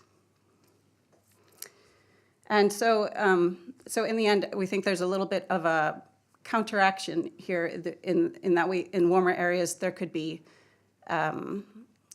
heavier fish per length, but larger guts. So in the end, you don't have, there's not that much of a difference in terms of price, in terms of gut ratio. Now, we're going to look at length at age. And length at age is a little bit more important biologically because it can feed into the population dynamics of the species. And this is something that's been looked at quite often over the past decades in Iceland. So some of these variations are well known, such as in the autumn survey we can see much faster growth in warm areas and less so in the moderate and cool areas. And in the spring survey, basically, it's the same trend, but like if you look at the autumn survey, the warm versus moderate change is basically the same as if you take the warm, moderate versus cool in the spring survey, because this last cool area in the autumn survey is actually offshore. So we don't have those to compare with in the spring survey. And you can see this trend also coming up in both the autumn and spring survey, but of course, like I said before, there's more migrations in the springtime, so the relationship gets a bit more muddy. But what's nice to pay attention to is this pretty big change toward the colder areas where there's much slower growth in sort of these offshore areas, cooler areas. And so, in conclusion, warmer areas generally have larger, heavier fish. These do not appear to translate into consistent spatial variation in gut ratio, likely due to too much temporal variation. Therefore, economic drivers of fishing are more related to density and size. So we'll in the future, we're going to concentrate on these factors. But the growth variation part is also not only interesting for this economic model, but for understanding stock dynamics in general. And so growth variation is accounted for in the stock assessment. However, linking economic incentives for fishing certain shapes and growth components could be interesting in evaluating long-term management strategies. And further analyses using these models may also be useful to inform migration patterns and stock structure. So we've heard these two themes come up in several talks today. We have mixtures of fish in Iceland, but it's very difficult to distinguish. So in some cases, we're talking about ecotypes, and in some ecotypes which are local, and in some cases, we're talking about migrations from other places. But at some point, we need to look at the big picture and try to link these two together. And so in further studies, we're going to be looking at this and see if this either temporal variation in growth or spatial variation in growth can be explained, or if we can see patterns that might be linked to migration or ecotypes. So this is one example of further analyses that we need to look into. So here, this is just from the spring survey, but what you can see here is the years are now colored by individual year temperatures, and there's a dip in the growth at the warmest period in the warmest areas. And it would be really nice to look into whether this is actually a change in growth of the fish or a change in the composition of the fish, whether it's ecotype differences, percentages of a certain ecotype, or percentages of a certain migration component. And also, so could these migration or ecotypes be observed as mixtures of biological trends? So this is, pretty daunting to look at, but there's a lot of data that we're collecting. This says spring survey. This is autumn. So, haste, ekivor. Sorry. But these, I only picked out the groups, the subdivisions that are categorized overall as moderate temperature areas. And here you can see there's two things that I find interesting in this plot. Where's the pointer? Sorry.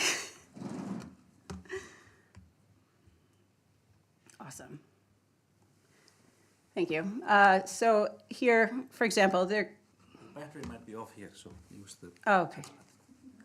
In this area, in this time period, you can see a substantial widening of these growth curves compared to the beginning or the end of the time series, but you only see them in certain subdivisions. A lot of these are close to shore, the ones that we're seeing them in. So it's very, and in the north. So it's actually very difficult to tell whether it could be migrations or ecotypes, but it's something that perhaps we can find more clues in the data if we look closely.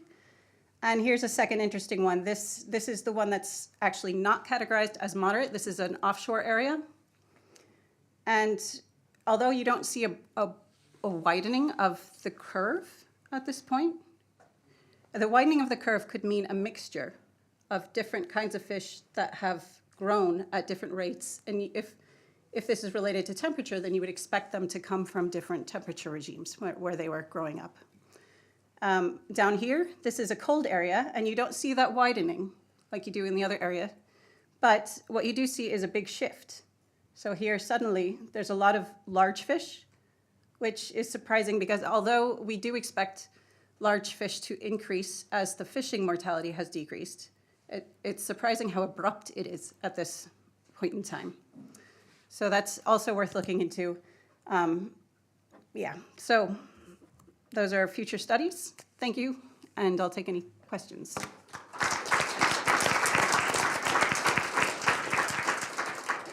Thank Pamela. Are there any questions in the audience?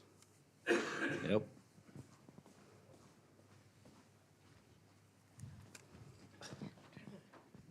Thank you, Hrönn from Hafrannsóknastofnunum. So I'm just thinking about what do you foresee would be the best case output of this project? Would you see that the companies would use the data to inform where they're fishing, or what's the goal? There's two sort of goals, two kind of projects that I talked about. The first one is this feeding into a model that Sandra will talk about. In that model, we will be able to document the kind of incentives that are driving fishing to certain spatial locations.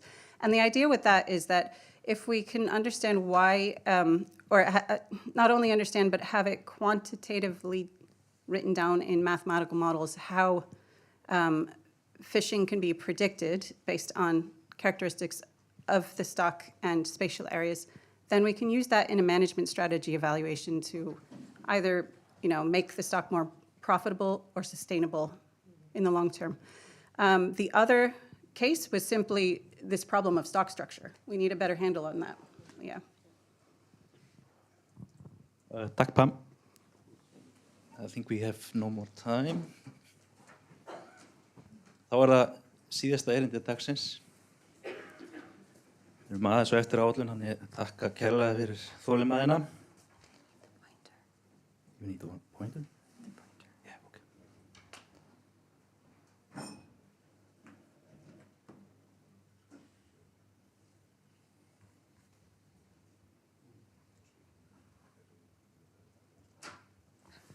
Já, eins og sagði síðast erindið, sérfræðingur hér á Hafrannsóknastofnun, Sandra Rybicki, talking about location choices of the Icelandic cod fishery. Yeah, hi. So I'm Sandra. I have to speak in English. I'm sorry. and questions also, please, in English, unfortunately. Yeah, okay. I'm going to talk about location choices. How do I? Okay. So Dadi and Pamela basically have already been talking about the first part of the United Under One Cod project. I'm going to focus on work package 3, which is creating this location choice model. And basically what we're trying to do is understand, first of all, where the fishing vessels or why the fishing vessels decide to catch cod where they do, because then we can try to replicate basically with a model or try to replicate these decisions, and that in the end gives us a tool to play around with scenarios. So we can test different futuristic scenarios, basically. There are so many things that impact cod that are important. There can be changes on the fish price, there can be changes in the biology. So we can then implement these changes in the model and see how it affects socioeconomy, like how it affects the choices of the different vessels. So I'm going to slowly talk you through the process of what I've been doing so far in this project. First of all, we're using the logbook data from 2000 to 2019. It's quite a long time series. We're only focusing on bottom trawls, so we're not including the coastal fishery here. And we did a lot of data cleaning. Part of it was already covered by Ella, so I did a similar thing. And it sounds like this takes one day or a week maybe, but it actually took quite a long time from the project to get a nice, clean data set that works. Another point that took quite a long time was to calculate the distance, which we use as a kind of predictor of variable costs in the model. This is not so easy because Iceland is an island, and of course you don't want to cut off, the West Fjords. So if you choose to start somewhere fishing in the north and then choose to go somewhere towards the south, the distance will be, of course, much longer, and the costs you have will be much longer. You have to go around the fjord. So that took a little bit of time to figure out how to deal with it, but this is just a random set of holds. So you can see the harbors and the blue points, and then these are the individual holds, and the lines basically give you then a kind of distance estimate. And because the model so far is on a trip level, we averaged those holds per trip, but we gave more weight to the holds that were closer together within a trip. All right, there are different possibilities to estimate distance. So we decided to include different estimates of distance just to be sure that we capture what's going on. So what we also estimated was total distance of a trip. And this is a combination of what I just talked about, the distance around land, which we used for start port to the first hole and for the last hole to the end port. That's just an example here. And then we used a different method to estimate the distances between the holds, but it doesn't take into account land. So, both of the distance estimates, they come with pros and cons. You always have these trade-offs. Then we, of course, include recent catch events. And we had to define the locations that I've been talking about before. So Pam has already talked about these subdivisions a little bit, but this is what we're aiming for, the spatial resolution. So these are the locations what we're trying to do is basically see which area of those. So, for example, the green area in the north, is this more likely to be chosen over, the red area or the blue area, etc. Because all of these areas have, of course, different information. The fish length may be different, the distance may be further, you have a higher amount of costs, for example, or you have let's just keep it at that. But this is the resolution that we have at the moment, because it's usually better to start off a little bit broader, and then, when you know that the model is doing something sensible, you go into higher resolution. And this has also a little bit of a trade-off, but I'll come back to that. So this is information we have so far. We're using distance, we have recent catch events, we have the gutted and ungutted cod price from that Daddy was talking about. We have vessel length information, and very soon, within the next 2 weeks, hopefully, we'll include a little bit more information. So we'll add oil price, fish size, like biological information coming out of Pamela's work package, and the métiers that also Ella was talking about. And then we use all of this information and, do our kind of crazy magic. I'm not going to bore you with any equations or coding stuff, so I'll go right into the preliminary results that we have. So this is what we call an error matrix, and I want you to focus on the diagonal where you can see the numbers. So what this is saying is basically the orange numbers indicate the accuracy of the model predictions. So how well, the predictions from the model overlap with what we actually see in the data and what we know is happening.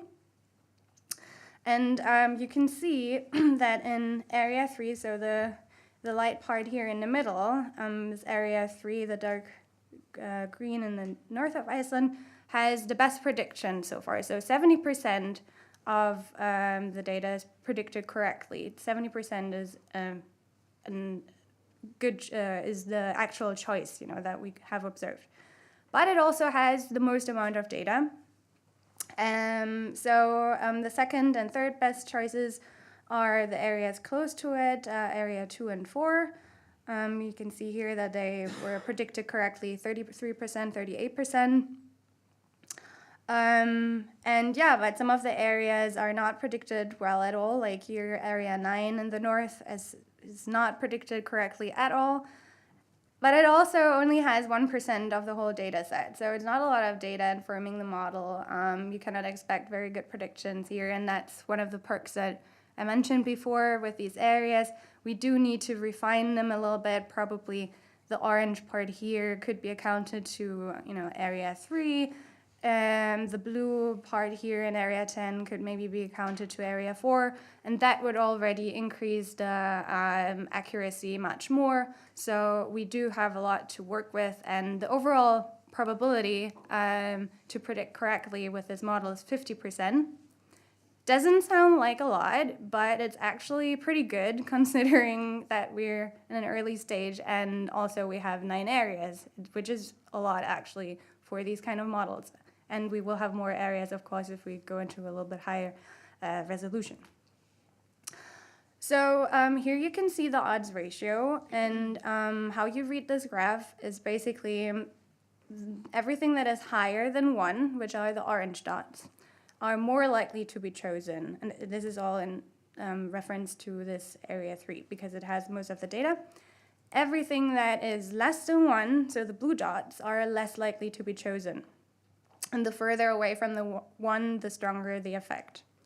So what we see, for example, in vessel length is there is a pretty strong effect, especially for the areas that are a little bit further away, like this area 11 here. The larger vessels seem to be targeting this area, and it does make sense. It's a Greenland halibut, red big fish area. Cod is more like a bycatch there, and the larger vessels target this area. So it seems to predict fairly, it doesn't do crazy things. And then we can see a very positive effect when it comes to the gutted cod price. This is very dominant, which was also, I guess, what we would expect to see because the fillets this is what we're after. This is what gives you the most price. And we can see, with increasing price, the industry changes their approach. And so the industry is basically responding to economic incentives, and we can see that here in the model. So, early stages, but we think, it's sensible. It doesn't do some weird stuff. And, and then considering what I've been talking about, we have to add a little bit further information, the biological information, fish length, oil price is important, and depth would be another indicator. The métiers, I think we can get a lot of information from that there. We want to increase the spatial complexity a little bit more, refine the areas, very important, and then do a kind of sensitivity analysis, which is just another way of looking into how uncertain the model is. Does it predict well or not? Can we actually use it then to run scenarios and try to answer questions that may come up, like distribution changes or whatever, and what the impacts may be. So, yeah, that's me. Tack, Sandra.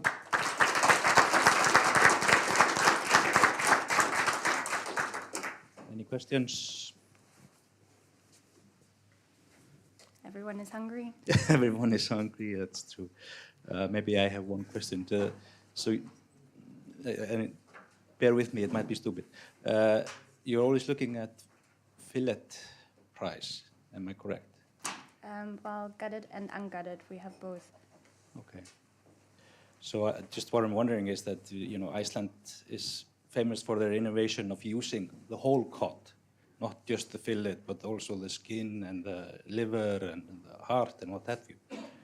Is that not accounted for in your prices? Well, maybe it's a question to Daði. Sorry, you were saying. So the prices that you're looking at and calculated, I just pointed out that Iceland is famous for their innovation, using the whole cod, not just the fillet, but the liver and the heart and the skin and what have you. So are the prices only the fillets, or is that reflected in the price? It's very difficult to say. The fluctuations in the premium, sveiflurnar í hlutfallinu milli slæðs og óslæðs raunverulega eina sem við eigum, þannig ég get ekki sagt þér neitt um roð eða bengarða eða neitt svoleiðis. En þær hafa raunverulega minnkað sem að bendir til þess að þú hafir að einhver leyti rétt fyrir þér að virði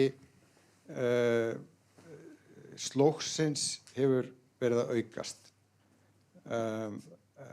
En ég get ekki sagt þér neitt um skinn eða bein eða vegna þess að það auðvitað hluti bæði af slægðum og óslægðum fiski. Ok, takk fyrir þetta. Þá bara þessari málstofu lokið. Við höfum farið í gegnum mörg atriði. Byrjuðum á svona hefðbundnum rannsóknum, hrygningar og stopp og fórum svo í erfðafræðina og svo svona fjölþáttagreiningar. En ég ætla að nota tækifæri þá gefa ykkur tækifæri til þess að koma með einhver svona loka komment þessa málstofu og ég veit að Þorsteinn ætlar að fá orðið.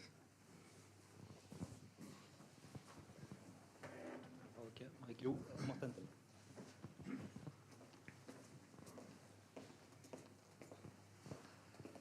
Góðan dag, mér langaði bara að koma og þakka öllum þeim sem hafa komið að þessari málstofu. Þetta alveg ótrúlega margar hendur og margir klukkutímar í hugsun, ritum og umfangi til þess að bæði að taka saman hvernig í upphafi rannsóknirnar voru skipulagðar, metnaðurinn við að koma og ná í þessar upplýsingar, safna þeim á eins útsjónarsaman hátt eins og mögulegt allt þetta samstarf sem við höfum verið að sjá við Evrópusambandið, ekki síst Háskóla Íslands, mismunandi staði þar, styrkingar frá Rannís og svo framvegis. Þetta bara sýnir hversu mikilvægt að við getum unnið öll saman, við séum ekki hér í einhverju einangrun sem við erum ekki. Þannig að það er svo gaman að sjá hvernig hlutirnir núna verið að draga saman eftir 2 ár, hversu miklu þetta hefur skilað og já, maður heyrir hér í mörgum erindum líkt og Artúr benti á að metnaðurinn meiri heldur en fjármagni sem við höfum í þetta og upprunalegu plönin voru enn metnaðarfyllri heldur en það sem við erum að taka saman. En við verðum að lifa í þeim veruleika sem við lifum í. En ég ætlaði svo sem ekki fara að væli yfir fjárhag okkar. Við höfum mikinn stuðning ráðuneytis okkar við að efla bæði hafrannsóknir og hluti tengda fiskeldinu, þannig að það ber að þakka fyrir það líka. En þetta voru eiginlega það sem ég langaði að segja og takk öll sem hafi komið að þessu. Þetta er frábær vinna og búið að vera ótrúlega fróðlegt að fylgjast með þessum framgangi sem hefur orðið og sýnir í grunninn alla þá miklu þörf sem þörf á áframhaldi því að það hafa komið fleiri nýjar spurningar fram einhvern veginn í mínum haus í morgun heldur en þau svör sem við höfum fengið við spurningu sem við lögðum á stað með. Takk kærlega.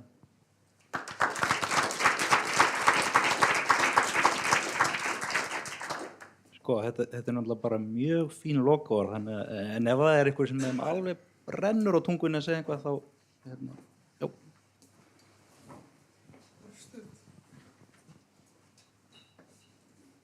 Mér langaði bara að hrósa ykkur fyrir frábæra málstofu og líka loðnuráðstefnuna sem var fyrir 2 vikum. Og ég ætlaði bara að athuga, er hægt að búast við þessu fyrir hina fiskistofnana og kannski, þú veist, með litlu stofnana það er náttúrulega hægt að taka það bara saman, ég gerum grein fyrir því að það er ekki endalaust af gögnum og rannsóknum en þú veist, hérna nú eru bara loðnu og þorsk og það væri svo spennandi að, þú veist, allavega taka saman, þú veist, þessa minnistofna eða eitthvað. Bara takk fyrir. Takk fyrir þetta. Kannski responda aðeins, þetta er náttúrulega tengt á þessari málstofur svona átaksverkefnum. En Artúr? Já, ég ætla bara að botna það sem ég byrjaði á áðan. Að sko, ég heyri náttúrulega alls konar gagnrýni á Hafró og þið gerir það líka. Eitt af því sem ég hef heyrt er að féð veitt í Hafró sé illa varið. Ég hef aldrei verið sammála því. Ég held að ég efla þetta eins og hægt er því að aukin þekking við þessi vísindi er ekki neitt annað en til góða. Það sem ég ætla að botna með áðan er það að sko hér er búið að vera að telja upp niðurskurð í samband við fjárveitingar á sama tíma og ráðuneytið sem að virðist nú í orði styðja Hafrannsóknir og eflingu þeirra stofnaði til stærstu nefndar í sögu sjávarútvegs á Íslandi sem kostaði að því manni skilst 600 milljónir.